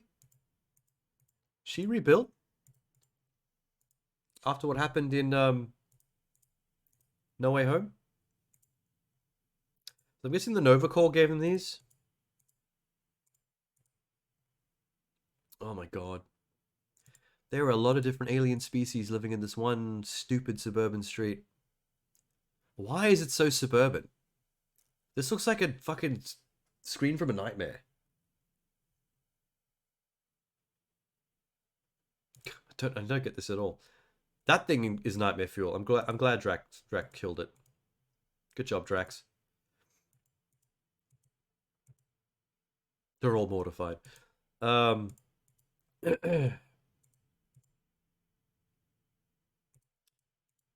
of them's just straight up a panda. That dude's just straight up a panda.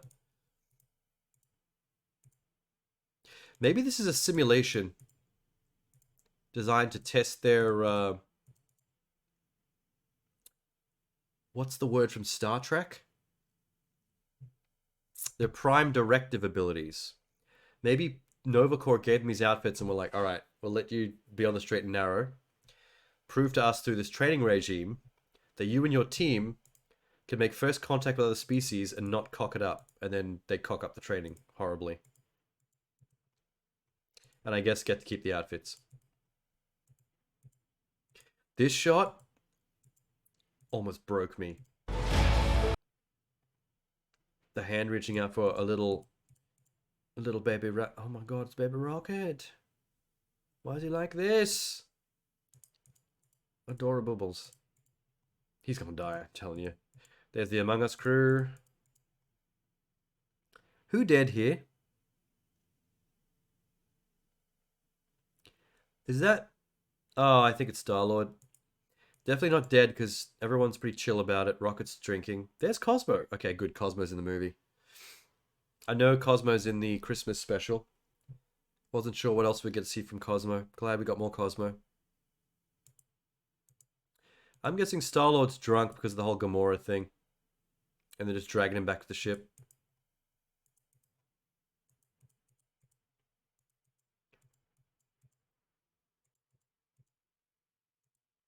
Is that the dog back there? I think Cosmo's there as well. He must be with them through the whole adventure. Neat. That's a gross, gooey flesh planet. Is that where they go in the Among Us suits to bounce and jump across flesh? Who is this girl? Why is he looking at the camera? I don't like that.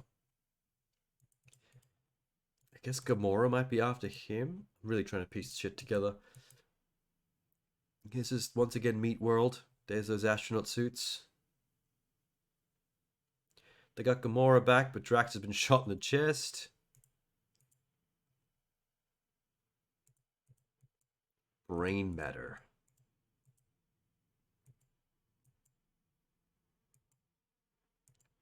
Mantis does not know how to control her suit. She's bouncing everywhere.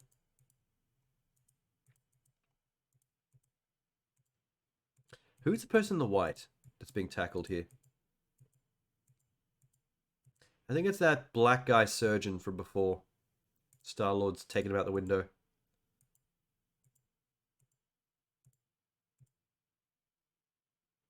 That's their own ship about to land on top of them for some reason. The happiest Nebula's ever looked in her life. The reason we think he's a surgeon. The dripping scalpel. Someone is dead or dying on a table here. So we can at least rule out Chris Pratt in this. Ooh, there's salival strands. 2 of them. Grody. Good acting. When you can see the saliva spluttering all over the place. It's top acting.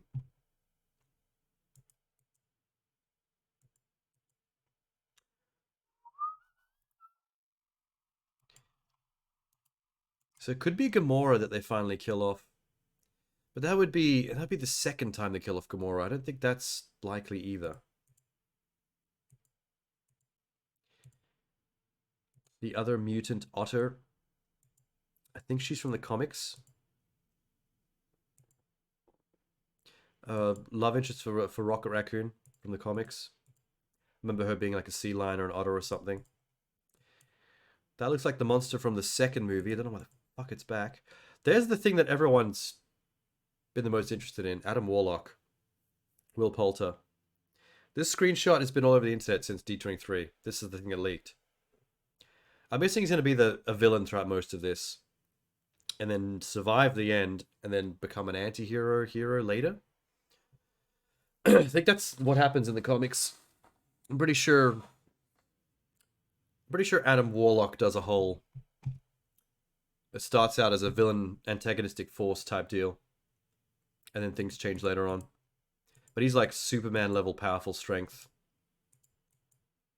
Very big problem. He is punching something to death. He's got Superman level strength. Whatever he's punching is... Oh, it's Nebula.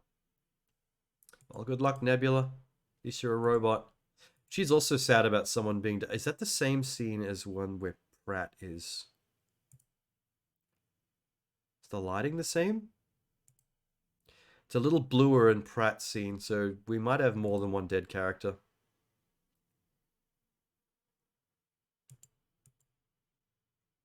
They at least stay together, have their suits, and get Gamora back. What the fuck is that back there? There's some little crawling creature following them. Little bipedal robot.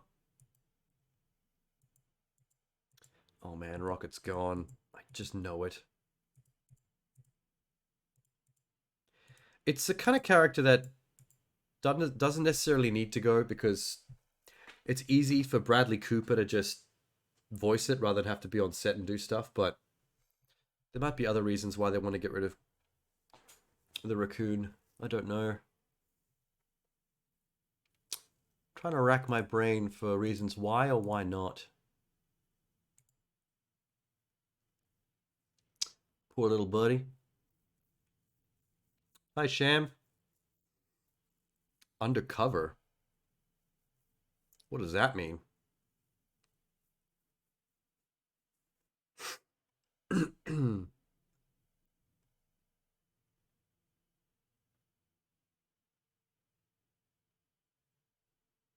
Oh, you didn't go to your you didn't go to your work.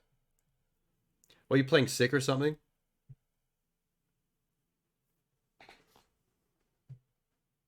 Or you just didn't show up? And you can make up an excuse later.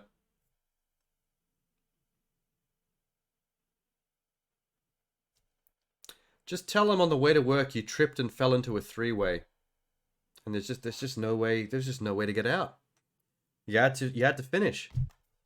You know how it is. They'll understand. How many arms is Groot Rocket now?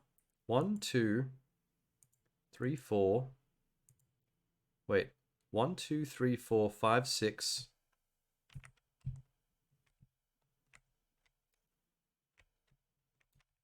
Four going back. 3. He might be doing 8. Oh yeah, there's one back there as well. There's 8. He's got 4 going back, 4 going straight.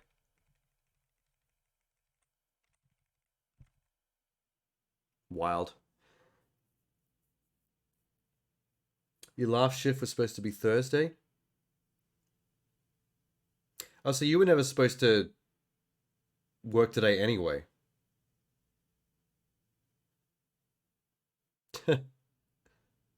That worked out.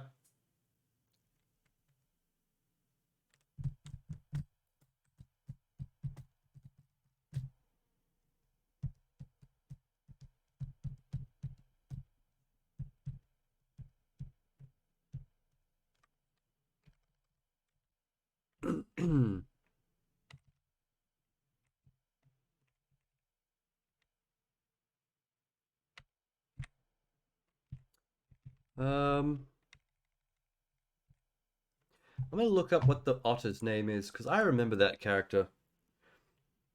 Guardians Otter. Lilia. Marvel. Lilla?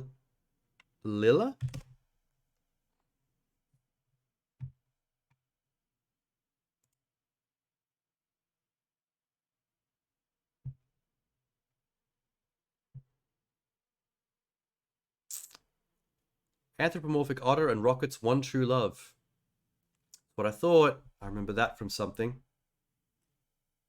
Former associate of Rocket Raccoon worked alongside him. So I think they were created in the same crazy fucking experiments. Those whack experiments that made Rocket into a weird raccoon mercenary creature. I bet it's that doctor. I bet it's this dude. Wait, where is he? Where's that freak? This guy. I bet he's the dude that made all the anthropomorphic animal people, like Rocket. And he's probably like twisted like the human centipede doctor guy. I just know it. I think I've pieced it together.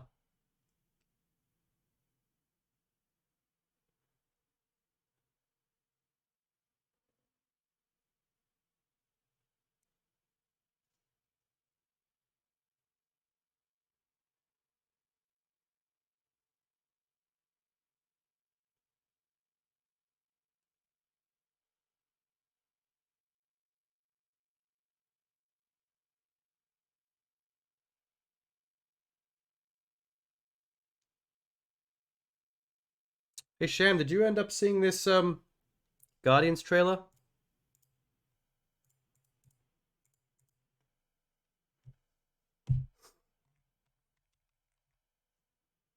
That's an adorable baby Rocket record. I'm convinced Rocket's gonna die in that movie. Can't really tell you why. There's not really that much evidence. There's just a vibe. But, you know. It's a good trailer, though. The soundtrack bangs. When that track kicks in, oh my god. Fucking goes off. What's that song's name? Hang on. Guardians 3 trailer song?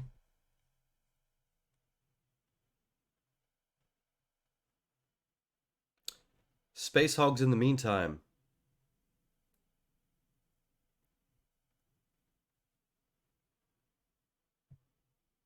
Dope. Classic 70s shit.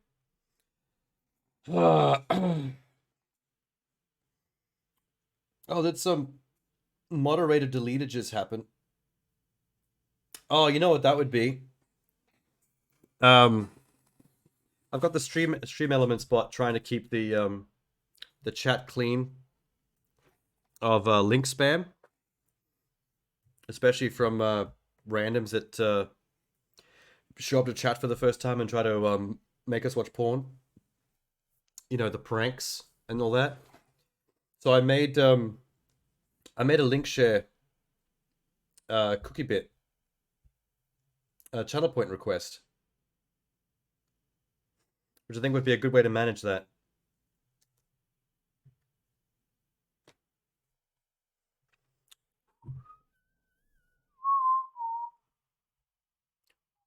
Oh, you found it. I put a couple of minute cooldown on it, just so that people with lots of points don't still over spam in one, like, huge moment. Yeah, a lot of people that come by regularly have lots of points stored up because there hasn't been many uses for it.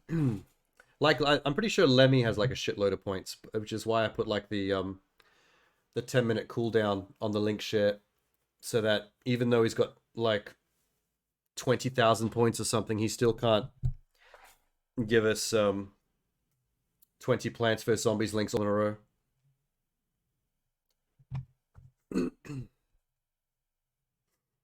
I don't really know about the price though, because it's hard to judge the channel point amounts and what they're worth. So I just started that out as, what is it, 500 or something? And I could either increase it or decrease it based on if it's too easy to get channel points and still spam too much, or whether it makes it too hard to share links because channel points don't come that much. We'll see. Adapt as we go, I guess. Brrr.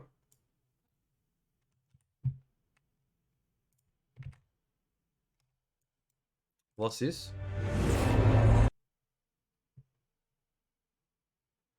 Oh, they got another Rise trailer out? Announced trailer.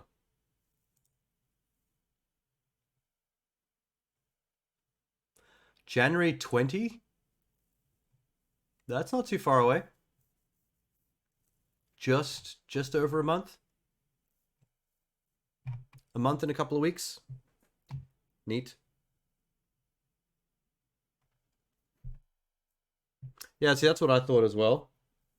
I thought it was starting to get a bit steep, but I thought I'd leave it at that for the first stream that I've had it for now, and then before the next stream I can tweak it more.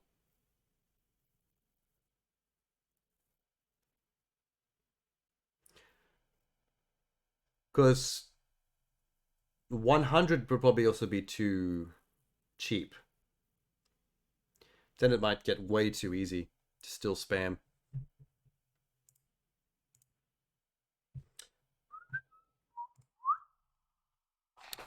Now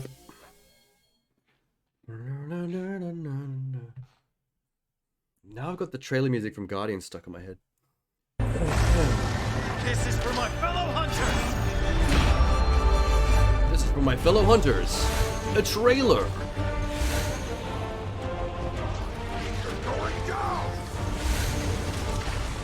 it's on Game Pass at launch. What a get. Good job. Good job, Microsoft. That's gonna like get a lot of downloads on Game Pass. I'll tell you that right now. Let's go for a ride. And then they're gonna take it off Game Pass, and everyone is already in the middle of playing it. They're gonna have to buy it, and then everybody makes money. Here comes the pain. Here comes the pain. Boop, boop, boop, boop. So that one's not on Nintendo.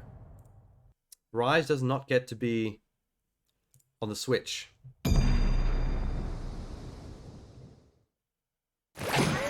You don't think it's... Oh my god! What is this? Downloadable content, a Palamute Retriever, a Palico Forest Cat, a Novice Talisman. Where's the talisman? You showed the cat and the dog. Where's the talisman?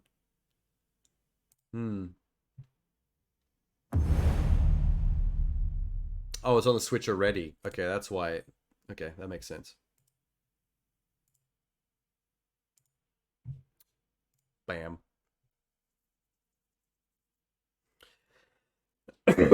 I'm sure that's going to make massive bank for both Capcom and Microsoft. That Game Pass deal. The crossplay thing will be keen to see whether that plays out. What's next in my little things here? Oh, I haven't done the Indiana Jones one yet. Yeah. There's so many huge trailers up that I haven't seen yet. Cool. Sunbreak expansion comes out a few months after. I don't think anyone on Game Pass will be too worried. They'll still be taking bites out of the main game. There's plenty of content there. Alright, time for indie. Please be good. Good lord, please be good. You can't really talk about a trailer. I miss the desert. Why do you miss the desert? Jesus Christ. I miss the sea. Wait.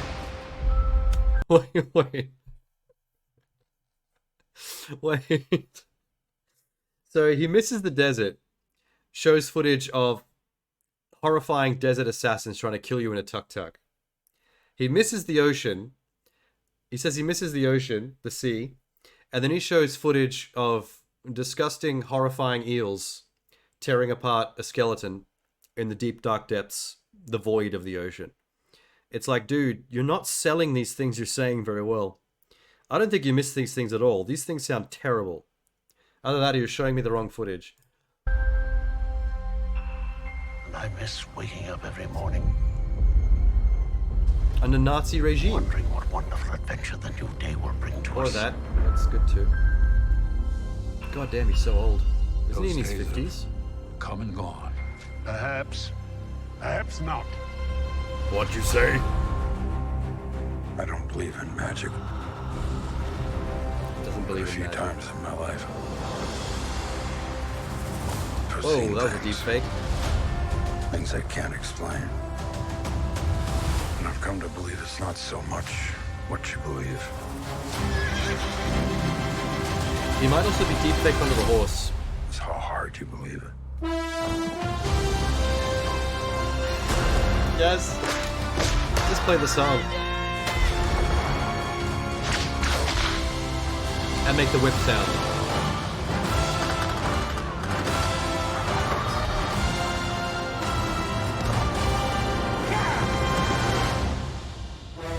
Wild. That looks good. That looks pretty Who good. is this man? I'm her godfather. Hardly related. Is there a reason he started doing that? That's hilarious. Back.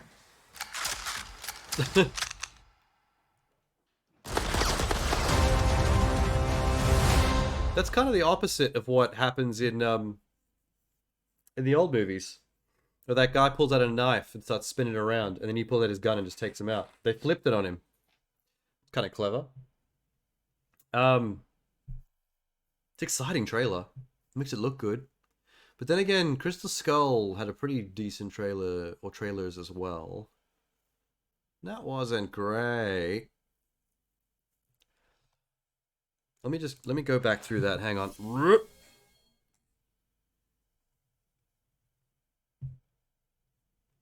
Ba, ba, ba, ba, ba. I miss the day. Yeah, he misses the desert. We heard him. Look how old Harrison Ford looks in this shot where he's walking across the street.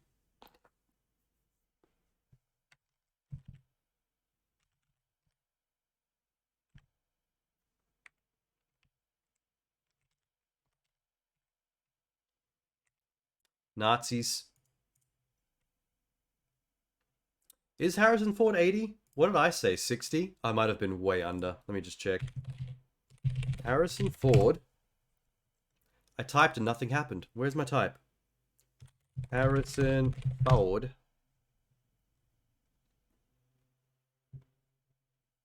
Fuck, he's 80 years old. Yep, you're right. I was off by 20 years. Why did I think 60? Tom Cruise is 60. Harrison Ford and Tom Cruise are definitely not the same age.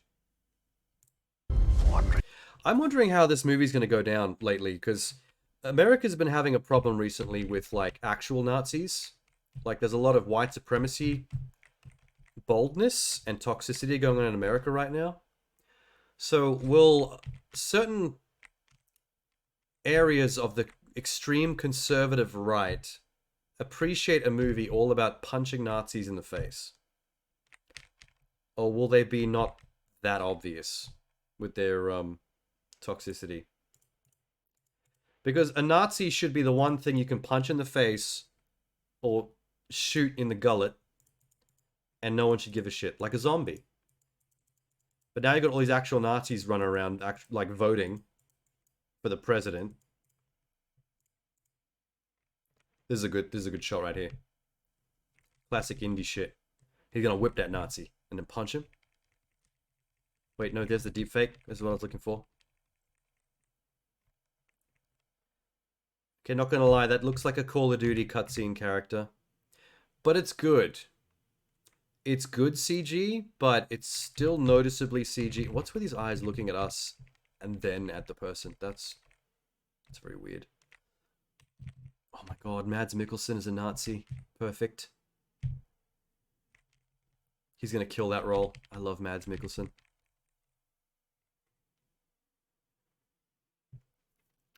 A film that demonizes Nazis is always good? You'd think so, but it's been weird on the internet and in America lately. Like, people have been taking some of that shit way too far. Where it's like, oh, you can't talk about Nazis like that because isn't that hate speech? And it's like, bro, Nazis' whole thing is hate speech, which is why Nazis are not okay. You can't now flip it and say that you can't be mean to Nazis because that's also hate speech. That doesn't fucking count. The Nazis, the thing needs to be stopped. That's the whole point of that delineation. I swear he punches one somewhere, and I've lost it. But yeah, the de-aging looks fine. It's just one of those things right now where it's obvious, like you can tell when it's CG and when it's not. But in the realm of CG, it's good CG. So it's just, it would be better CG if you couldn't tell at all, if you just looked normal. But you know, what are you gonna do? How do they not see the point? I'll tell you how they not see the point. It's because they are Nazi. It's like that saying where the insane person is the only person in the room that does not know they're insane. You know what I mean? The crazy person doesn't know they're crazy. It's everyone else who sees what they're doing that goes, oh, that guy's crazy. The Nazis don't see themselves as Nazis. They don't think they're doing anything wrong. Because they completely understand their own beliefs and machinations. It's just, from everyone's point of view, it happens to be really fucked up.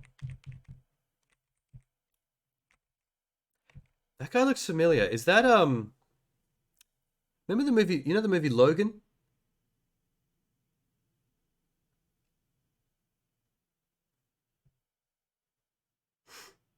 What's that?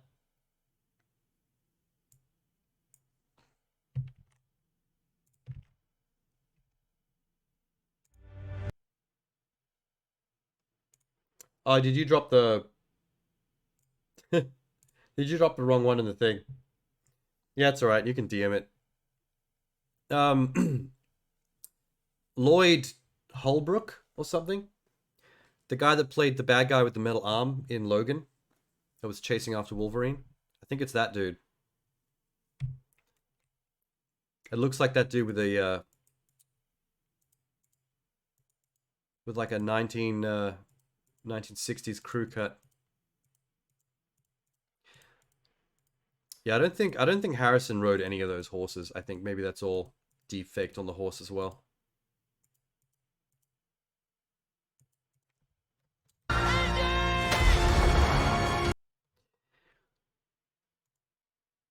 Man, I can't wait for someone to whinge about a Nazi getting punched and everyone to call them out on Twitter. What an age we live in. Bunch of freaks. I wonder what this movie's about. It says Indiana Jones and the Dial of Destiny, but what does that mean? Doesn't really explain the plot at all. I love the top comment. I don't believe in magic, says the character who literally saw the Grail disintegrate one of his enemies and heal his mortally wounded father in front of his very eyes. True.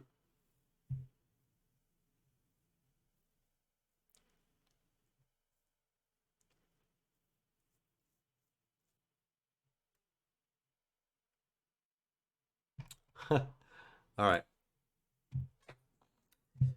I'm keen. It looks good so far. Just need to know what the plot is.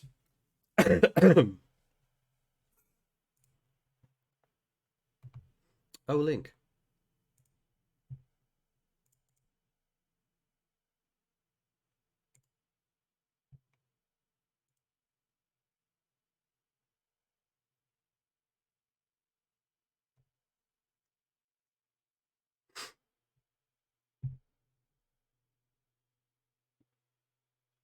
Oh, is this a link to Cocaine Bear? You know what's funny? That's what I had just off screen here to go next after Indy. This is what we both reached for Cocaine Bear at the same time. Isn't that funny? On a rampage for blow and blood, meet Cocaine Bear. The oddly comical yet extremely terrifying trailer. Starring Kerry Russell, Margot Martindale, Ray Liotta. Bunch of people you've never heard of except for O'Shea Jackson Jr. and Ray Liotta. I'm guessing Ray Liotta's in the movie so he can die? Because he seems to mainly be cast as characters that are just there to die. Especially gangsters. Okay, let's go Cocaine Bear then. Let's do. Medic! Oh, Jesus. What is that? It's a cocaine bear. But does it mean it's a bear on cocaine, or is it a bear made of cocaine? Is it cocaine in the shape of a bear that's become sentient? Beth, we should go. It's too late, here comes Cocaine Bear. Millions of dollars worth of cocaine fell from the sky this morning in Knoxville, Tennessee. There's more of this out there. They dumped it somewhere. I'm looking for my daughter. Forest is a dangerous place. Hey, Henry, check it out. Something got into it. A deer, maybe. A lot of cocaine was lost. I need you to go and get it. No, don't eat that, don't eat that. Let's see what kind of effect. You know how much that it's probably has worth? That's a lot of money that bear just ate. The bear, it fucking did cocaine. A bear did cocaine. Well, Ray Liotta looks amazing. A bear? It was barf! Hey, that's inappropriate. I hope the lady that said that's inappropriate gets eaten by the bear. Oh, good. You're safe. She is. Bears can't climb trees. Of course I can. Why did that kid think that bears can't climb trees? Higher, baby. Oh shit. Get higher, baby. It kind of seems like the thing that stays with a man forever. Apex predator. Are the kids now on cocaine when the bear sneezes in their face? Out of his mind.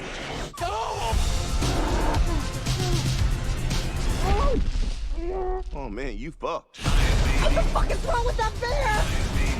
Shoot it! Bear speeder! Get higher, baby, and don't ever come down. Damn. We have such good luck in nature. They're dead. Yeah, I knew it. Keep the body count coming. Oh shit. It's a shame this bear's gonna die at the end though. Hey, that cop lady survives the attack from earlier. Because now she's all bloody in the back of this ambulance with these two. These characters are crossing over in random combos and I'm not exactly sure who lives and dies when. You hope they add Cocaine Bear to Dead by Daylight? Yeah. There's O'Shea Jackson. He's probably gonna die. This is directed by what's her name? The recent remake of Charlie's Angels, Elizabeth Banks. The comedian actress. The Charlie's Angels remake was like, eh, but this is a good move. Just make something crazy and unique and original. What else did she... Oh, Pitch Perfect. That's right. She was one of the newscasters in Pitch Perfect 1, became a producer of the series, and then became the director of Pitch Perfect 2. I hope Elizabeth Banks keeps directing. I think she's getting better. She's never really made a terrible movie. That's the thing. She's done fine so far. She's a good actress, though. She's hilarious when she's cast in stuff. I'm keen for Cocaine Bear. I really hope he eats Ray Liotta. I want to see Ray Liotta dressed the way he is in this movie get eaten by a bear. Look at this man. Where the fuck is he? Back here somewhere.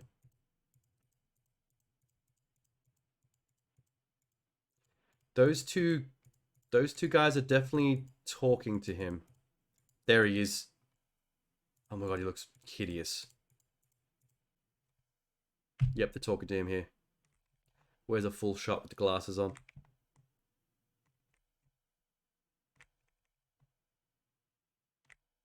There he is.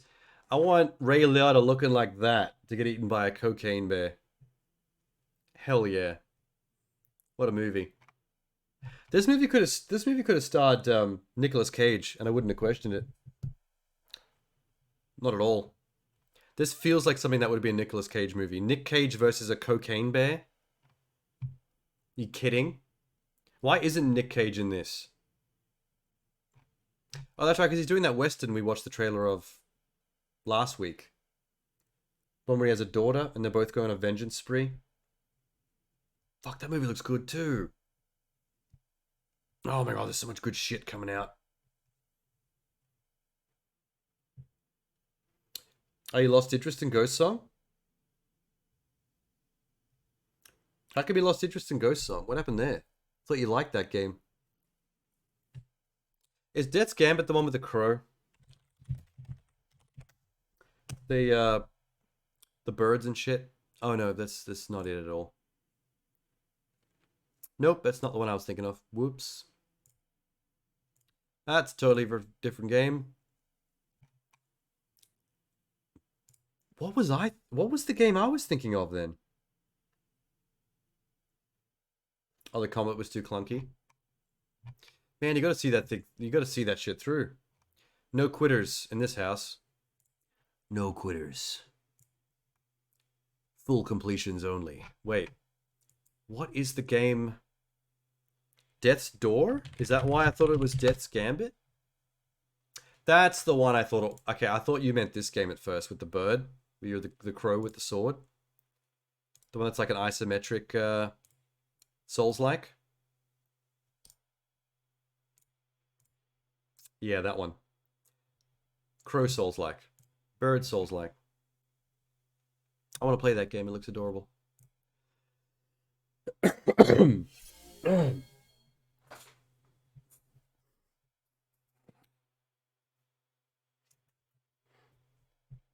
Oh, there's a trailer for it. Brrrp.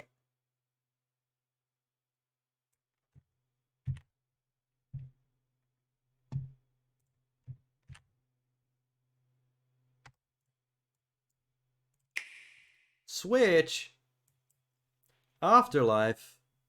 Summer of Gaming. Maybe I did see this trailer because I watched a lot of Summer of Gaming trailers back when we were doing the Summer of Gaming marathon. Sorrow resonates through the kingdoms. I can feel it in the air. A fermenting thirst for revenge. Okay. We train. We fight. Okay, I don't remember seeing this. Our limits. But what are yours? It's very smooth. Nothing to lose. And so the sheep becomes the shepherd, culling them to this fool's paradise. What do you dream of becoming, Soren? The immortals of Kirishora will stop at nothing to preserve their It sounds like it's fully voice acted as well. Death makes no exceptions. Imagine what you could do if you were free from them.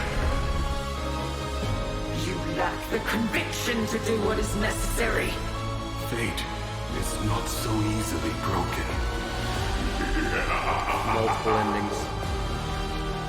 Hopefully that doesn't mean multiple playthroughs to get multiple ending achievements. Hate that. Continue to feed into this cycle of death. New light doesn't deserve to fade just yet. You remember our deal, don't you? Yeah, I don't think I saw that. Oh my god, rub belly. That's actually kind of gross. Why though? Ew. You're 5 bosses in? That seems like a lot of bosses. Unless the game's got like 50.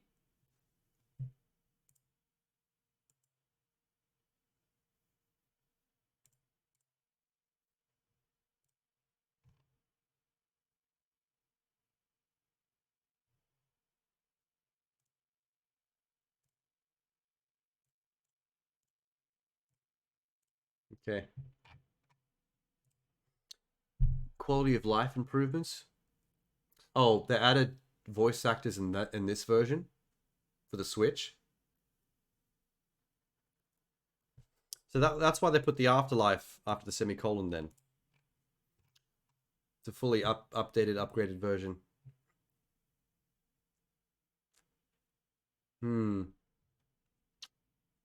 Cool.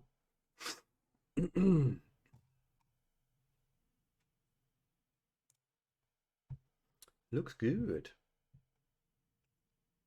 Ooh, I know what I haven't gotten around to yet either. Hello, Transformers.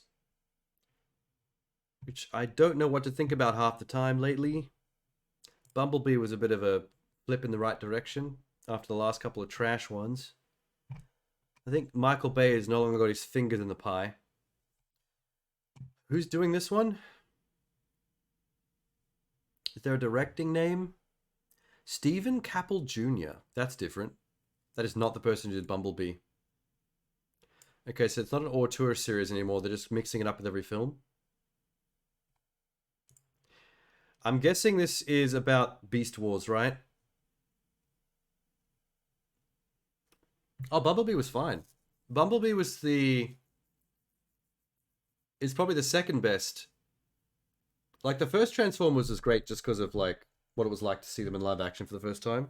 Even though there were a lot of things in that movie I don't like as well. But I do really like the first one. And then Bumblebee is a great return to just being a decent movie again. But everything in between was just so trash. Like, I remember going to see 2 and being like, what the fuck is going on here? Yeah, exactly. The guy from Laika. I forget his name. It's a very hard to forget name because his name is really cool. Travis Knight. He has a dope name.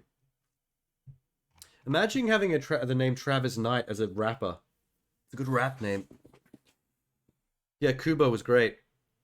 It was just a nice, like... It was just a good film. Like, it was just a solid family film. Like, it's not spectacular or probably the best that a Transformers movie could be, but by bringing it back and simplifying it again to a simpler story and bringing back, like, more classic Transformers designs, it was way better. Because the last two before that in particular were just really, really bottom of the barrel shit. It was super gross. But this is not Travis Knight. This is Stephen Capel Jr. that made the new one. That guy. Your director? What has he done? Creed 2. The Land. Interesting. Is that it? Oh, hi, Tenor. Just woke up, Tenor. You had no idea Bumblebee was a prequel?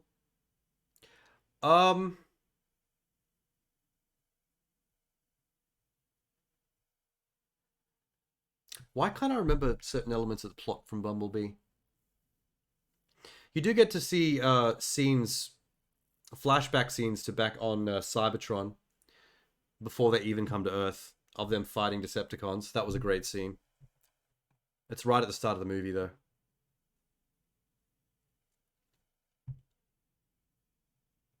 Yeah, Creed 2.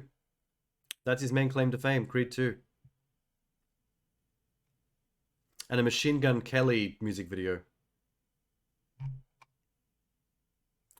So he's getting his shot.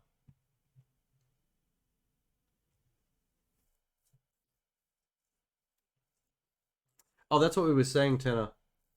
Bumblebee was a pretty decent movie, and it kind of turned the franchise around. That's what we were talking about. Because the first one was kind of cool, and then the rest were trash, and then Bumblebee was pretty decent again. And now they seem to be back on track, but I don't know. I'm tense because I used to watch the Beast Wars 3D animated cartoon when I was a kid as well.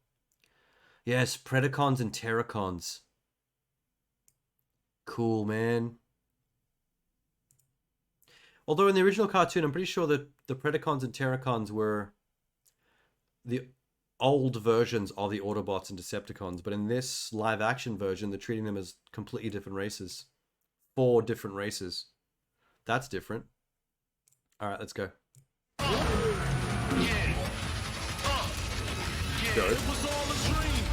Oh, don't do that teaser shit. Just play the trailer. Fuck, I hate that.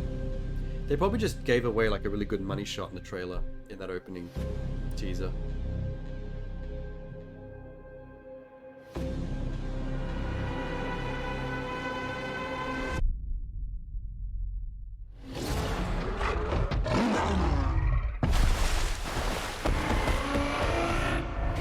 Yeah, buddy. Stand down. I'm not the one to Those fear, two kids are in the wrong place at the wrong time. There is a darkness coming. Mom, a robot truck just tried to fight a robot gorilla in the forest behind the house.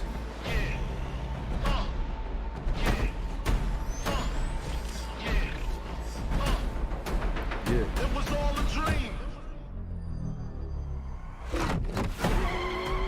Hey, it's the guy from In the Heights.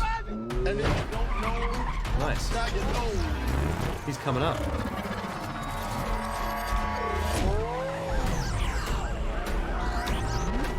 He normally gets cast in musicals.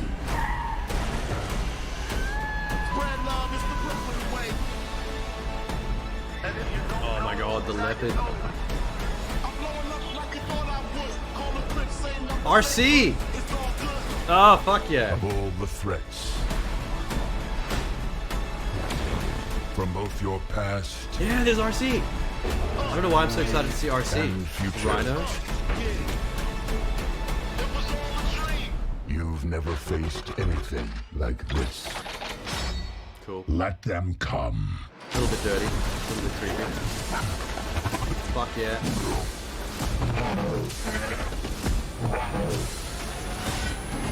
Oh my god, they're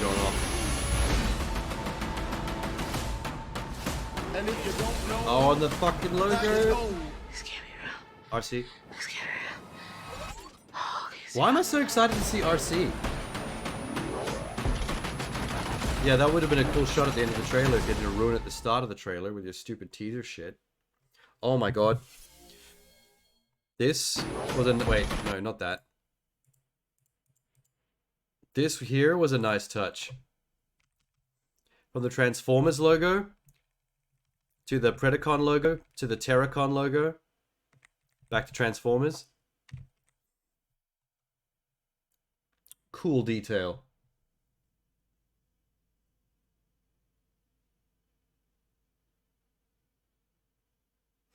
RC in the original Transformers cartoons and stuff is one of the only female Autobots, and she's a motorcycle. I think she's a Ducati motorcycle, which is why she's so much leaner than the other Transformers. She's got the motorcycle wheels on her shoulders.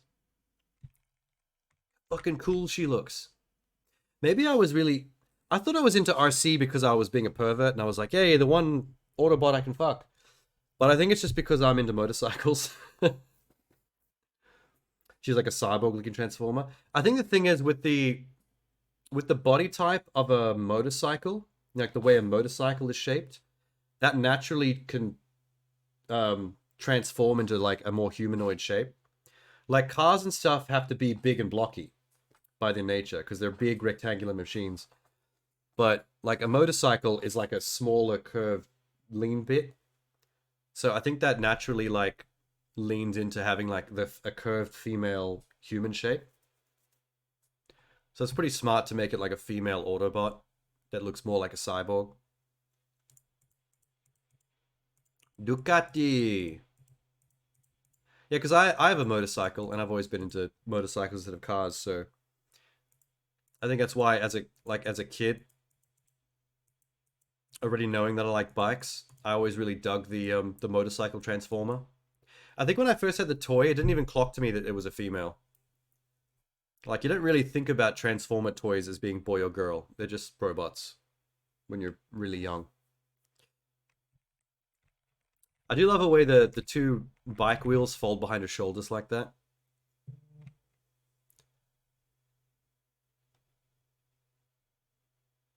Where's the money shot, though? Ah, here. They're fighting someone on the highway. Most of them look more like the actual cartoon characters, that's the thing. Yeah, Michael Bay's always trying to make characters that are funny to him, which tend to be cringe. Like those two little racist robots. I like that she can, like, move her two motorcycle wheels to her feet and basically skate. Like the rollerblades. This is dope. She folds the gun out from under her arm. So she can skate in the side of the car and fire it like that. This is probably the shot of the trailer, I reckon. Right there. That was a storyboard panel. Someone drew that, like a comic panel. And was like, that's what we're doing. That's fire.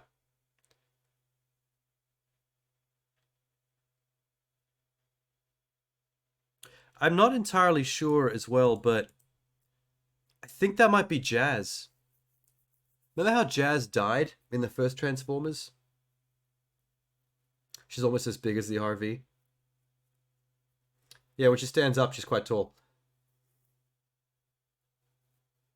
RC and RV. I wonder if the RV is also a Transformer or if it's just a regular RV she's protecting. I'm pretty sure Jazz was a silver Porsche.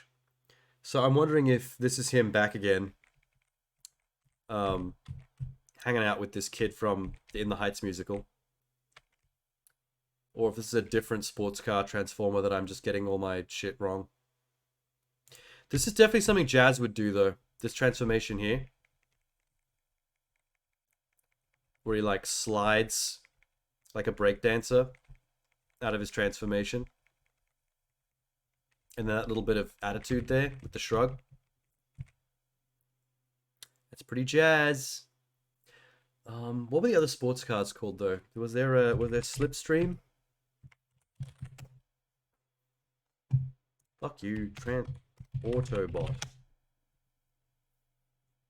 Slipstream. No, Slipstream was a jet. Not correct. Sports car. Autobots. Autobots.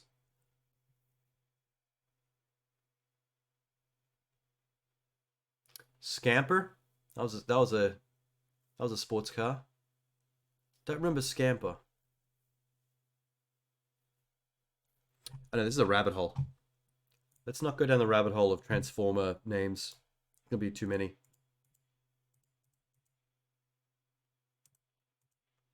I feel like I nerded out hard twice during that trailer. Once for seeing the actual Beast Wars like animal Transformers. And then again just for RC for no reason whatsoever. Just as a personal bias. And I'd just love to know if that's jazz or not. There's the Rhino. I can't remember what the Rhino is called. I don't recall the Rhino. There's the Insecticons. They don't show much of the villains in this teaser. Oh well. Oh yeah, that's right. I do also have Mario ready to go. Thanks for reminding me. God damn, gotta do Mario. Gotta do Mario. Before I forget. And then that makes all the big trailers that I'm caught up on at that point. Except the one secret one that I'm doing last.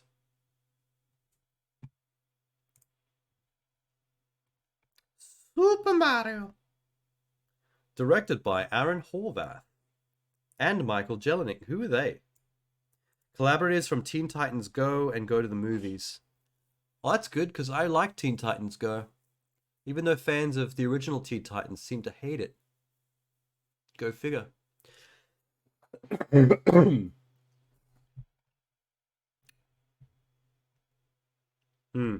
Alright. I'm ready. I'm ready for Mario Brothers. Oh, got the wrong one. There it is. Okay. Blow me away, DreamWorks. In collaboration with Nintendo. So I guess you can't really fuck up because Nintendo probably have a gun to your head this entire production. Is this starting off with Smash Brothers? Oh my god, it's a Smash Brothers match against Donkey Kong. Hang on, wait. Interesting. They got him doing the lines. Alright. Let's go. That's fine. I got no problem with the voice. Whatever. I do enjoy watching Mario get his shit pushed in though. Not sure if you know who I am, but I'm about to rule the world. Is it just me or does Jack Black sound more like Jack Black One problem. in this trailer There's a human than in the teaser? has a mustache just like you. Do you think I know every human being with a mustache wearing an identical outfit with a hat with the letter of his first name on it? Because I don't. Charlie Day makes such a good Luigi. Bowser is coming. Together, we are going to stop that monster. This entire thing is like eye candy. It just makes you want to smile. Especially the toads. Oh, I got this. No problem. Oh god. They have a Mario Maker level. Princess Peach is actually Mario making. For Mario. Get it off, get it off, get it off. The references, man. Tanuki. There's a huge universe out there. Fire flowers, dope. With a lot of galaxies. A whole lot of Yoshis. They're all counting on us. Is that the Luigi's Mansion vacuum cleaner that I just saw on Luigi's back? No, that's his plumber toolbox. I got excited for a second. I thought he had the vacuum cleaner.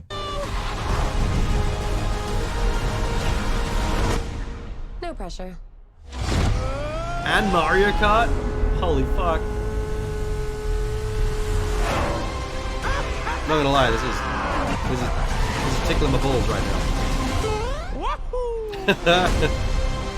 Yeah. That was awesome.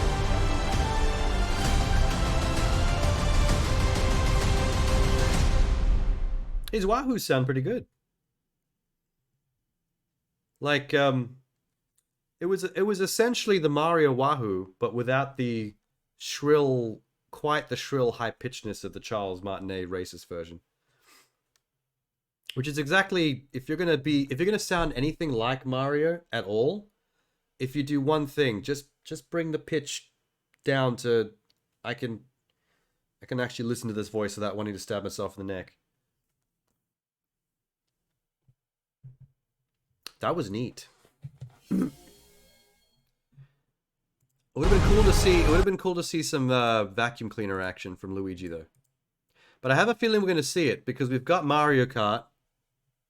We've got fucking Smash Brothers. Let's go. This Donkey Kong themed Smash Brothers arena.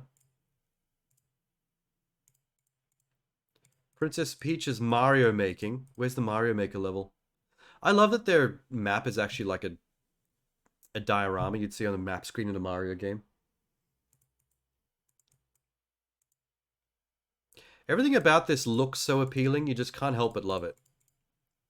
I'm surprised people complain so much about little nitty-gritty detailed stuff like, I don't like that I can tell that it's Chris Pratt. And it's like, I don't give a fuck because I can tell that it's certain voice actors in every single animated film I watch. But when you're watching the film, you don't give a shit. You just watch the movie. I guarantee most people who complain are only going to be complaining during the trailers. When they go watch the movie, they're just going to watch the movie. Alright, Peach. What is this madness you've built? That's a bit freaky.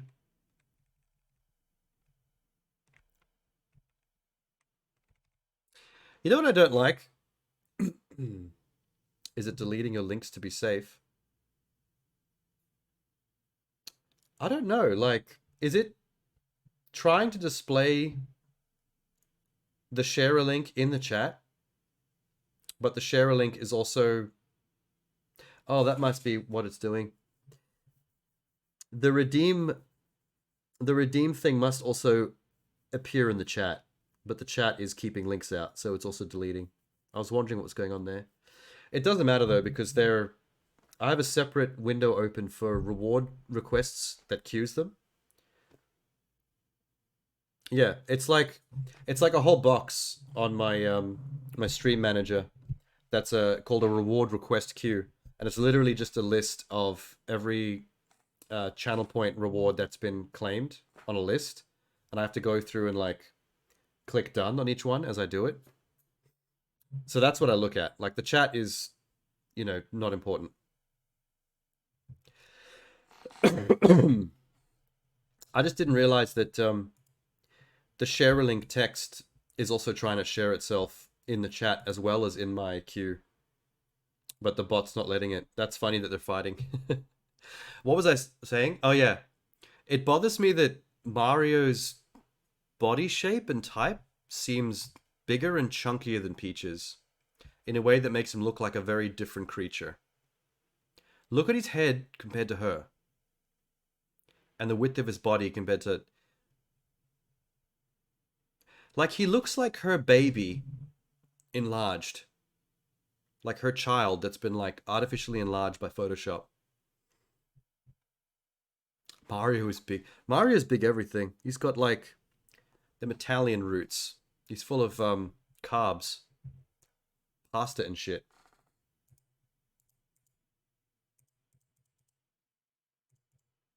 Yeah, see, it's weird because people like praise Jack Black's Bowser, which I think is pretty dope as well. But when they go like, oh, like like Mario sounds like Chris Pratt to me, it's like, dude, Bowser still sounds like Jack Black to me. I can still hear Charlie Day in Luigi's voice as well. Like, I just don't care. As long as it sounds like it makes sense, and they all do, really. And I think the Wahoo sounds pretty decent. Ready? Wahoo! That's a good wahoo.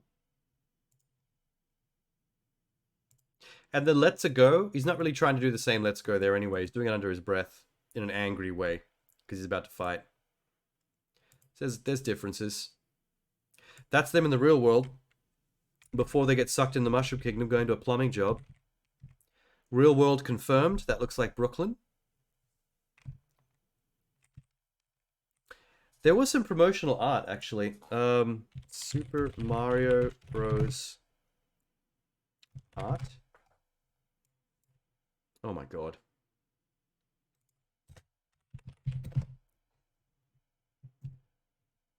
It was recent. I think it was leaked by something. Wasn't this? That was earlier. This. Here we go. This got leaked last week, I think. On 4chan, maybe. It's a full shot of them in real Brooklyn. Doing their plumbing job. Super Mario Brothers plumbing. The logo and everything. That's a cool shot. Hopefully Luigi will get some decent screen time. You think Princess Peach sounds pretty good? But she doesn't sound like Princess Peach. I think that's what I'm getting at, is that I think Charlie Day sounds like a good Luigi. He makes a good Luigi. I think Chris Pratt does fine as Mario. Jack Black is a cool Bowser. I think Anya Taylor-Joy is a cool Peach. None of them actually sound like the original characters. It's just that doesn't matter. Like, do you remember what Princess Peach sounds like? Princess Peach is worse than Mario in terms of, like, annoyance. Like, I think in Mario 64, when you get the letter at the start, that's the only time you hear her voice. And she's like, "Hi, Mario." Like, she sounds like something like that. Like, it's very high-pitched. "I baked a cake for you." It's like that kind of shit. So she just sounds like an actual woman in the movie. It's just Anya Taylor-Joy talking. You know what? She's not doing a character or anything. It's just is lady. Regal lady. And that's all we need.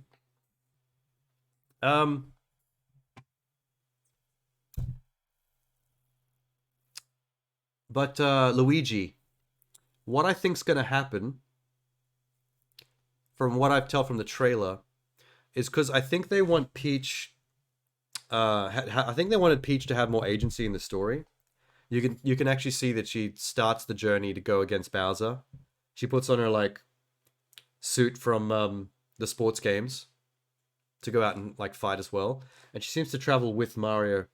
So I think that they're actually swapping Luigi and Princess Peach's roles somewhat. So Bowser's still going to have someone captive, but it's going to be Luigi, not Peach. And Peach will be guiding Mario through the world. There's probably going to be some, like, tosses on the internet, Twitter and YouTube in particular, the usual suspects, who try to cry woke and shit at that.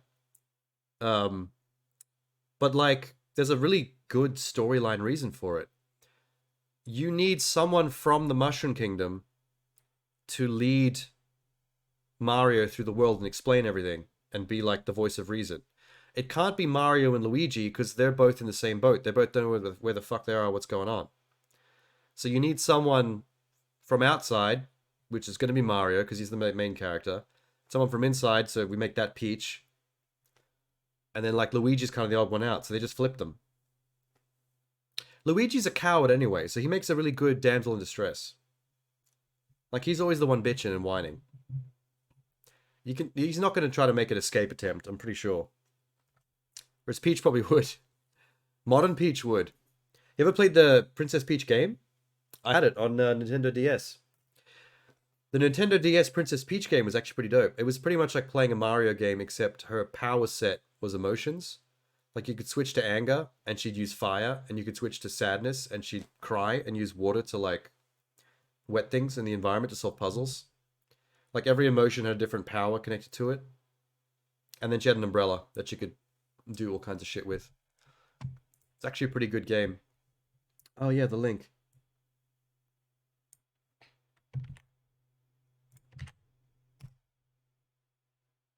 Make you Look.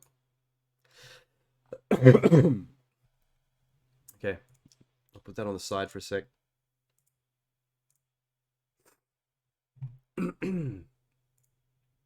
Mario. It looks like we're actually going to get to see them do some real plumbing too. Fixing a tap. But you know, it'd be a nice reference if Mario has to go to a plumbing job to fix a toilet and someone tried to flush a potted plant down the toilet, and it just gives the vibe of the piranha plant in the pipe. You know, just the ennui of what. That was a bit pretentious of me. You know what I mean. Be a funny sight gag. And then he goes to the Mushroom Kingdom and he sees it for real. Okay, I'm excited. I was at my least excited when I first heard about it, and I thought the DreamWorks might phone it in. But now that it's become evident that Nintendo have made sure that DreamWorks do not do anything of the sort under threat of death, I think it's going to be a good movie. I'm happy. No Waluigi? No. The Wario brothers will be the post-credit scene. After the plot of this movie's done, credits roll, post-credit scene, Wario and Waluigi walk in, and they're like, you know, la la la la la, like that shit. And then, you know, hard cut. The MCU teaser, yeah. What better can you think of a better Mario Universe teaser than dropping Wario and Waluigi? The evil Mario brothers at the tail end of all that.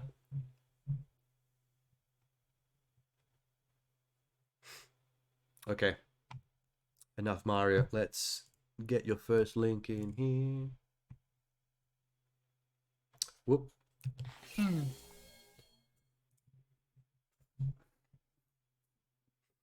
Probably drop Eggman and announce a crossover. Actually, you're not wrong. Like, think about it. One of the most unexpected but smartest universe building moves would be to suggest an actual Smash Brothers universe after the Mario movie. Do a full Mario movie, post-credit scene, suggest the metaverse that will lead to more DreamWorks movies with more other games, but ultimately, you know, Mega Man, Sonic, fucking Ice Climbers, like all that shit. Get him. I don't know why Ice Climbers is one of the top things I remembered. Kirby, Zelda, Fire Emblem characters like Marth. Yeah, go in that direction. Okay. make you laugh like ha ha as I spit wreck. I know, you know what I need? You know what I need for this? Ready?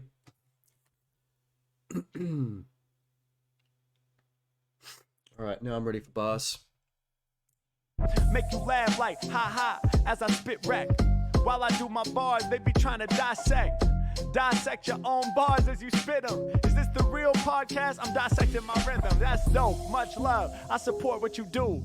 H-Mac, when he's rhyming, they recording the dude. Now this bar here is giving us a fun time. What I'm utilizing is a setup, then a punchline. I knew I wanted to say punchline, so I quickly worked in reverse. That's how I got fun time. Yeah, see, that's how it's put together. But these lyrics that I kick off top, it took me a moment to realize he was rapping from his chat. That's just snapping. You start with one idea, then continue rhyme rapping. See, I started with my thought, that's how it's put together. Which made me think of the bars as he spits good them. Forever. So from good forever, I extend a sentence. I work backwards, kind of like you would if you penned it. What would end with good forever? I remain good forever. That's a way to fill it in. Dog, I'm doing good with pressure. Okay, let me go and wipe my sweat. That was good. Yeah, other rappers know I press up major threat. Now that there was okay, not multi-syllabic. Wipe the sweat, major threat. Still the people feeling it. Now what you just heard was a rhyme inside a rhyme, where the main rhyme happens at the end each time, but inside of that you squeeze another one to get them amped, bro. Matter of fact, let me give you a new example, like They love the way that I wreck. Open up, I'm dope as fuck, and that's the way I dissect. Or they love to see the God smash. They supporting me, recording me like it's a podcast. Now that there is pretty damn crazy, but what's more crazy is a scheme that's A-B. Did you notice setup punchline? I wanna say A-B, so first I say crazy. Okay, don't be lazy. Here's how it goes. I'll try to rock it, killing these shows on every topic. See, A and B, they get interwoven with crazy freeze. The first one is chosen, the second one is after, and they go in order. It's the technique of a master who rocks for his supporters. See, that's the way it's analyzed every time I rip it. Set up punchline, cause I wanna talk to y'all about triplets. Triplets is a whole nother rhythm, the one that I'm using right now. Now triplets can be fun, but don't be abusing the style. Cause if you be using the triplets all of the time, you're going too fast. And people be knowing that they can comprehend it, cause it leaves them gassed. Now that there was a slight mistake. I had to recover and not skirt on the brakes. So what we use in there is a technique called commitment. Cause even if you fall out of pocket, just keep spitting. What? That went surprisingly well for how hard that would be to do. He is good. He freestyle streamed for 3 hours? Oh my god, exhausting. Wipe the sweat, major threat, still doing good with pressure. Okay, forever. So from good forever, I extend a with my thought. That's now that was the new I wanted to say punchline. So I quickly worked in reverse. That's how I got fun time. Yeah, see. You know what I realized about Harry Mack as well though? He's the kind of rapper that I wouldn't be able to listen to too much in a row, like too much of in one sitting. Because I feel like he has a very particular sounding voice that I think like I'd get over if I listen to too many songs in a row, if that makes sense. It has a very specific... Hang on, let me hear it again. Then a punchline. I knew His voice is very if that makes sense. Like, I know I'm like trying to explain myself in a single sound effect. That's how I got fun time. Yeah. Fun time. Ha. Ha. Ha. Ha. That kind of stuff. True Harry Mack trash. No, I think he's really good. I like him. And he sounds good. It's just, he has a sound as well that I think it's so specific on this one wavelength of sound, just the way his voice sounds, that I think like after a while, I think I'd get used to that cadence too much, and I wouldn't want to listen to too many songs in a row. Like if I was sitting listening to one of his albums, by the time I got to like the last 1 or 2 songs, I'd be like, I'm ready to be done with the album for now. I can listen to more tomorrow, but that's too many in a row. Oh, we sent something else already. Yeah.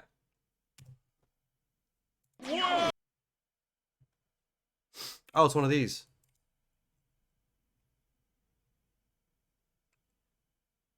Actually, I might hang on to that for a sec. Ooh. We'll get back to that because I haven't done my final trailer. I haven't done my final trailer for the night. The one that I've been keeping super secret. Off to the side. Oh yeah, we're doing it now. It's gonna be a good one. It's gonna be a good one, son. Oh, you ain't ready for this. You ain't ready for this.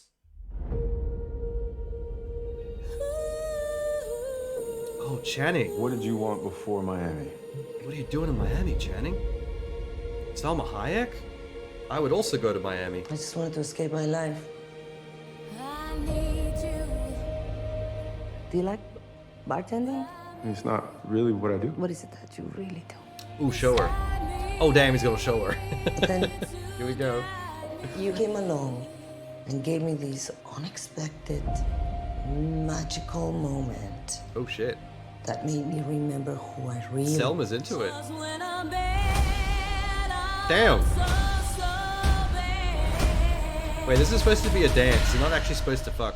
Come with me to London. That's not allowed. Let's go. Why are you in London? I'm gonna put on a show at this famous Wait, she theater. liked his strip so much she took him to London? Disconnected. We're gonna What am I wake doing them wrong? up with a wave of passion they've never felt before. Hell yeah. Without further ado, I give you the visionary artist Magic Mike. So, Visionary artist. The real question is, why do you love her? no one's believed in me like your mom has. So what's this show about? It's the same old will she marry for love or money? Oh, So what did Steven you pick? Soderbergh Love or back money? doing it. The real question is, Cool. why does she feel like she has to choose? It sounds to me that she just needs to let go. And some good. So they made it theatrical. Maybe that as well. They took the strip show to the stage. You're not shutting me down, not this time. You're so good at this. I'm not gonna just let us give up on it. I want every woman that walks into this theater to feel that a woman can have whatever she wants, whenever she wants. Oh, that choreography. Wait, I know you. It's looking You fire. were a cop, right? Did you arrest her? What's your name? Kim? Oh, Let shit. you up with a warning, right? Oh, he could have really thrown her under the bus then, too. He's a professional. Yeah, Selma and J-Lo are both, like, cresting 50, 60. And they both look amazing for their age. It's kind of incredible, really.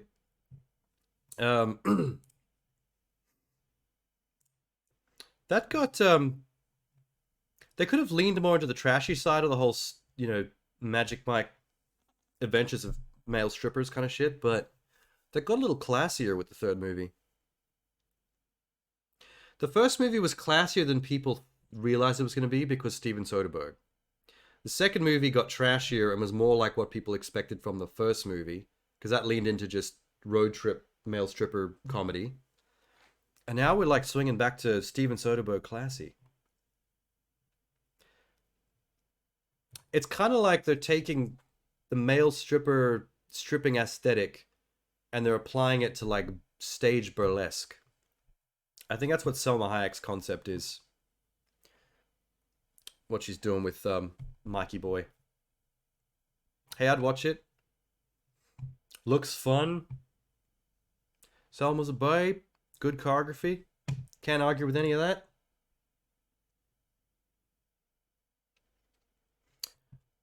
The first movie about entering your 30s. Yeah, the first movie was about a lot of life struggle stuff like that. Not just about entering your 30s, but the things that people in that profession have to like deal with as they age and like what people think of them and the lifestyle. I think that was the thing that people, when people saw the trailer for the first Magic Mike, they expected just trashy stripper goofiness, and the first movie was actually like a character study of a particular kind of person with a particular kind of profession. Oh, another one. Brrr.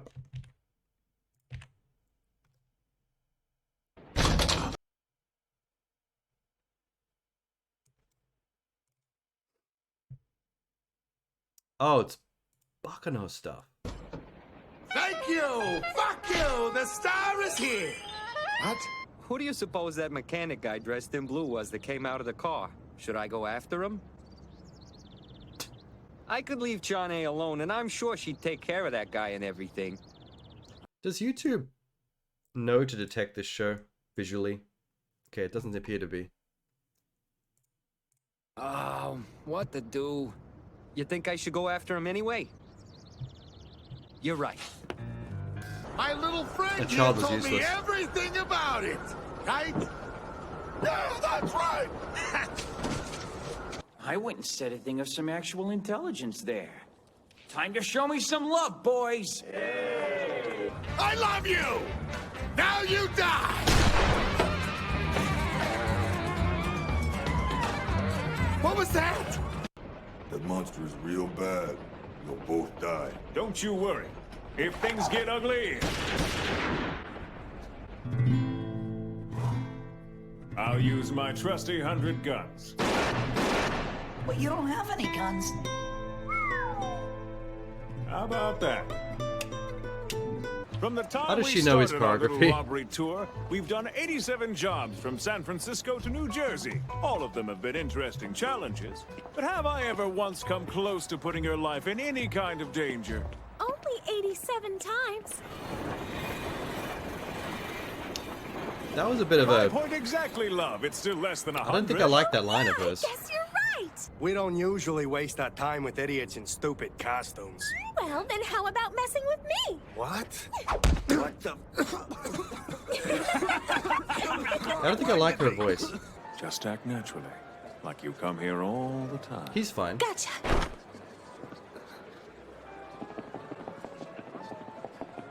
But what really burns? What makes me wish that he were alive so I could kill him again is that goddamn look at his face! Like I just couldn't kill him!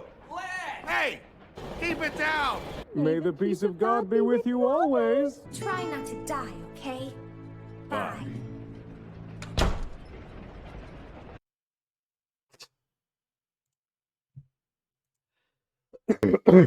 Oh god. Blah, blah, blah, blah. Right. Oh, that's right. I had the other thing still closed. Hey, there it was. Or forget. No.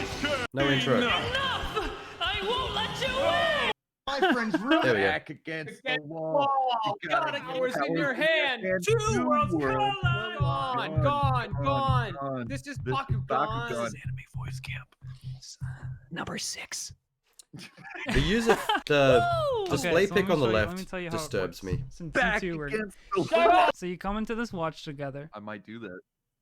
You should. Cats versus Invisible Wall? Who wins? We're not dubbing cats versus invisible wall. I'll be the invisible wall. Who wants to be the cats? I'll be the cat. No! Oh my god.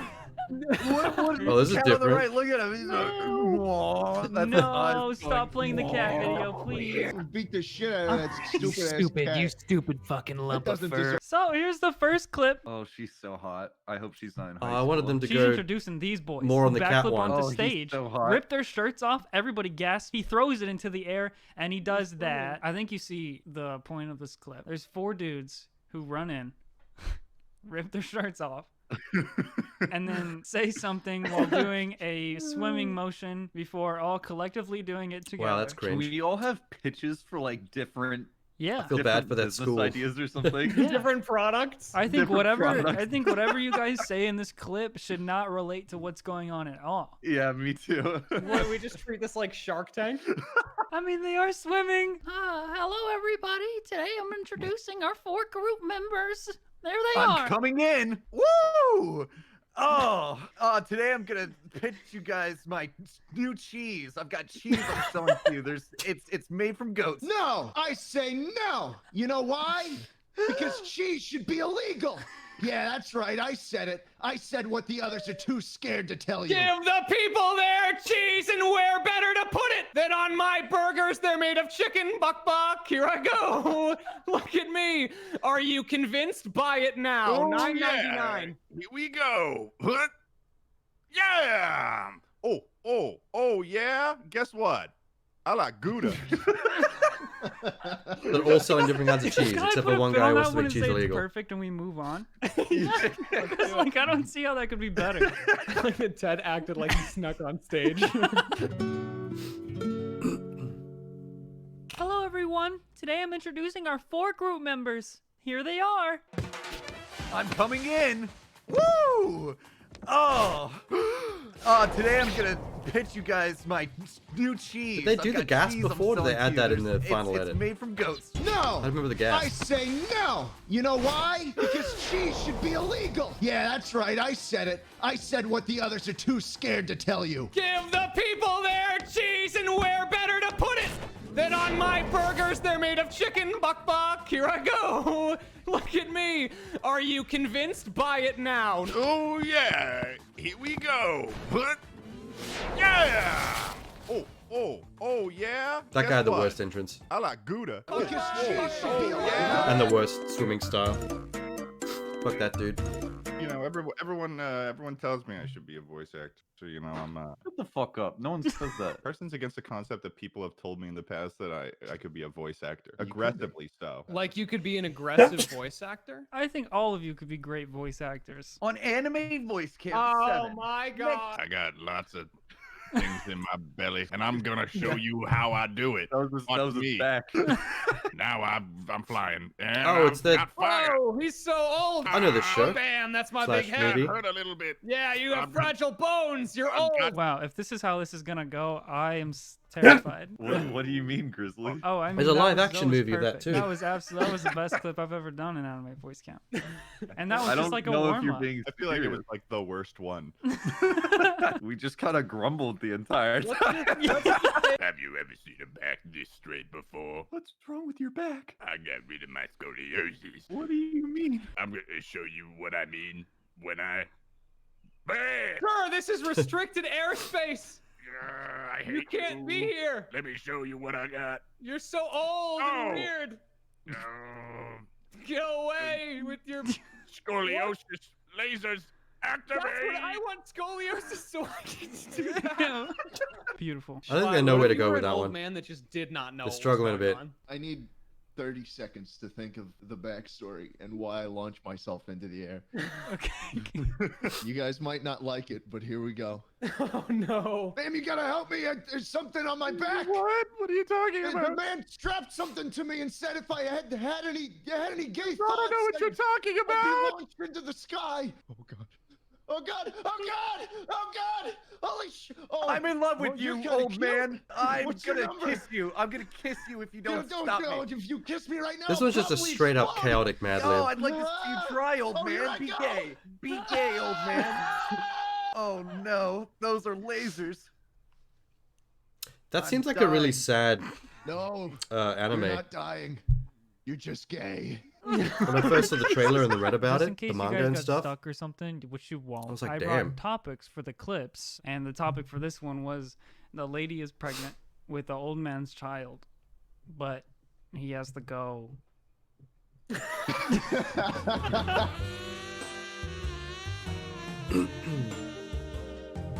Ma'am, you gotta help me. Ma'am, you gotta help me. There's something on my back.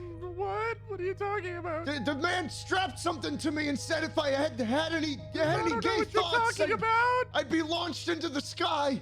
And oh god.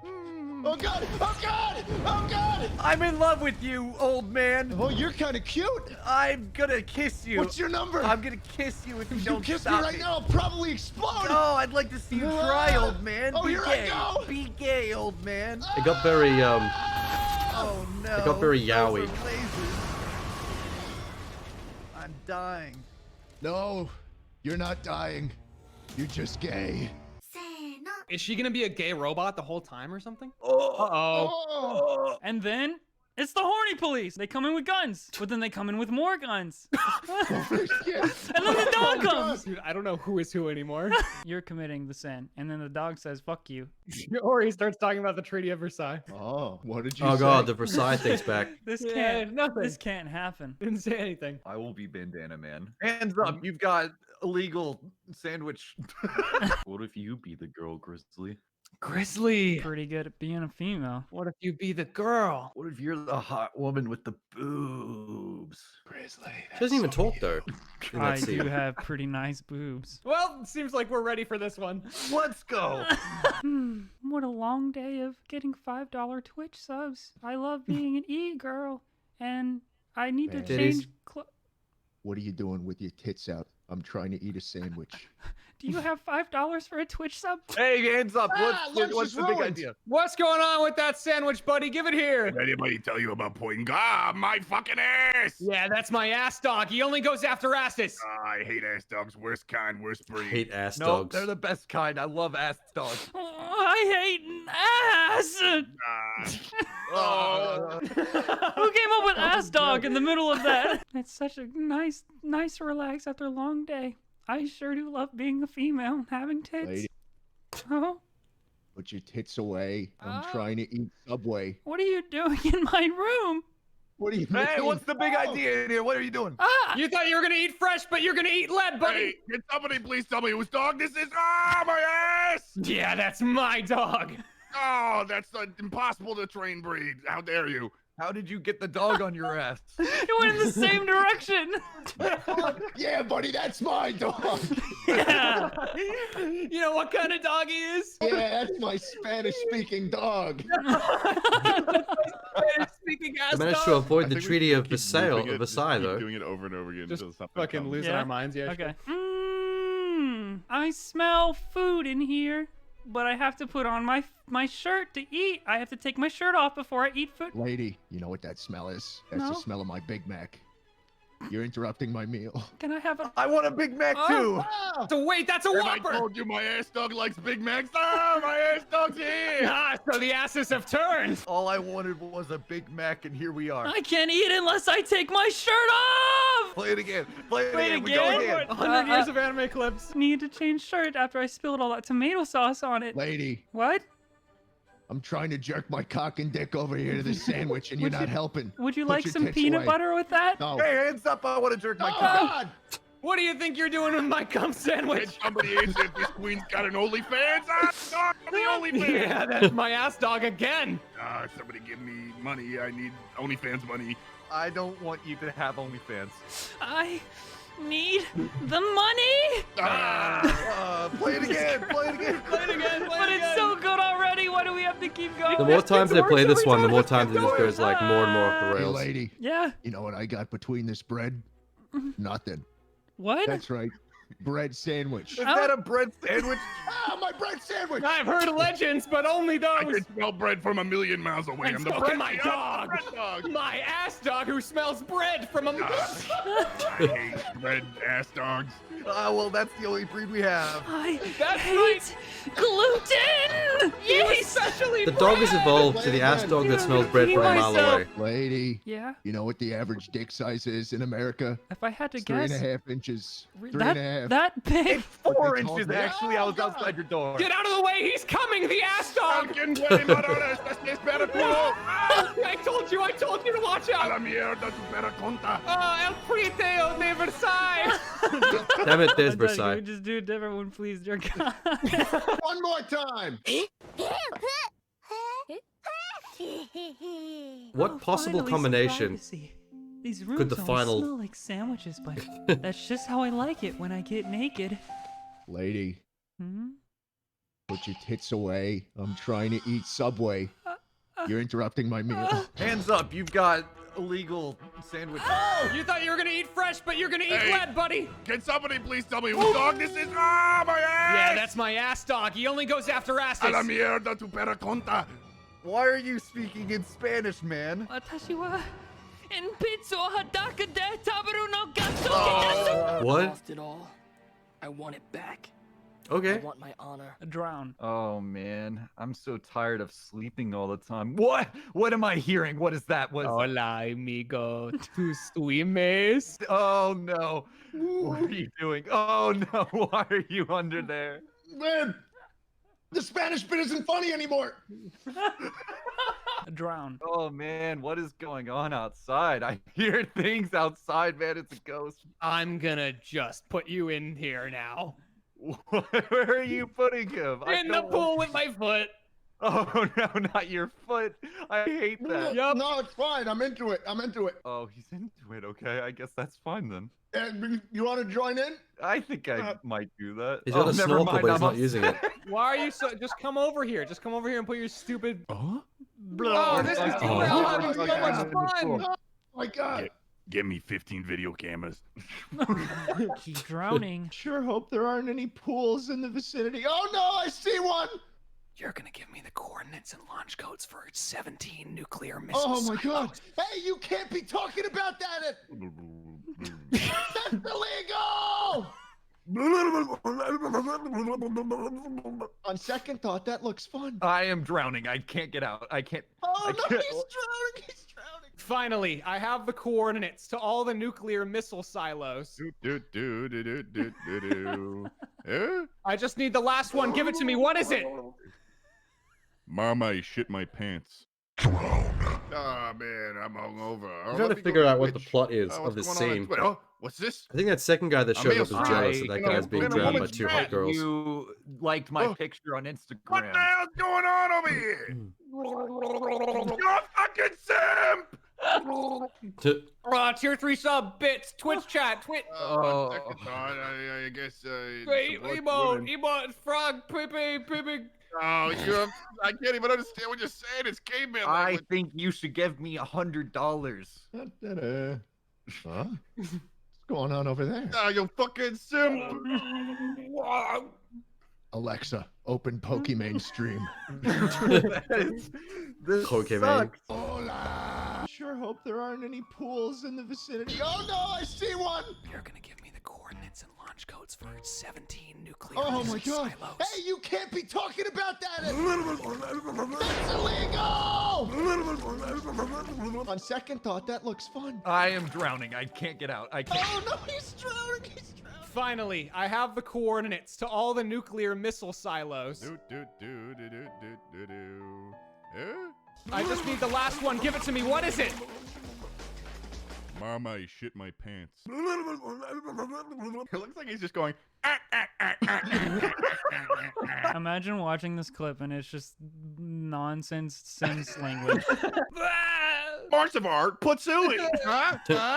Ciramoko Ramono, Volo. What are you? I have no idea what you are saying to me. I'm so. Sharamarka Marta Charmar, Kaloma Charmar. That's not bad Simlish, actually. I played enough Sims to know. Ha tratado de versar. Oh my god, they're all speaking nonsense. Que firmó en dicha ciudad al final de la primera No say, no babooby, blubby, babooby, baboo. Guerra Mundial por más de 50 países.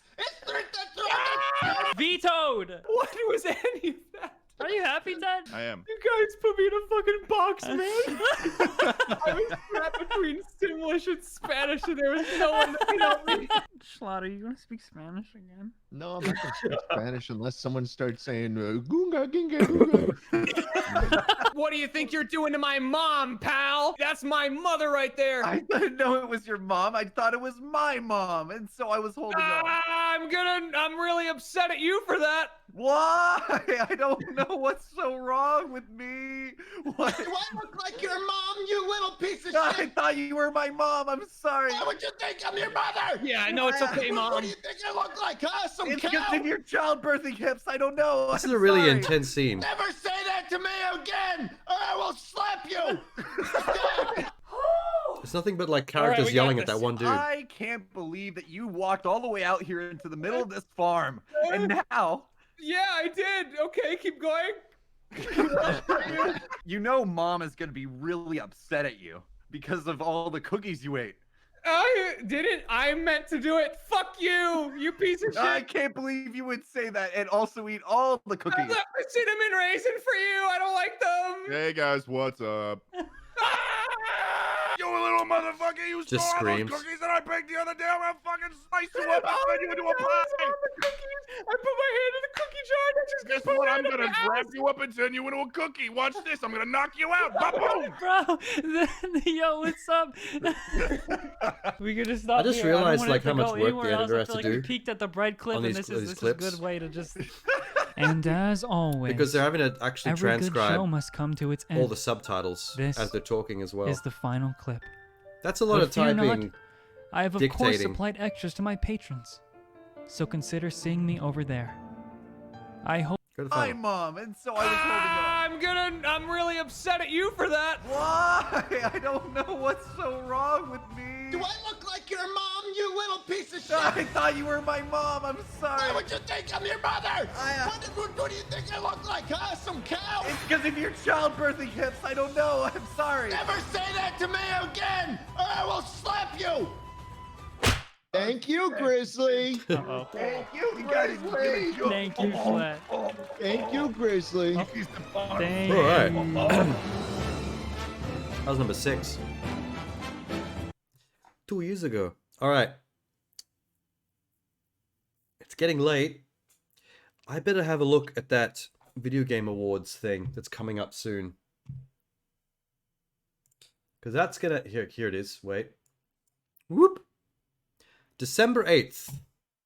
When is this? Thursday, but that's Los Angeles. That's not Thursday for me. 4 days till the show. The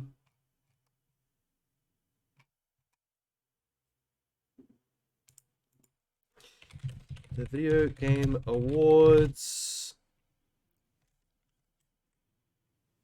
time?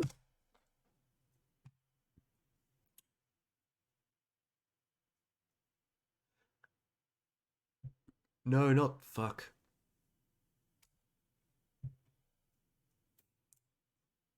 Oh, here we go. 7:30 p.m. Eastern Standard. 4:30 p.m. Pacific. December 8th. Let's just do the math on that. Do blah. Do blah.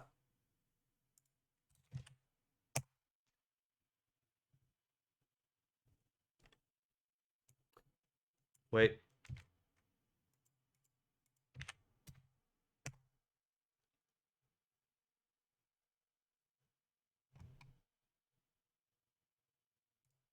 Oh my god. Okay. What did it say?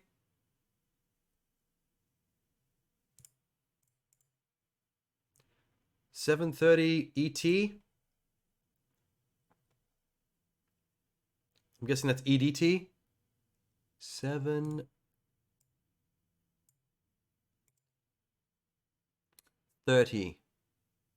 11:30 a.m.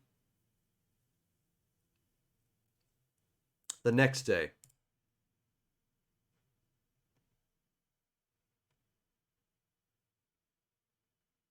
All right.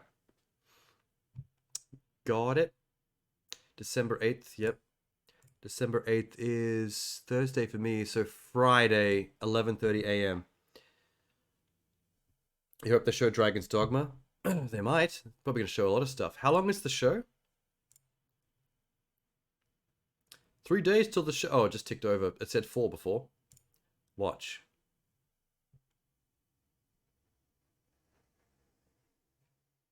Doesn't the show usually go for a couple hours?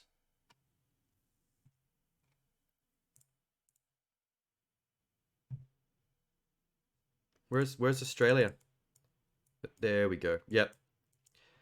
December 9th, 11:30 a.m. That's the one. I should just come here. What's co-streaming? Share the Game Awards with your audience. Sign up to become an official co-streamer by filling out this form. What does that mean? Can't you just, like... If I'm streaming anyway, and I just decide to sit here and watch it, isn't it the same shit? Why would you have to fill out a form to be able to do that? It's usually like 2 hours. Oh god. What's the form look like? Language, country, platform, channel URL, name, email. Oh, that's it. That's all of it.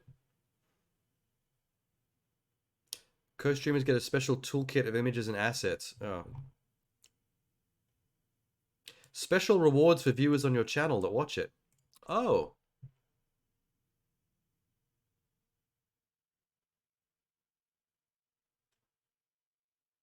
Oh, special select group.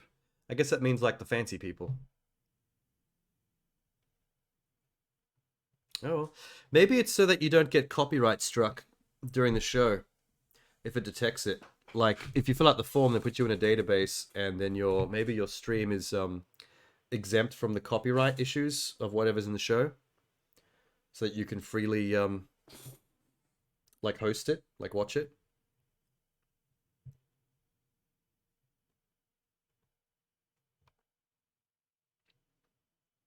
Interesting.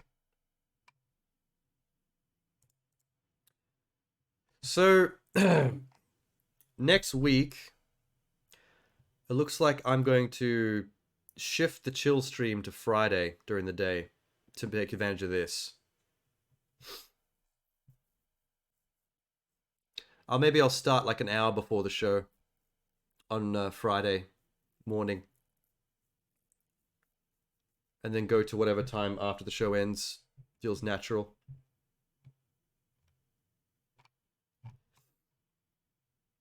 Oh, the votes are still open. 3 days out. Oh, buddy, it's time to vote. I think it's time to vote. I haven't done it. Wait. My chair needs to be rolled in the right spot. Vote now? Oh yeah, yes, let's do it. Let's vote in the Game Awards. I probably haven't played like almost any of the new games that came out this year, but I'm gonna vote anyway. Because why not? Start voting. Sweet. Let's switch the screen then.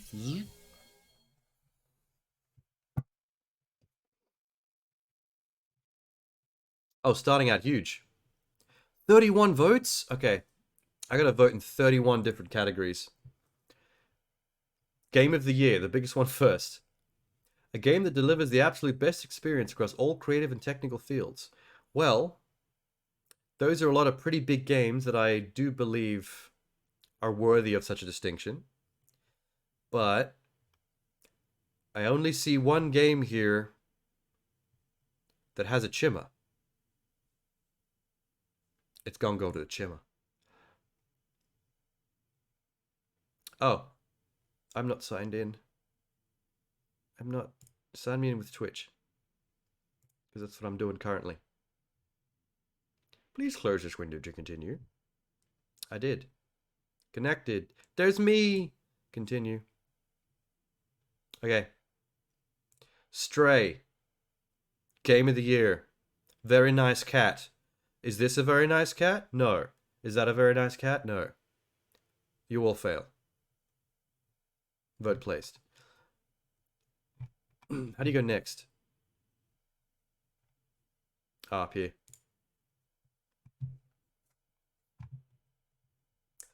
Best Game Direction. Award for outstanding creative vision and innovation in game direction and design. Also some pretty big options here. Game direction.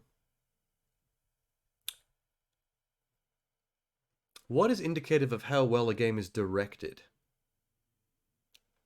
Elden Ring was quite innovative. Well, it was Dark Souls, but open world. It was two already pre-existing flavors. Malongst. Maybe writing-wise, because George R.R. Martin was involved, so they could get writing points for that, but...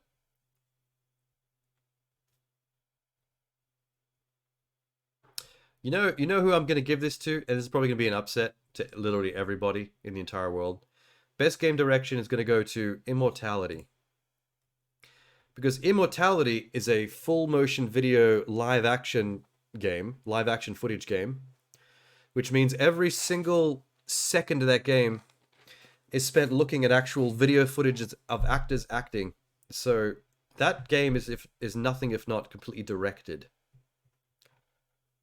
It basically is a movie chopped up and spliced into like a game. Never heard of Immortality? Oh, I know the company that does it. And I know the big deal they made out of Immortality when that came out. It's like this game where you find the film reels of an actor that went missing a long time ago, of 3 of her films that were never released, and you're able to like watch video clips of her acting in the films in different scenes, but you're able to like click on things in the scenes to like travel between similar moments and scenes from her other films where the same object or the same vibe exists, and you basically like randomly explore through all her film catalog looking for clues as to what happened to her. But all the content of the game is all live action filmed video footage of actors. Like, it's a full motion video game. So I'm like, I mean, that's just straight directing right there. I know I'm splitting hairs a little bit, but at least it's a unique answer. Best narrative. For outstanding storytelling and narrative development in a game. Oh. Interesting. People seem to like God of War for that one. That's true. Souls-likes are known for their lore being interesting, but not prevalent on the surface. You can get through the whole of a Souls-like without really knowing what the fuck's going on. I love the narrative in Plague Tale. I haven't played the new one, but I love the first one. Ooh.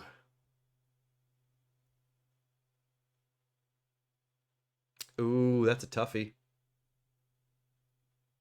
Best narrative is hard to choose when you don't actually know.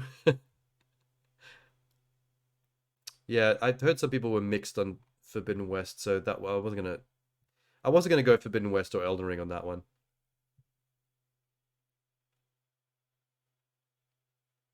I'm gonna stick to with what I know, and I'm gonna go with Plague Tale. Because I really liked the first one, and I'm keen to play the second. And I liked the vibe of that story and where that went. And if the second is anything like the first, I probably would agree. Best art direction for outstanding creative or technical achievement in artistic design. And well, that's going to fucking Scorn. Are you kidding?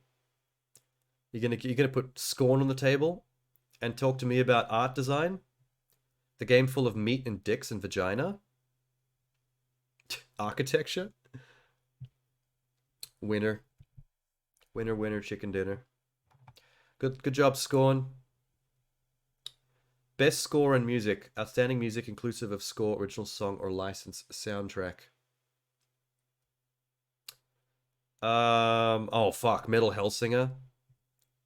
The heavy metal first-person shooter rhythm game. Fuck yeah. Fuck yeah. They keep dropping like unique games. There's always like 4 games that I keep seeing the same, like in every single category. But then they drop like a unique one I haven't seen before, and I'm like, that's the one. Metal for the win. Best audio design. Oh.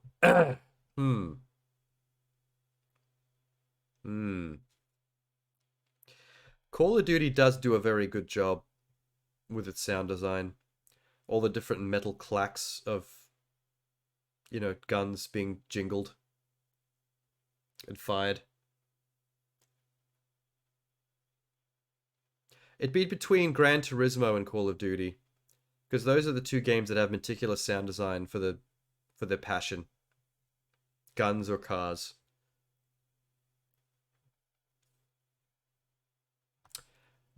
Let's go Call of Duty, because that's never really been bad. They've made so many games and the sound design's always been tops. Good job. Best performance for voice acting. God of War Ragnarok, Christopher Judge. Plague Tale Requiem, Charlotte. Horizon Immortality. God of War Ragnarok again. I mean, I know the game's got some good... You know what? Fuck it. I'm gonna throw a spanner in the works again. I'm gonna go with Manon Gage. Because out of everyone here, I've actually seen her act for real. Because she's acting on screen. She's not actually just voicing the character. She's really the character in the title. Games for impact. Thought-provoking games with pro-social meaning or message. Ooh. Interesting. Shit. Haven't played any of them. Damn it. I do have that one ready to go. I'm going to play that on Game Pass. Memoir Blue. Citizen Sleeper came out very recently. Endling Extinction. Hindsight. I was a teenage exocolonist. Dusk Falls. I didn't realize that Dusk Falls had woke elements to its story. Because you would know until you played it. This is like an indie game section. Well, games for impact, this category always comes up. It's message. It's games that have a message, like a theme. Like LGBT issues or, you know. I think I will go with Endling though. Because I know what Endling is. It's you trying to look after your foxes and them dying off. It's all about us looking after the environment and extinction of animals and things, which, yes, good impact. Focus more on the animals. Best ongoing game. Awarded to a game for outstanding development and ongoing content that evolves the player experience over time. Apex, Destiny, Final Fantasy, Fortnite, Genshin. Oh. Genshin's the hot new kid on the block, but Fortnite has been consistent for a long time. Destiny kind of started some shit with the loot boxing stuff.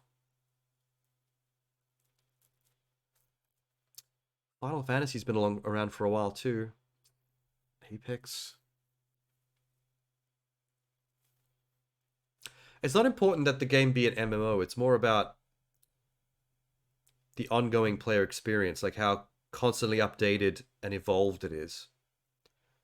Which is why, like, as much as I hate to say it, I am leaning towards Fortnite slightly because they've made that into a whole thing, doing like the story chapters and the events and stuff like that. I don't know what Genshin's doing, but it seems like it's hitting with people because people like are still going to it. I don't give a shit about Apex. I don't give a shit about Destiny.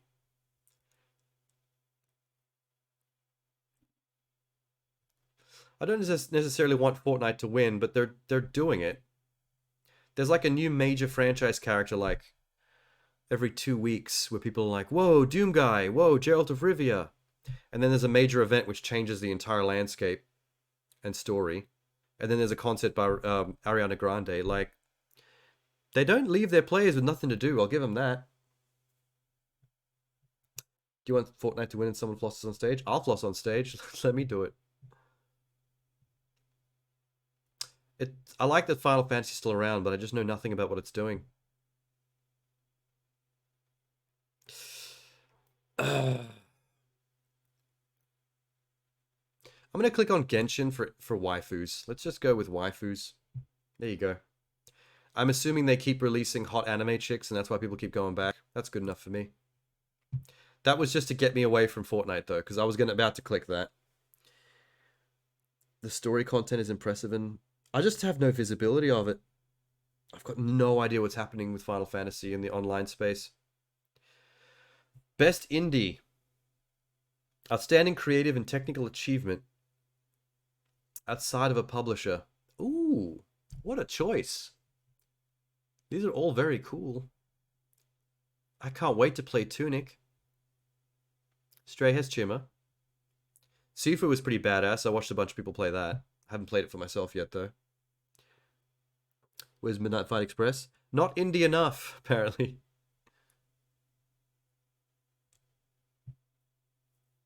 I mean, the one it's closest to is probably Sifu, but everyone was going to put Sifu ahead of Midnight Fight, judging from the reviews. Neon White was a bit of a critical darling recently, so that's fresh in everyone's mind. I love the look of Cult of the Lamb, too.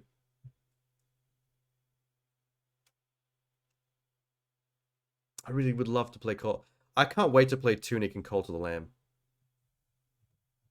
I would give it to either of those, even without having played them.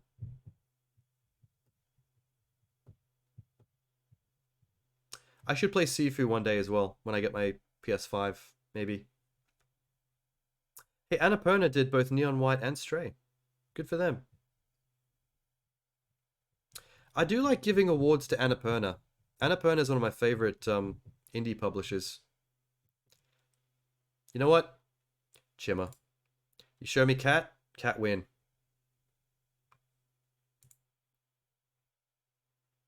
Best mobile. Ew. Why are we doing this? Apex on mobile, Diablo Immortal on mobile. Everyone hated that, right? Marvel Snap. I saw a video review of that. The card animations are really cool. Genshin again? Tower of Fantasy I've never even heard of. Nice butt, though.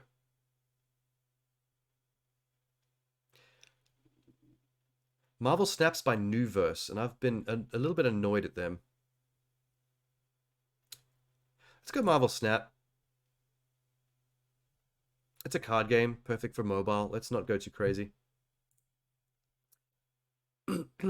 Best community support. Outstanding community support, transparency, and responsiveness. Oh, No Man's Sky. Fucking all the way. If No Man's Sky's done anything right, it's listen to the community and course correct. I mean, they had to take that. That's only correct. Innovation in accessibility. Recognizing software and hardware that is pushing the medium forward by adding features and technology content to help games be played and enjoyed by even a wider audience. Oh, so like features for disabled people or colorblind people and things to make games accessible. Got it. All right. Nice. I don't actually know what any of these games do accessibility-wise.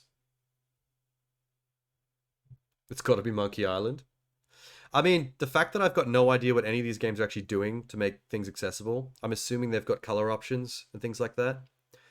Or left-hand, right-hand controller switching thing, all those kind of crap.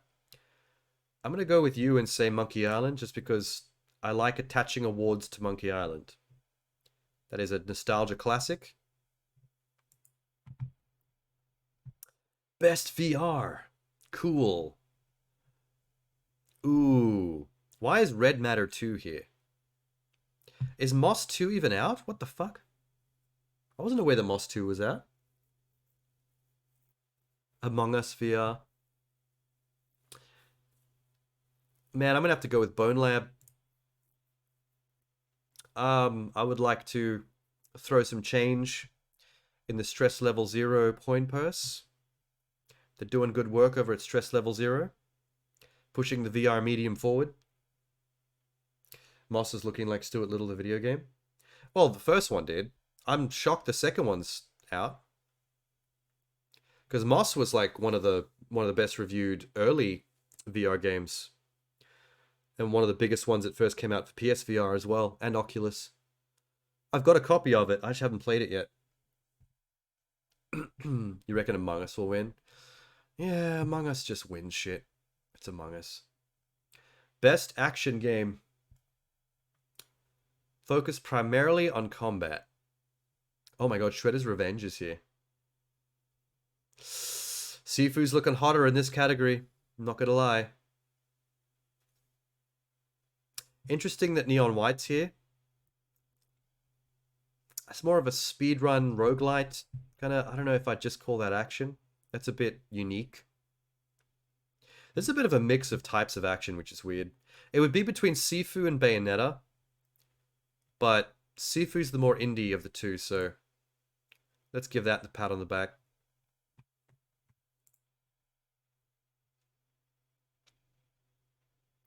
Best action adventure.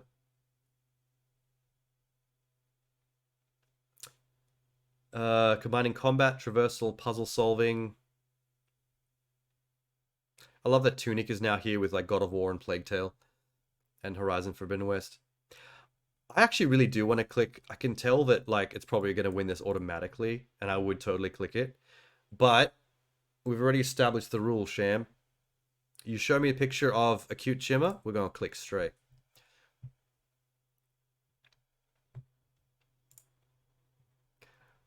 If the cat appears, the cat gets clicked.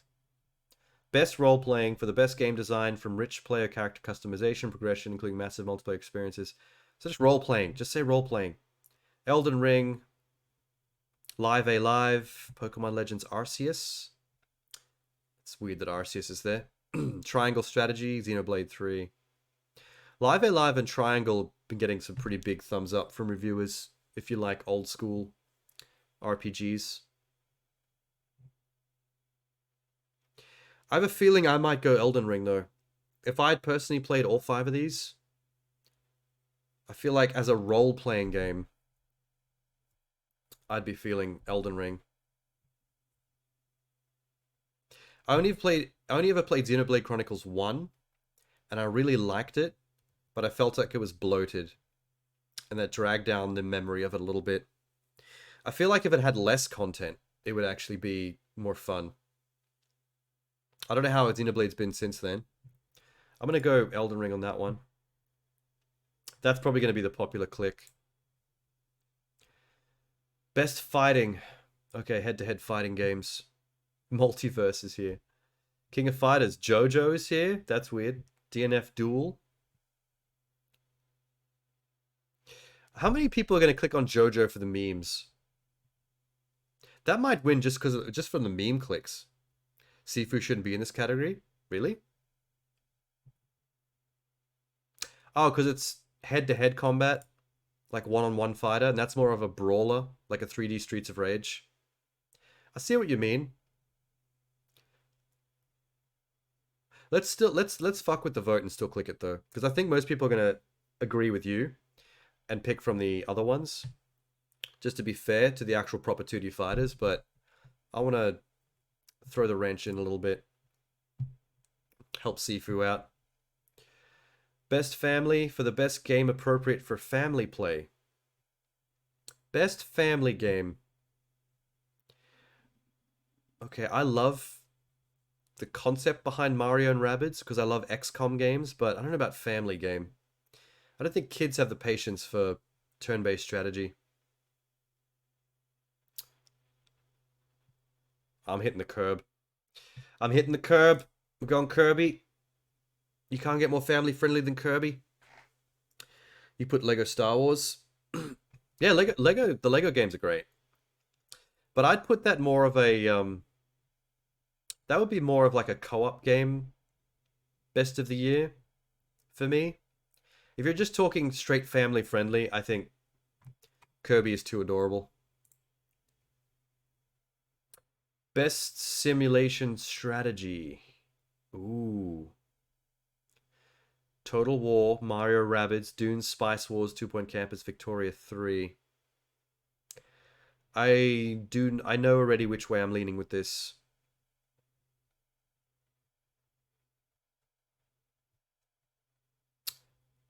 As cool as the Total War aesthetic is, I've never actually played one of their strategy games. As much as I like the XCOM strategy game style, I'm not going to put Mario above all these. Victoria 3 is a bit boring. Dude, Spice Wars, maybe 4K. I'm going to go 2 Point Campus. Because that is the sequel to 2 Point Hospital, which is a spiritual successor to Theme Hospital, which I was obsessed with as a kid on my computer. That and Theme Park. So I think the one I'd find the most fun out of all these is probably 2 Point Campus, which is on Game Pass, so I can technically play that.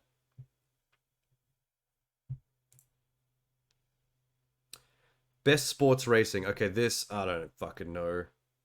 Realistic Formula 1, realistic soccer, realistic basketball, realistic cars. Ooh, cartoon skateboarding. We'll go that one.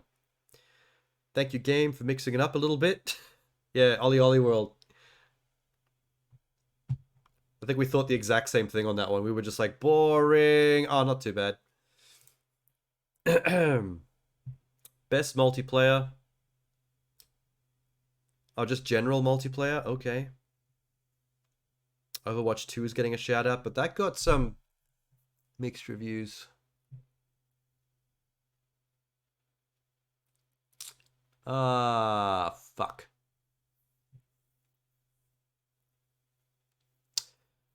Shredder's Revenge would be an interesting one to pip the lead on that, actually. Because you can play that 7-player. I have never played a side-scrolling fighting game with 7 people. That would be absolute chaos. I think that would be hilarious. I'm going to give the Turtles a shout. There you go. Sweet. Content Creator of the Year. Oh my fuck. QT Cinderella, Nobrew, Nebellion, Ludwig, Carl Jacobs. I don't know most of these. I know who Ludwig is. I don't follow him or watch his stuff, but I at least know who he is. This guy isn't even real. That's an anime character. Carl is from Mr. Beast. Carl Jacobs. Oh, is he wants the Mr. Beast, one of Mr. Beast's crew. Nobrew looks like a bit of a douche. QT Cinderella's got a cool name.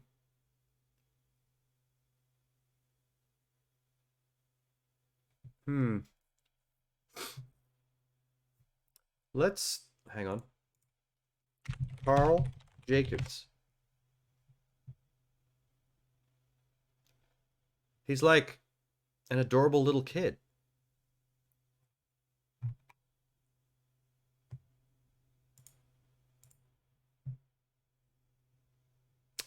There's probably a separate VTuber category coming up. I wouldn't be surprised. But if there is, you know who's gonna win? Fucking oh, what's her name? God. I know if I saw it. Well, look it up.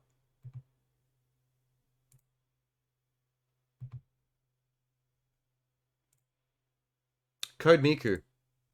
I feel like if there's going to be a VTube category, I feel like Code Miku's going to win it. You know what? He seems like a nice kid. He's young as well. Let's give him a shout. I don't fucking know about any of these people.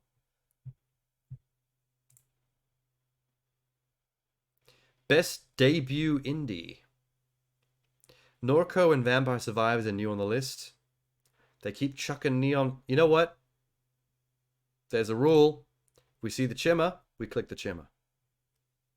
Kitties get clicks. Easy one. Best adaptation. Recognizing the outstanding creative work with a faithfully adapted, authentically adapts a video game to... Oh, this one's fucking hard. Obviously not Uncharted. Fuck Uncharted. I also have my personal gripes against Sonic because I'm a Sonic fan and there's things about that movie that pisses me off. These three, though, these three are... This is tough. Oh boy, that's tough. Because Arcane is an insane adaptation of a video game franchise to a 3D animated TV show. Cyberpunk Edgerunners is an insane adaptation of a video game to an anime. And the Cuphead show is literally the aesthetic of Cuphead perfectly captured as the style of cartoon that the game was aping. Oh, fuck. I mean, technically, Cyberpunk patching itself into oblivion and fixing its problems revived itself. And then Cyberpunk Edgerunners kind of gave it another boost. So that's already had a bit of a roller coaster of its own. Oh.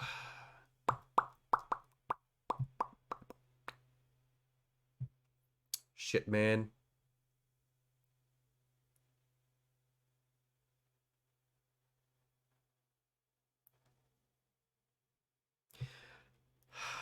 I need an angle on this to pip one over the other. I was trying to think in terms of art style, which is the most challenging art style to capture and perfect. But these are all very impressive art styles. I was leaning towards Cuphead on that angle, but then the others are pretty immaculate too. Especially the way they get that sketched look, that sketched painted look on the 3D models in Arcane.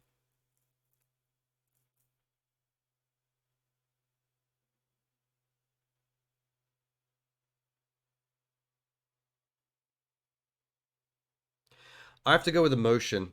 I'm going to go with the only one that could make me cry. It's going to be Arcane. It could have easily been Cyberpunk, but there's at least two moments in Arcane that hit hard enough that it's like legitimate tears. There's some hard stuff in Cyberpunk, but no real tears moments.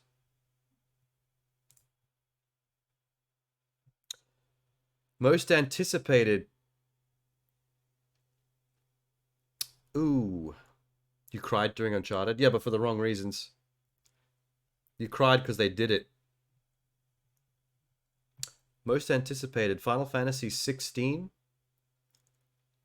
Hogwarts Legacy. Resident Evil 4 Remake. Starfield. Legend of Zelda Tears of the Kingdom. Most people are excited and fascinated by Hogwarts Legacy because it looks like a pretty damn good Harry Potter game, but not the most. I think people are so used to Final Fantasies coming out that it's pretty much the same level of excitement every time, so there's nothing special going on there. Resident Evil 4 is just a remake. That's exciting, but I mean, we've all actually played Resident Evil. It's the last two for me. I'm gonna swing the other way. I'm gonna go Starfield. Because Starfield is an unknown quantity. If I had to choose between the two, which I wanted to play first, it would be Starfield because I don't know what to expect from Starfield. That's a pretty large amount of potential. I know what to expect from Legend of Zelda. It's going to be the sequel to Breath of the Wild. With more airborne shit. Gameplay demo looked rocky. That's because they're on a rocky planet. But there was plenty about that demo that I thought looked really cool. So that's still the one that I'm the most fascinated by. I'm not fascinated by Legend of Zelda because I know exactly what that's going to be. It's good, and I can't wait for it. But it's Breath of the Wild too. Like, the fact that it's a sequel to something is already nullifying my interest. It's the same reason I put Final Fantasy 16 down. Because it's the next Final Fantasy. We know it's going to be great. We can't wait, but it's slightly less exciting because it's not something fresh that has untapped potential.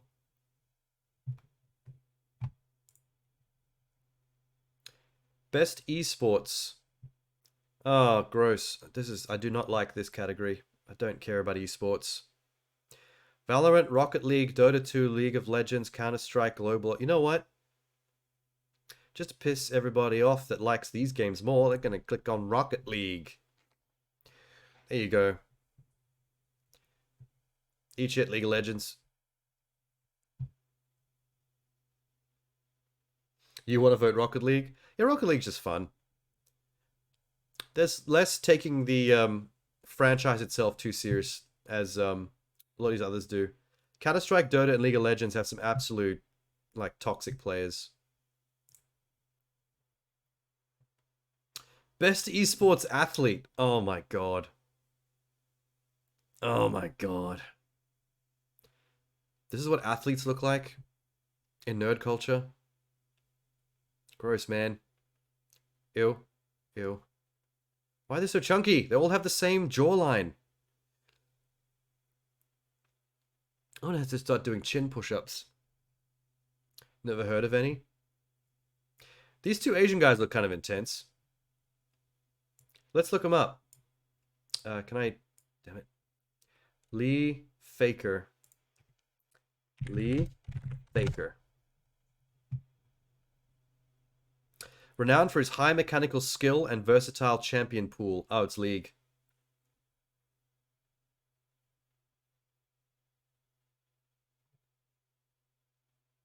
Okay.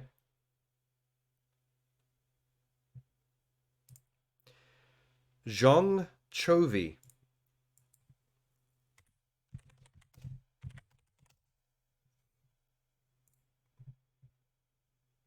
Another League.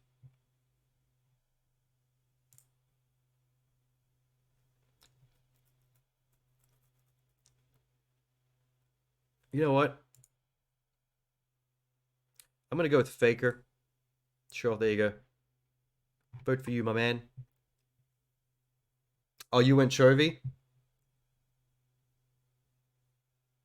I just liked how they described his high mechanical skill. I feel like they sold his skills to me on that. There was nothing in Google didn't say anything nice about Chovy, just that he was a mid laner in League of Legends. I'm like, mid laner? So exciting about the mid lane. Best esports team. Fucking hell. I don't know any of this shit. FaZe Clan, Dark Zero Esports, Gen G. Oh, that's probably what Faker and Chovy are from. LA Thieves, Loud. There's a lot of douchebags here. I don't know, let's just give it to the Asians since we gave it to the Asians in the last one. There we go. We're all about the Asians tonight. Best esports coach? Are we really voting for this? Is this what's happening right now? This is disgusting. Who fuck it? Look at this. I love this Asian dude. Go score Dong Bin. What a name. He looks like he's all business. That guy's not having any fun. That guy's mad dorky. Two douchebags. This dude's all the business. I'm gonna go with Go Score Dong Bin. I like me some Dong Bin. Last category. Best esports of... Okay, I'm tired of this esports shit. This competition ended ages ago. What is all this? Evo. I know what Evo is. League. PGL Major Antwerp. I don't know what that's for. Mid-season invitational. Okay, that's Valorant. That's League. Evo is the one-on-one fighting game league, like fucking SNK and Street Fighter and shit. How good has Dong been? Yeah, I'm gonna go with Evo. That's probably the one I know the most from. Like, I used to like watching clips on YouTube from Evo of like crazy last-minute upset wins in Street Fighter, where someone will have like no health and they'll pull off some crazy combo to catch, like, to clinch the win. There's great YouTube clips from Evo. None of the rest. You ever see like great clips from League of Legends and shit? You don't even know what the fuck's going on. It's just a bunch of like armies on screen and splashing colors. There it is. Votes cast. True boxing match experience. Yeah, it's most like UFC or boxing or any of those like real life 1v1 competitive things, but in game form. Do they do Smash at Evo? Or is it just the likes of Street Fighter and Tekken and all that? I don't think Midnight Fight Express did well enough to be considered in any categories. It's not like considered a top tier game. It's just considered a fairly decently reviewed game for a brawler. There's plenty of games that I loved, or that that looked amazing to me, that would better than any of these games on my personal barometer, but I understand why they're not in the comp. Just gotta accept that shit. Okay. There it is. We are voted and ready to go for Friday. So yeah, like I said before, my next Sunday chill stream is actually going to be moved to Friday. So instead of it being a Sunday, it's going to be Friday during the day to match up with the Video Game Awards show. So I'll watch it on stream, live. You wish there was a DLC or expansion category? They could get more creative with a lot of categories.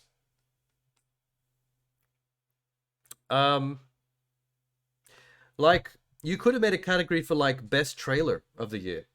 Like, what was the most impactful video game trailer that blew everyone's minds? Like, it's a bit novelty, but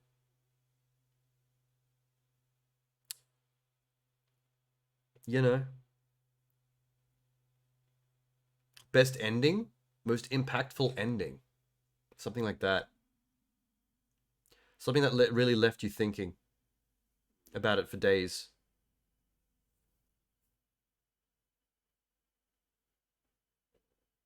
Best achievements / trophies. Okay, maybe we're being dumb now. Maybe it's just getting a little stupid. Best microtransactions? Yeah, we're definitely... At the best microtransactions, I think we've definitely pushed it too far.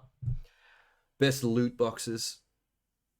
Best ways they have raped the player's wallet. Grode. Alright. Sham, I'm going to call it a night because it's late and I still actually have to eat dinner and do a few things on my computer. And I'm still sick. Yeah. Best unfinished games. Yeah, Callisto and Pokemon did get hammered a little bit for having some problems. Maybe that's a category that Starfield can win one day when that's finally out. We'll see. But yeah, the next one of these, like I said, will happen on Friday morning. So on Sunday, if I do stream, it won't be one of these. It'll be a gaming one as a replacement instead. I'll probably just switch Friday and Sunday around. Could be broke as a motherfucker. I mean, that's typical of those high-level Bethesda RPGs. Like every Elder Scroll and every Fallout has ever had a level of jank that has been noticeable, but the quality of the game has like saved it generally, made it bearable. I think Fallout 4 maybe pushed it a bit. People are a little bit miffed with some of the things that were wrong with Fallout 4, but I don't know. They're getting their act together, I hope. They're taking their time with Starfield. Their damn sweet time. So, good luck to them. And good night to you, Shamantha, and whoever else is still hanging out in the background. I'm pretty sure Lemmy's not there anymore. I think he took off a while ago. He's probably not lurking. Lemmy's not much of a lurker. You tend to hear from him if he's there. How about one more? I don't think I can. I'm starving, which is really hitting me hard because I'm just coming out of being sick. So it's making me extremely dizzy. And it's making my throat rougher. Talking this long without it. One more anime voice. No, I can't do another one. I've gone too far already. This was not meant to be... This is almost 7 hours. Fuck. I was thinking this would go for minimum 4, maybe 5 hours. And I've kind of hung around a bit too much. I was going to more purposely hold it back just because I'm not feeling great. And I get sweaty. But yeah, if you're around Friday during the day, the next one of these is technically not that far away. Although a big chunk of that will be a big chunk of Biscoff. A big chunk of that's gonna be the Video Game Awards. Any games planned? Oh yeah, Breath Edge starts tomorrow. Which will be at least a 3-stream thing. From the looks of it. Biscoff. Oh, don't mind if I do. Although it's not here currently. I had it put away while I was sick and I did the dishes. I'm gonna have to go grab the... I'll just do it when I end stream. I'm gonna go eat some. Thanks for reminding me. Yeah, it's a comedy space survival game. You're lost out in space and you're like scavenging and crafting things for survival, but it's like a black comedy at the same time. So like if you need rubber, you can harvest condoms.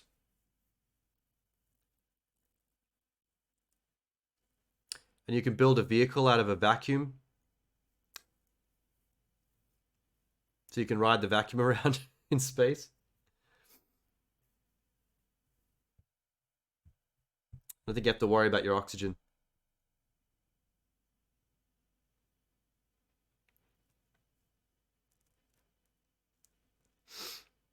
Death Gambit.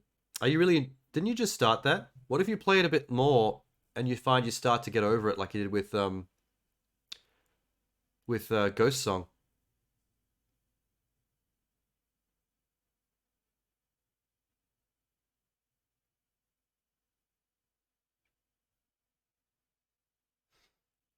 Oh, you hadn't got that far?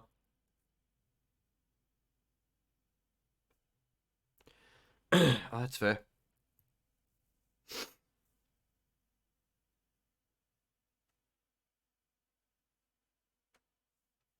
Oh, you went in hard.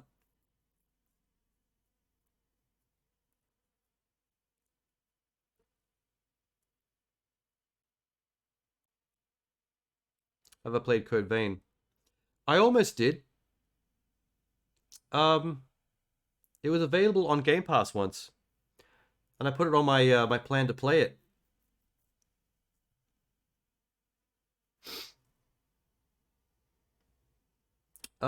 Something happened. I think it left prematurely or something. It might be the one I'm thinking of. I didn't know it had multiplayer though. That's a bit surprising. Okay. Food time. I'll see you later in the week probably. Goodbye. This is fun. This is probably the most trailers I've ever watched in a single one of these streams. I got through heaps. What a backlog. See you later. Good night.